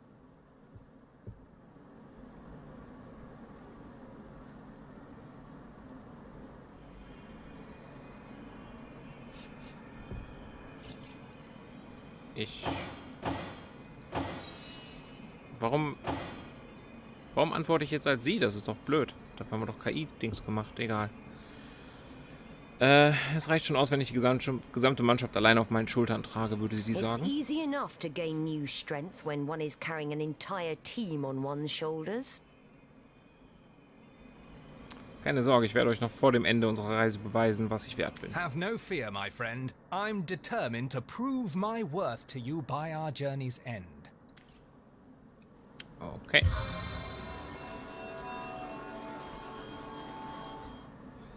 So, ein Kerzenständer. Okay. Untersuchen. Ah ja. Ein Spiegel. Looking good. Das Gemälde einer Frau. Nein, ich wollte es nicht. Jemand wollte das mitnehmen. Ich wollte das untersuchen. Kann ich das wieder an die Wand hängen? Ich meine, es ist ein bisschen Geld wert. Vielleicht Und lassen wir es auch einfach im Inventar. Wir warten durch Blut. Gemälde eines Hahns. Don't mind if I do. Also die Wand. Leinwand würde ich gerne. Kann ich damit irgendwas machen? Ja, kann ich. Dahinter ist aber nichts. Bleibt also die Truhe. Vielleicht sollen wir erstmal Punkte verteilen, ne? Fertigkeiten. Handwerk.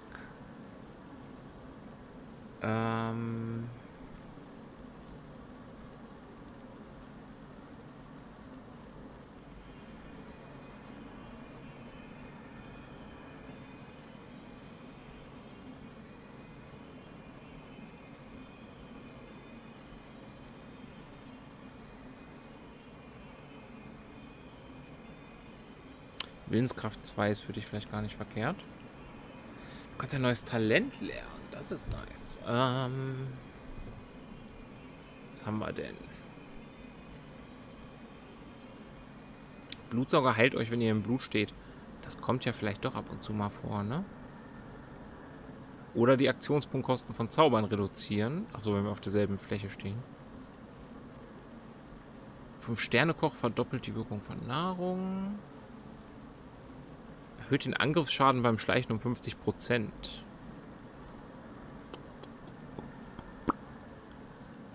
Ja, komm, das ist für sie doch perfekt.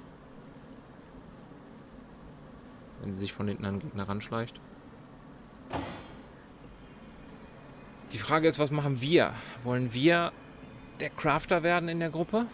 Verzichten wir dafür auf offensive Fertigkeiten? Weil ganz ehrlich, ich sammle das meiste Zeug ein. Ich habe keine Lust, das immer an einen anderen Charakter zu geben, um zu craften. Ich habe kurz überlegt, ob sie hier zum Beispiel unsere Schmiedin werden könnte oder so, aber boah, ich weiß ja nicht.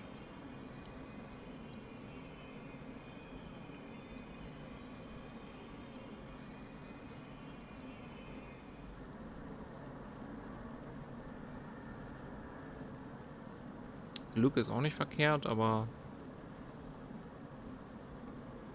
wobei Schmieden könnte einer machen und einer macht Herstellung.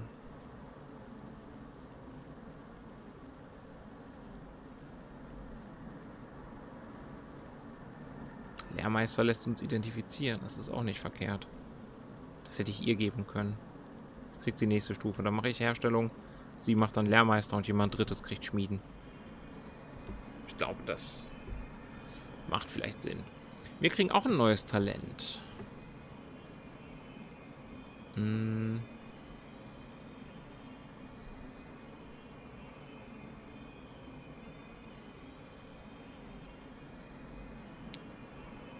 Wahrnehmungsbonus +2 beim Erkennen von Fallen. Vielleicht.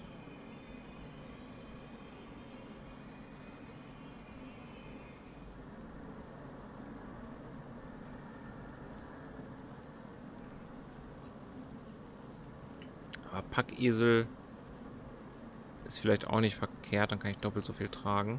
Für die Herstellung ist das ganz gut. So, Kira. Kannst du das aufmachen?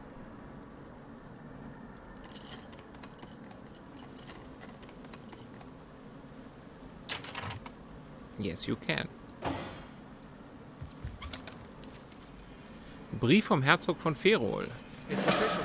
The Duke of Ferrol is the worst poet in Rivellon. In his defense, not much rhymes with murder. Liebste Esmi, eure Lippen sind rot wie Smaragde, euer Haar ist schwarz wie ein Birkenwald. Eure Liebe ist wie Cholesterin, mein Herz, es schmerzt und wird alt. Ich will euch in meinen Armen halten und streicheln euren schönen Zopf. Und all dies wäre einfacher, wäre Ratsmitglied Jake ohne Kopf. Auf ewig der Eure, der Herzog von Ferrol. Okay.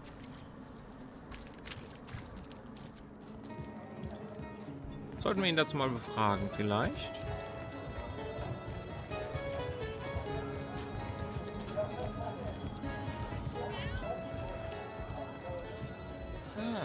Hello. I suppose you're here to viciously interrogate me for information I don't have, like our noble Captain Aureus before you. Ich habe den Liebesbrief gefunden, den ihr Esmeralda geschrieben habt. Which one? I've written Esmeralda more works of lyrical mastery than I can count. All that letter proves is my devotion to my lady, not any actual intention to do away with Jake. Da wäre ich nicht so sicher.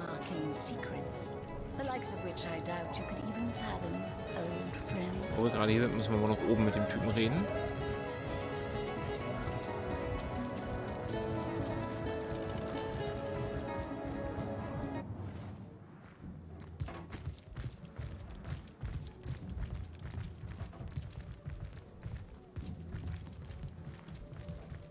Here I wait for thee in the dark.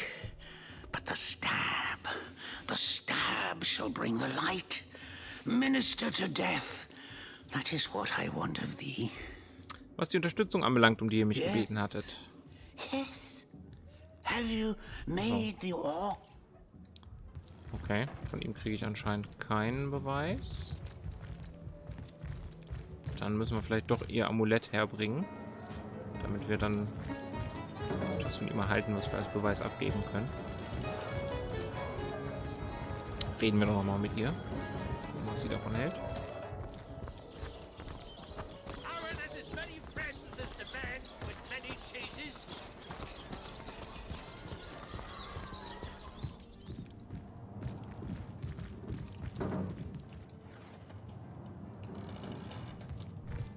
Wo ist sie denn?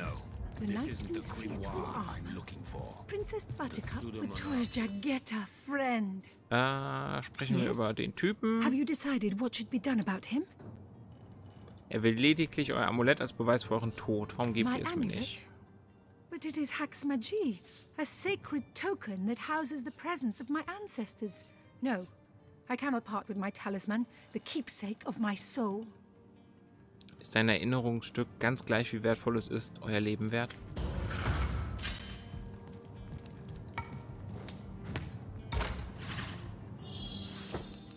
Demonology for dumbbells. Ugh. I need something more advanced. The Encyclopedia Demonium. I know it by heart.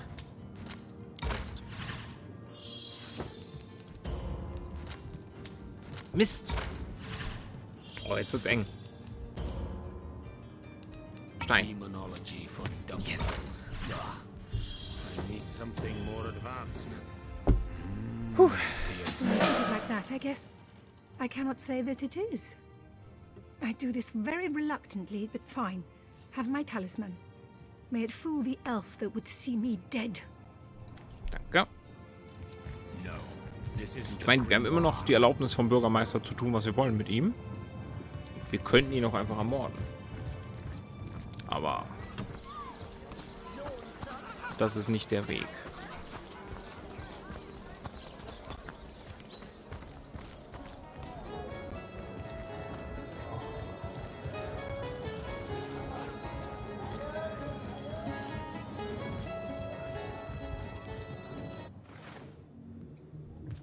The hunters go stalking in the night. By the needles of the million bleeder, they'll end it all. Speicher aber mal, falls das... Here I wait for thee in the dark. Yes. Hier bitte das Amulett. Yes. So it is. So it is. By Angus, the Impaler's favourite steak, you've done well by me. Oh, Ravager of Gazaldagar, the last of their line is dead. The House of Gandavon has been avenged. Sweet flowing blood. The quest of decay is at an end. My wealth is yours. My life is death's. By the hollow sockets of the Voidwood Eye Gouger, I bid thee thanks and fond farewell.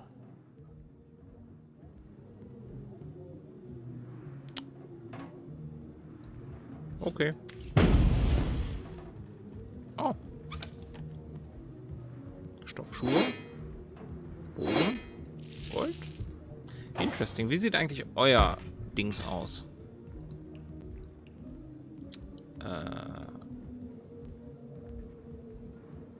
Okay, nicht so gut. Oh, die hat Lehrmeister 2. Die kann das identifizieren. Wait a minute. Dann bekommst du doch das Zeug zum Identifizieren einfach. Das ist ja noch viel besser.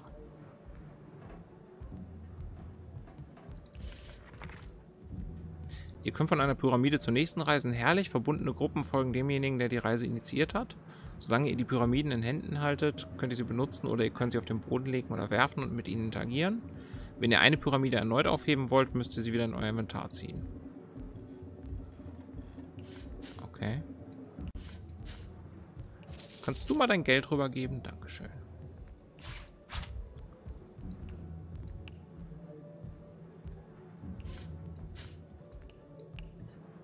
Ist vielleicht nicht verkehrt.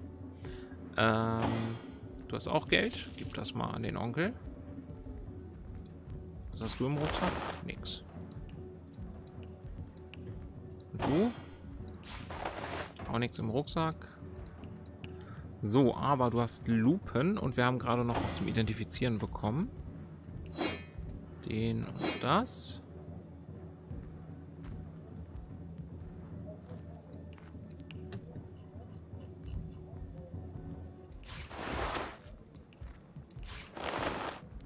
Okay.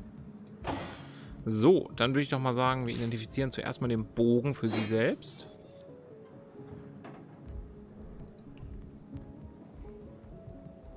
Der ist schlechter. Okay. Aber er hat Feuerschaden. Na gut. Schuhe, Ring oder Schild? Schild benutzt bei uns gerade eh keiner. Gucken wir mal den Ring erst an. Achso, die sind nicht sofort kaputt. Die kann man zweimal benutzen. Ah. Verrosteter Kupferring des Lehrmeisters. Gut, Lehrmeister ist sowieso sie hier zum Identifizieren. So. Why not?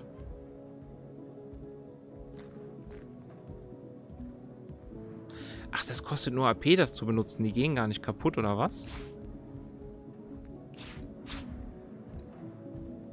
Ach so. Interesting. Das wusste ich nicht. Ich dachte, die sind einmal Benutzungsgegenstände. So, der Schild der Flucht, Glücksbringer, okay. Und Stoffschuhe der Seele. Plus Glück, plus Initiative, 11 Verteidigung.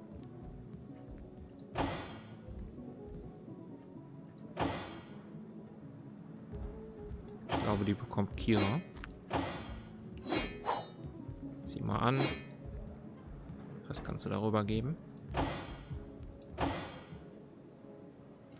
Die Wiederbelebungsrollen, davon hatten wir ein paar, ne? Wie wäre es, wenn jeder eine bekommt? Falls irgendwas passiert. Ist das vielleicht nicht verkehrt?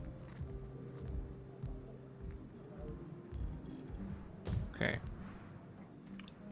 Ja, gut, ne? So viel dazu. Dann können wir ihr sagen, dass sie sicher ist. Nehme ich mal an.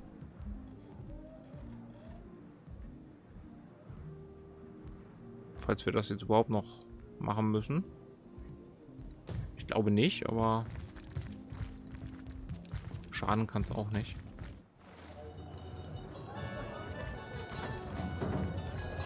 Wir gehen mal kurz.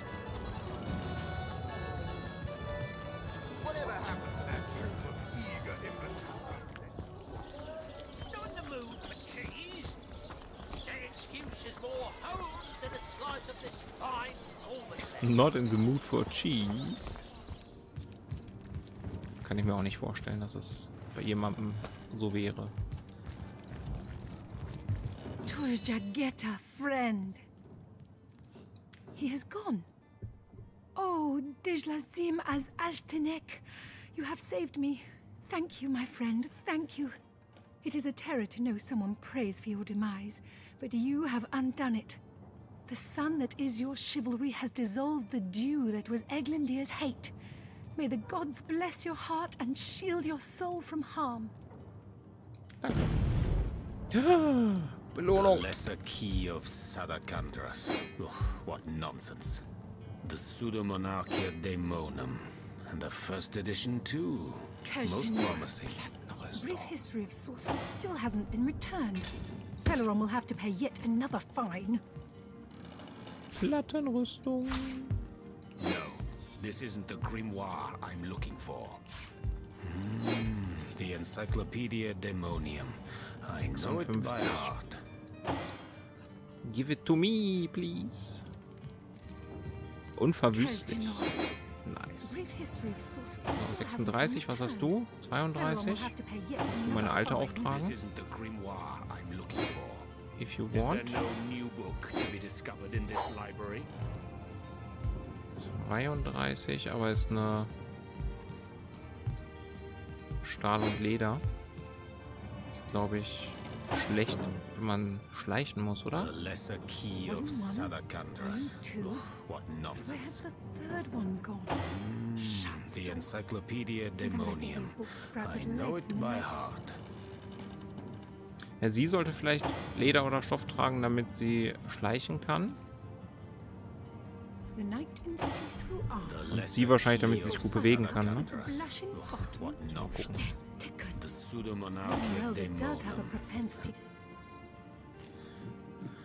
So, dann können wir, glaube ich, mal die Beweise abgeben, die wir bis jetzt haben. Und gucken, ob wir dann eine neue Spur bekommen. Achso, müssen wir ihm noch sagen, dass seine Tochter safe ist? Wo wir gerade noch hier sind, ne?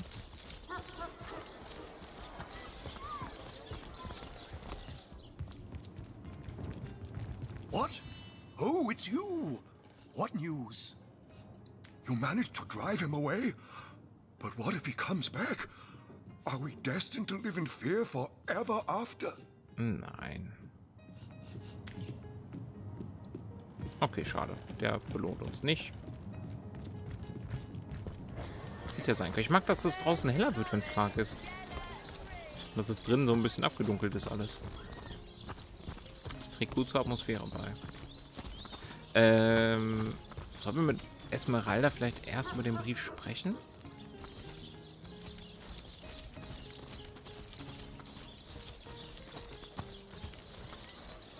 Das Ding ist halt, ich glaube nicht, dass Esmeralda und ihr Liebhaber was damit zu tun haben. Weil das erklärt nicht die verschwundene Leiche.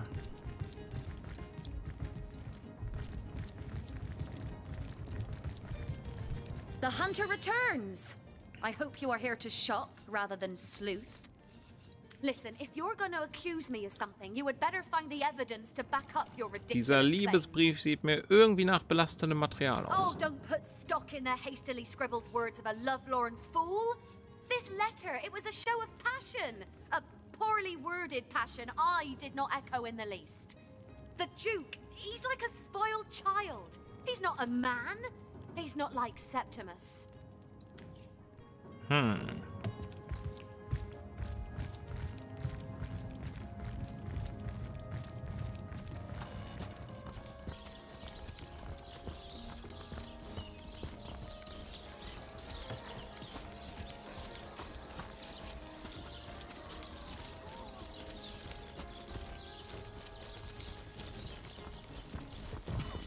Okay, jetzt sollen wir offiziell die Leiche inspizieren, aber das haben wir schon gemacht. I'm warm as fresh apple pie. Well, hello there.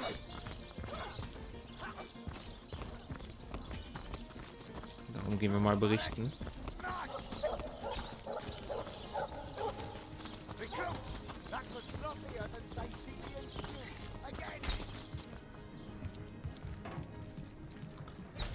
Moin. You again? Ja. Oh, still not finished with that sorry matter. Was Esmeralda betrifft. Esmeralda is Jake's wife. Well, widow. Everyone in town, down to the crabs on the beach, is convinced she killed him. Now, the girl has the reputation of being a flirt. There is that. But that doesn't suffice as evidence, wouldn't you say? Or do source hunters rely on hearsay alone, perhaps? That certainly would explain some of the cock-ups you lot have made in the past. Ich? Ich habe Irrtümer begangen. What? You're going to stand there and claim with a straight face your order never wrongly tortured and executed anyone? Hardly. But I won't stand for such nonsense. If you bring evidence before me, I'll evaluate it with perfect objectivity.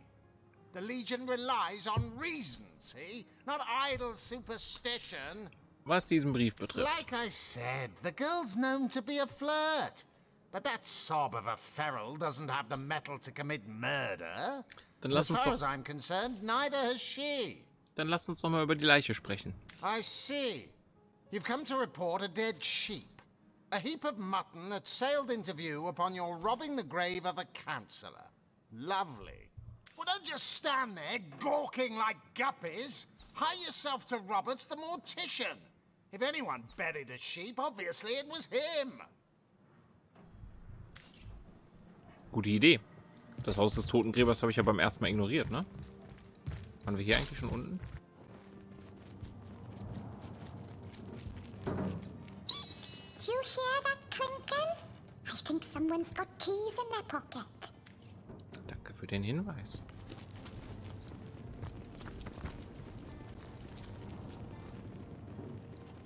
Quiet! No talking to these scoundrels, criminal scum! Ja. Okay. Source hunter or no, not a single non-legionnaire is permitted into the treasure room.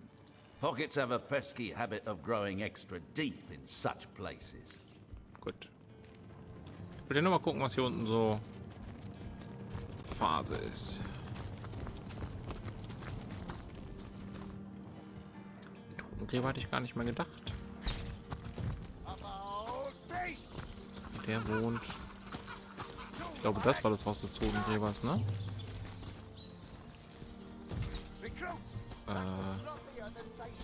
So. Wir gehen mal.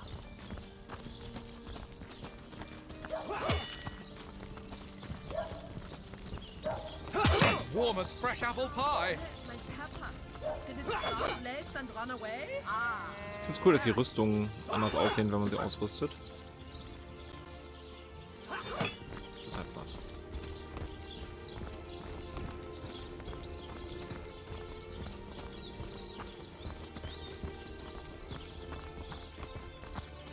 So, Totengräber war hier hinterm Friedhof direkt, ne?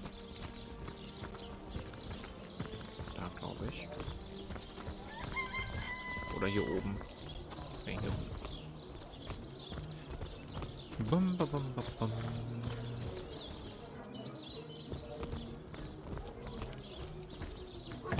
Guten Tag.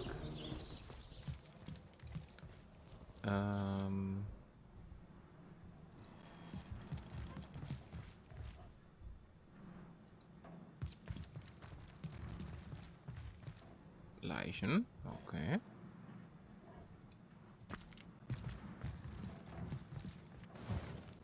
Jemand zu Hause?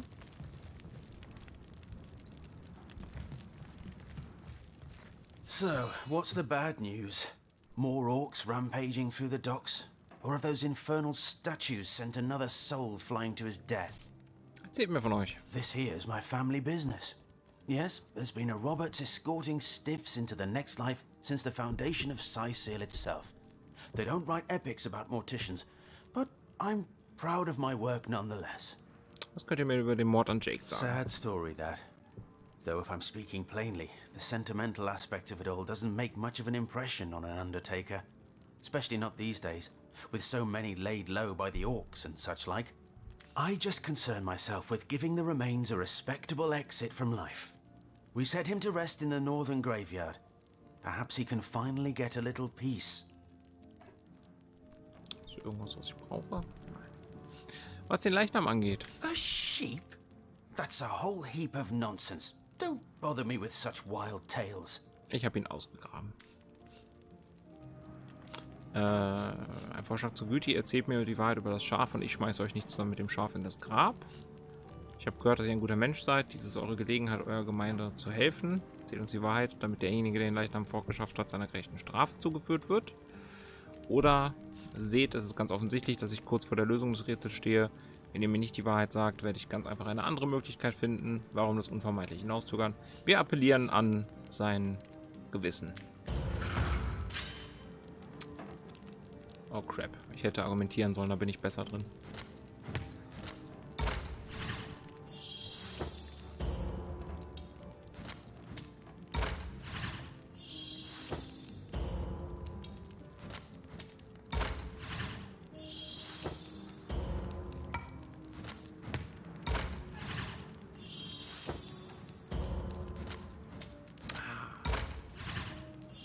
Komm schon.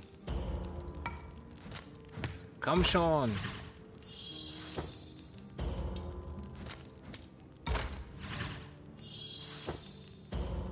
Einmal noch, komm. Ah. Why should I help those louts?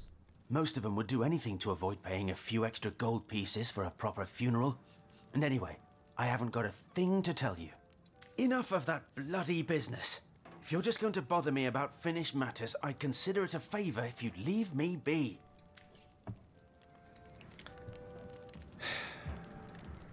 The death man is nervous as a squirrel. I'm certain. She said it, not me. Todesmann ist so nervös wie ein Eichhörnchen. Ja, der verheimlicht definitiv was. Hoffentlich können wir die Wahrheit auf andere Art und Weise herausfinden.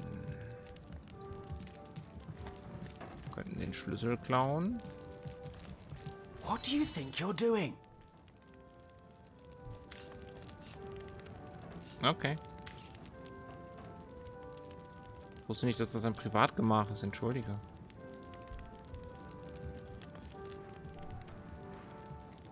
Das ist seine Truhe.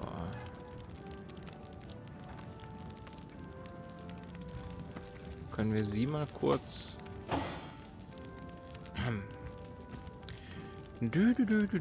Schattengang.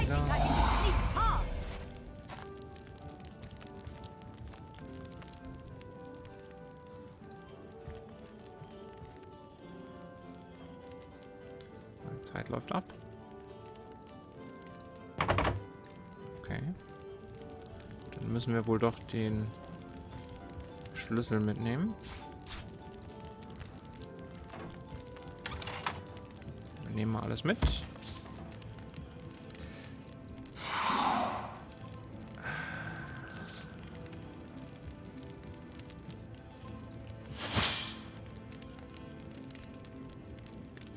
Sie ist ein Busch.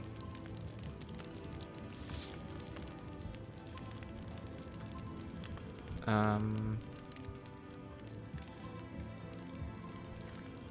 haben wir denn jetzt mitgenommen aus der Truhe? Eine Nadel, ein Zauberstab, eine Robe.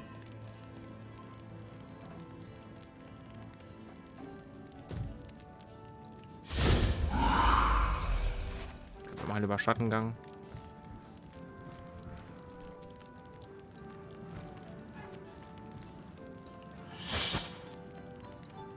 Was hat er denn dabei? Ein Schädel, Geld, Tee, Hammer. Nix, was wir brauchen.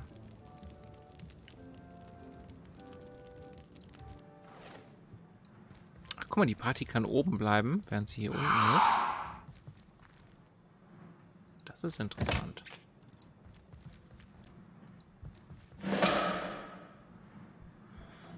Roberts Hauptbuch und die Leichen. Haben die irgendwas? Haare? Nee. Danke. The seven grant abundance. Darüber hinaus halte ich es für unmöglich, dass irgendeine Person außer Bürgermeister Cyseal, Hauptmann Aureus, Eva Maria oder Esmeralda in der Lage gewesen wäre, Zugang zum Leichnam zu erlangen, ohne dass ich dies bemerkt hätte. Eine Leiche kann sich nicht einfach in Luft auflösen. Und selbst wenn, so kann kein noch so starker Windstoß einen Sack Gold auf die leere Totenbank geblasen haben. Nein, eine der genannten Personen muss ihre Finger im Spiel haben, aber solange Jakes Sarg nicht wieder ausgegraben wird, kann niemand das Verbrechen bis zu mir zurückverfolgen.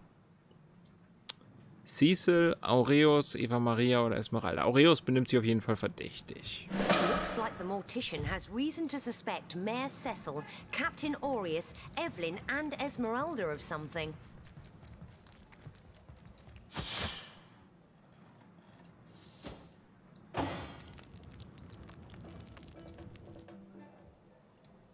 Gut, dann gruppen wir wieder zusammen.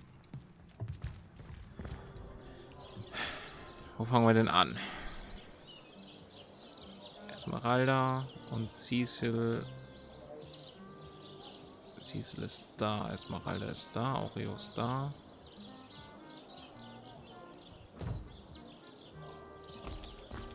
Gucken wir mal.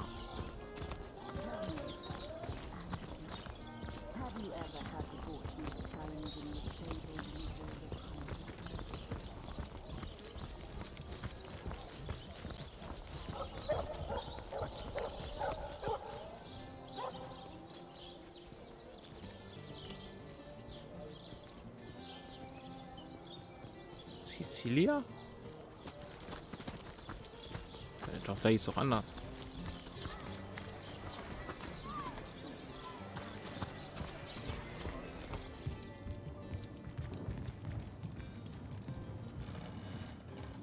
What? Oh, it's you. What news? Ihr wurdet als Verdächtiger genannt. Jake? Murdered, you say? Oh, yes. Yes, of course. Now I remember. Well, I'm sure the facts will prove me innocent. Keep investigating. You'll see for yourselves in time. Der will nicht mit uns drüber reden. Hello again, adventurer.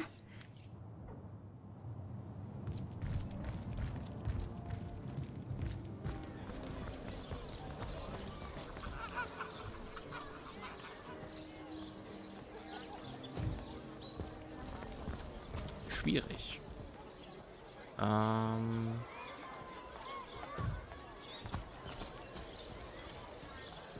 wir mal bei Esmeralda rein.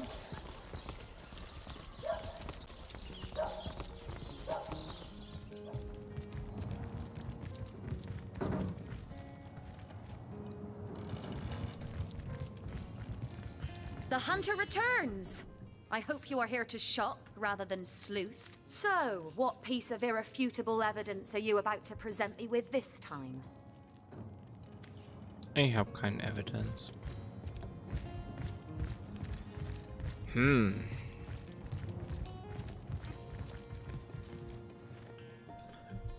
Kann ich hier oben die Dinger eigentlich mitnehmen ohne Probleme? Wait, what? Stinkende Unterhose. Geil. Kann ich die Kiesel hier einfach mitnehmen?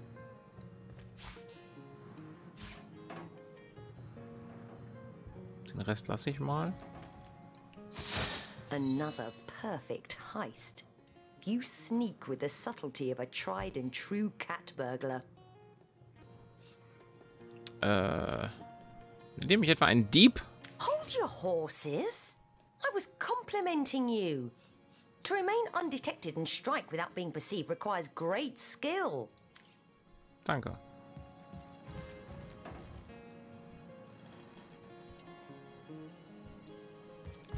Vielleicht hätten wir die später auch noch anders bekommen, aber ich wollte jetzt mitnehmen.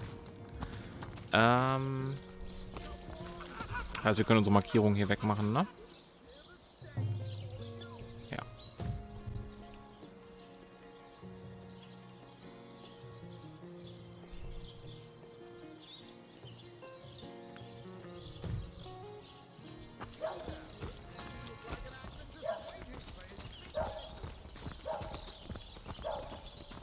Kann ja auch darum gehen, dann nimmt sich das nichts. Abendessen, lass es dir schmecken, Rook. Oh ja, es ist ja schon 6 Uhr. Ich habe mich eventuell ein bisschen festgesuchtet, kann das sein? Wir spielen seit fast, ja, über 4,5 Stunden schon. Hoppala. Zeit fliegt aber auch, wenn man sowas spielt.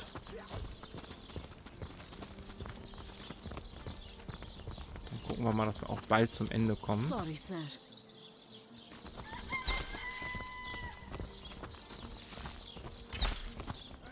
Hier geht's auch noch hoch. Vielleicht soll ich da auch mal gucken.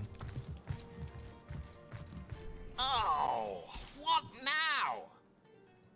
what about it? Lass uns das Thema wechseln. Wen solltet ihr verhaften? Roberts, den Totengräber. Er hat Kriminelle unterstützt und ihnen Beihilfe geleistet. Er sollte umgehend verhaftet werden. No, it's the actual killer we're looking for, not an intermediary. All right, we'll do it your way. Why bring up the subject of arresting someone if you don't dare go through with it? Ja, okay, dann nicht. Yes, discovered. Leiche. He has a lot to answer for, but not as much as the one that did the bribing in the first place. Guess your mission is pretty clear, isn't it? Off you go to find this munificent body snatcher. Es wurde... ich habe gehört, ihr wurdet beim Totengräber gesehen. You dare stand here and accuse me of involvement in this sordid affair? You dare accuse a captain of the Legion? Get out! Out! Before I have my men erect a gallows and string up a sauce pinata!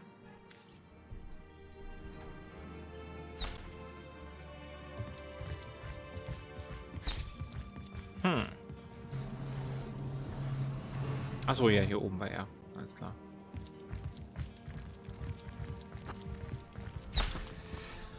Evelyn, wo war die nochmal?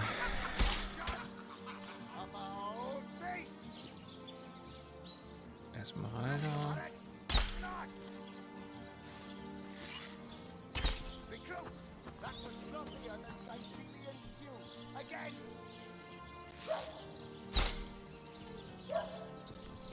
Wo war denn die nochmal? Das war hier meine Tochter Evelyn, die das Spiel aber als Eva Maria übersetzt hat. Oh, wo war das?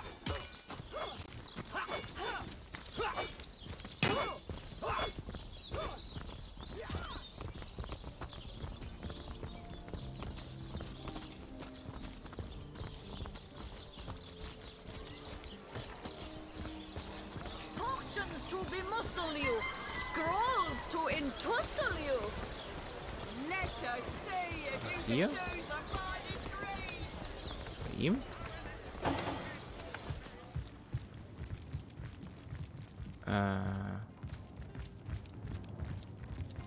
War die Heilerin hier Evelyn? That tone, soothing a corpse's troubled mind. Can't have gotten far. Sie ist auf jeden Fall nicht mehr hier. To what do I owe the repeated pleasure, Source Hunter?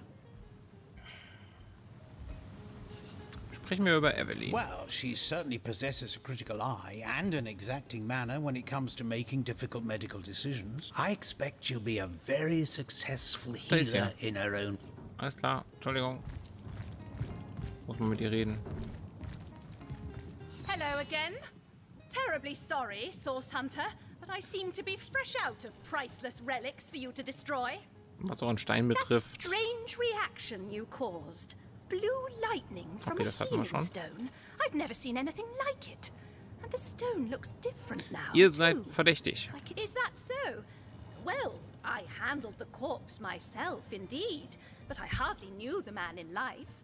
I was shocked when Ahu asked me to come to the crime scene, but Theliron had taken ill, and the responsibility fell to me. I arrived at the inn, where the body lay just where it had fallen. The injuries were like nothing I'd ever seen. A single intricate laceration wove like lace around every inch of his skin. Neither a beginning nor an ending point were discernible. I examined the corpse and recorded what information I could. Ein Schnitt, der quasi, oder ein Riss, der einmal komplett rumgeht. Also entweder so über den Körper oder so. I personally delivered the corpse the short distance to the mortician's house. As far as I know, everything was, as far as a magical murder is concerned, quite normal.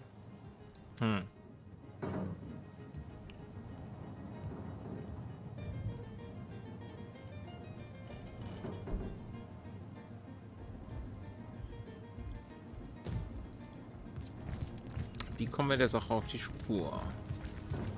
Esmeralda sagt, ich soll ihr einen Beweis bringen. Aureus schmeißt mich raus. Sie hier beschreibt die Leiche. Und der Bürgermeister stellt sich einfach doof.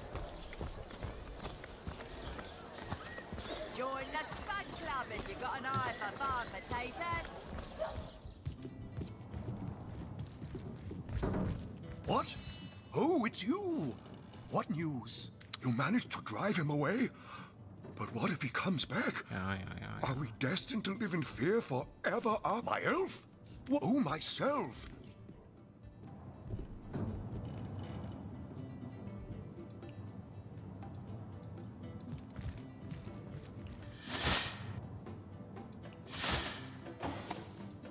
Vielleicht sollte sie das machen. Sie ist da besser drin.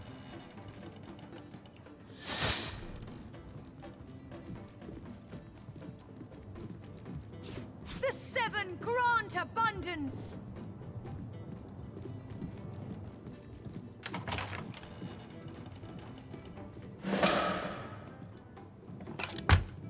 So. Da gucken wir uns hier mal um. Es muss doch irgendwas geben. Schlüssel? Truhe.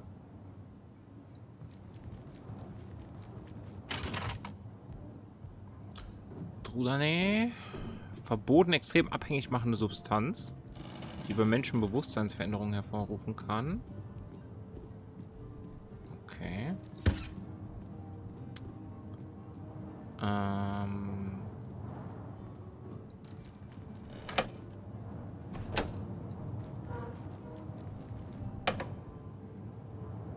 Stiefel, die stinken.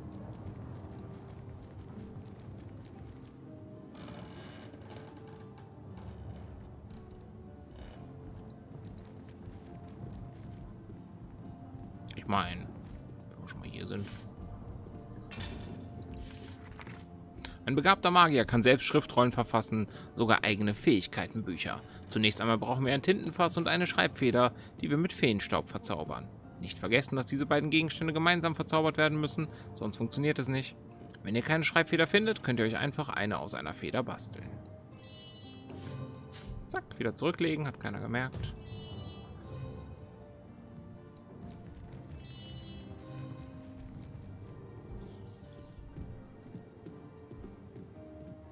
Leitfaden für Abenteuer Band 1 haben wir schon.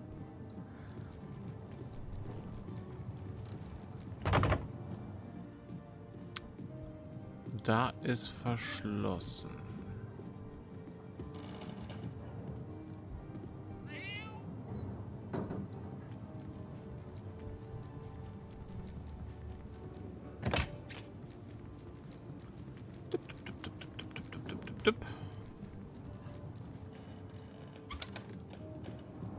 Kappe und Wolle.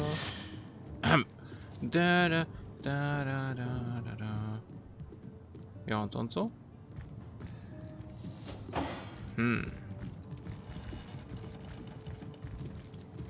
Welcome back, Source Hunter. Ihr habt auch nichts zu sagen, ne? Welcome back, so. Mystery is afoot.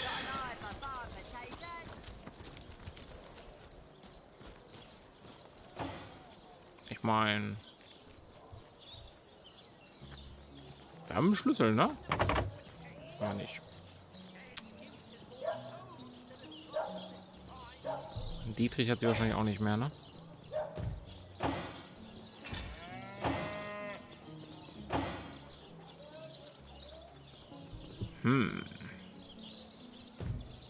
Habe ich den Schlüssel dafür? Nein. Hätte sein können. Ratte, hast du einen Tipp für mich? Okay, hast du nicht.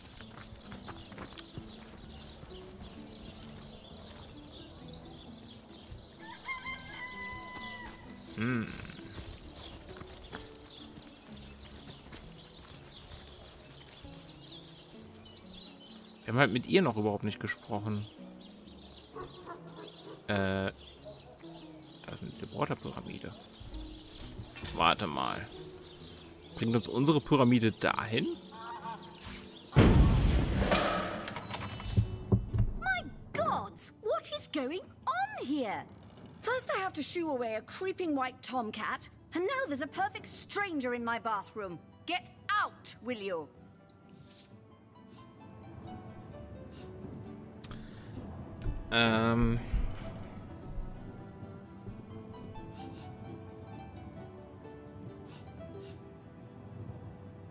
Entschuldigt, ich bin mit einer magischen Pyramide gereist und wusste nicht, wo ich landen würde. Oh. Das ist ihr, glaube ich, ein bisschen egal.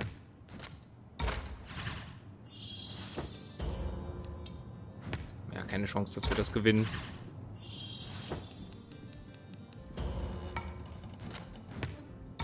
Nope. A magical pyramid, eh? Frivolous and lecherous magic, more like. Leave my house, before the divines punish you for your... No, if you please. This room is private. If she soaks in flower stink much longer, deer will smell this lady from a field away. Don't just stand I'll there. save a leg of something good for when she begins to starve. Away with you! All right, comrades. Nothing to see here. Let's clear out. Give the lady of the house a little privacy. What are you still doing here? Ja, wir gehen ja schon. Wir haben aber die zweite Hälfte der Teleporter-Pyramide gefunden. Was wiederum praktisch ist. Interesting. So. Kannst du dich da reinschleichen? Nein, kannst du nicht.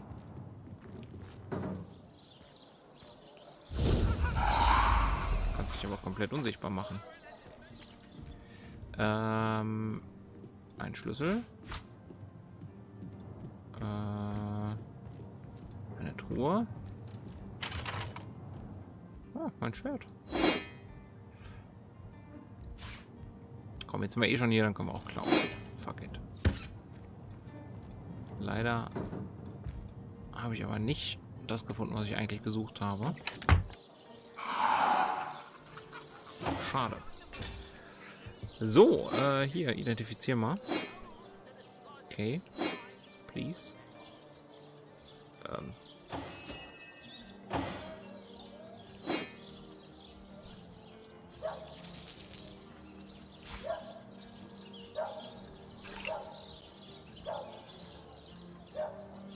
So.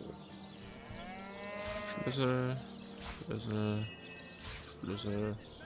Schlüssel. Hauptbuch. Nadel.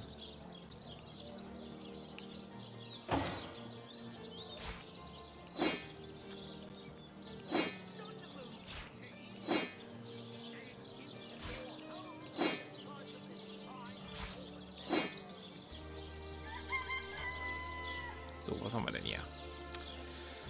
Rüstungswert 11, Wahrnehmung plus 1. Wahrnehmung könnte sie gebrauchen. Die andere kannst du dann meinetwegen tragen.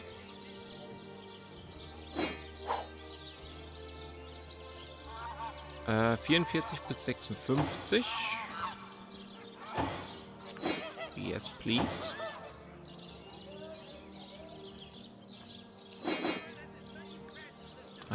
Bis 42, was hat deins? Oha, okay. 26 grobe.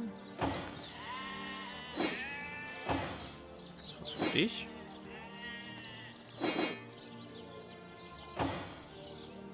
Und ein Zauberstab kann verkaufen. Genau den. Und den Schild. So. Würde ich sagen. Das Ding ist, was hat uns das jetzt gebracht, dass wir da gelandet sind?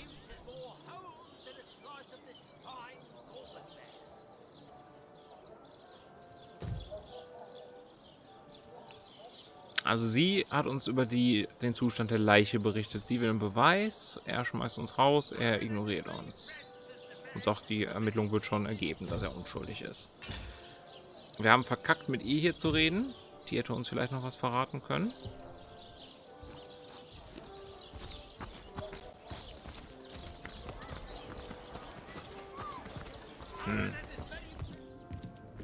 Kannst du noch was zu sagen? Oh, you haven't left town yet, have you? But of course, darling. Be my guest. Wisst ihr, dass Bürgermeister Cyseal euch einen, wie soll ich sagen, Hund genannt hat? Oh my golly gumdrops, he did what? The nerve of the man.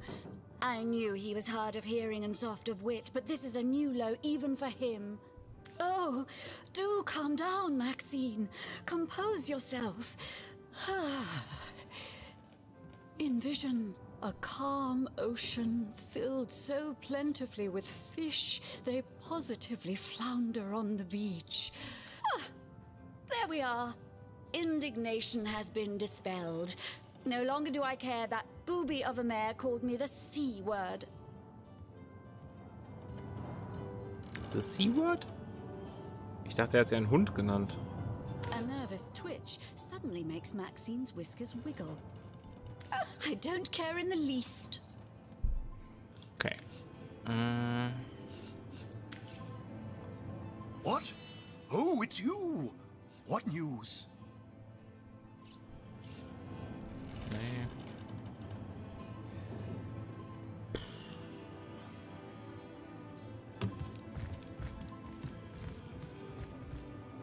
Da sollten wir vielleicht nicht reingehen.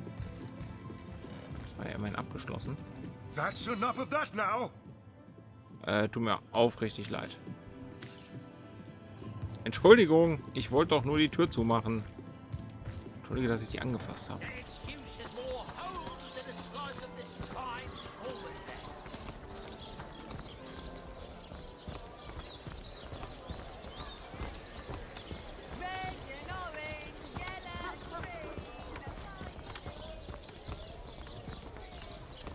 Ich weiß nicht.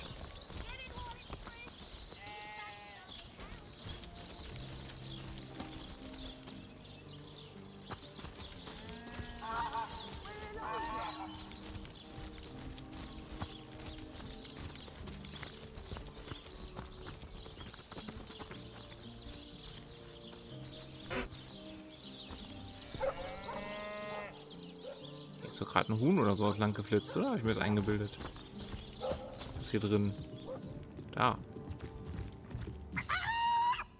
That rooster thinks he's such hot stuff, posing for Jerome like that. Someone ought to tell him his waddle waggles when he crows, same as the rest. Okay. I give milk.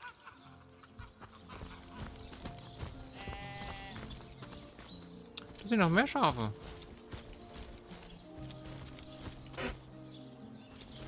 Ma! If you think black sheep are weird, try weir sheep. Wehrschafe. Ah ja.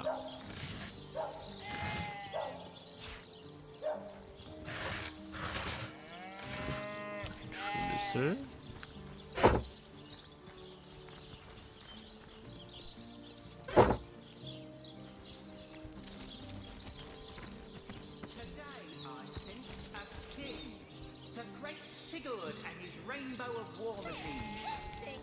It is said, and this I have heard from a ghost who knew Elba, who knew Elliot, who is said to have known Sigurd himself, that the king had a great thirst of colour. So ardently did he crave creamy blues and gory reds, that he ordered a contest across his realm. Hey, come one, come all, and see the amazing singing stuff! Bersha's shape is gone, gone, gone. Think it vanished through one of them swirly shrines? Das Schaf, das verschwunden ist, ist das, was im Grab liegt.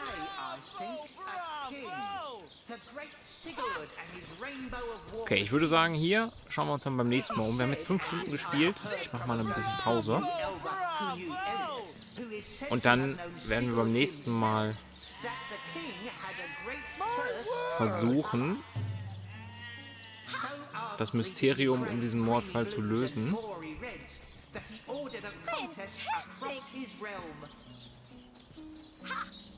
My word!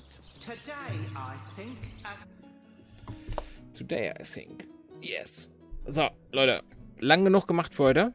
Ich sage danke fürs Zuschauen und ja, wir sehen uns dann beim nächsten Mal bei Divinity Original Sin Enhanced Edition. Vielen Dank und bis dann. Ciao.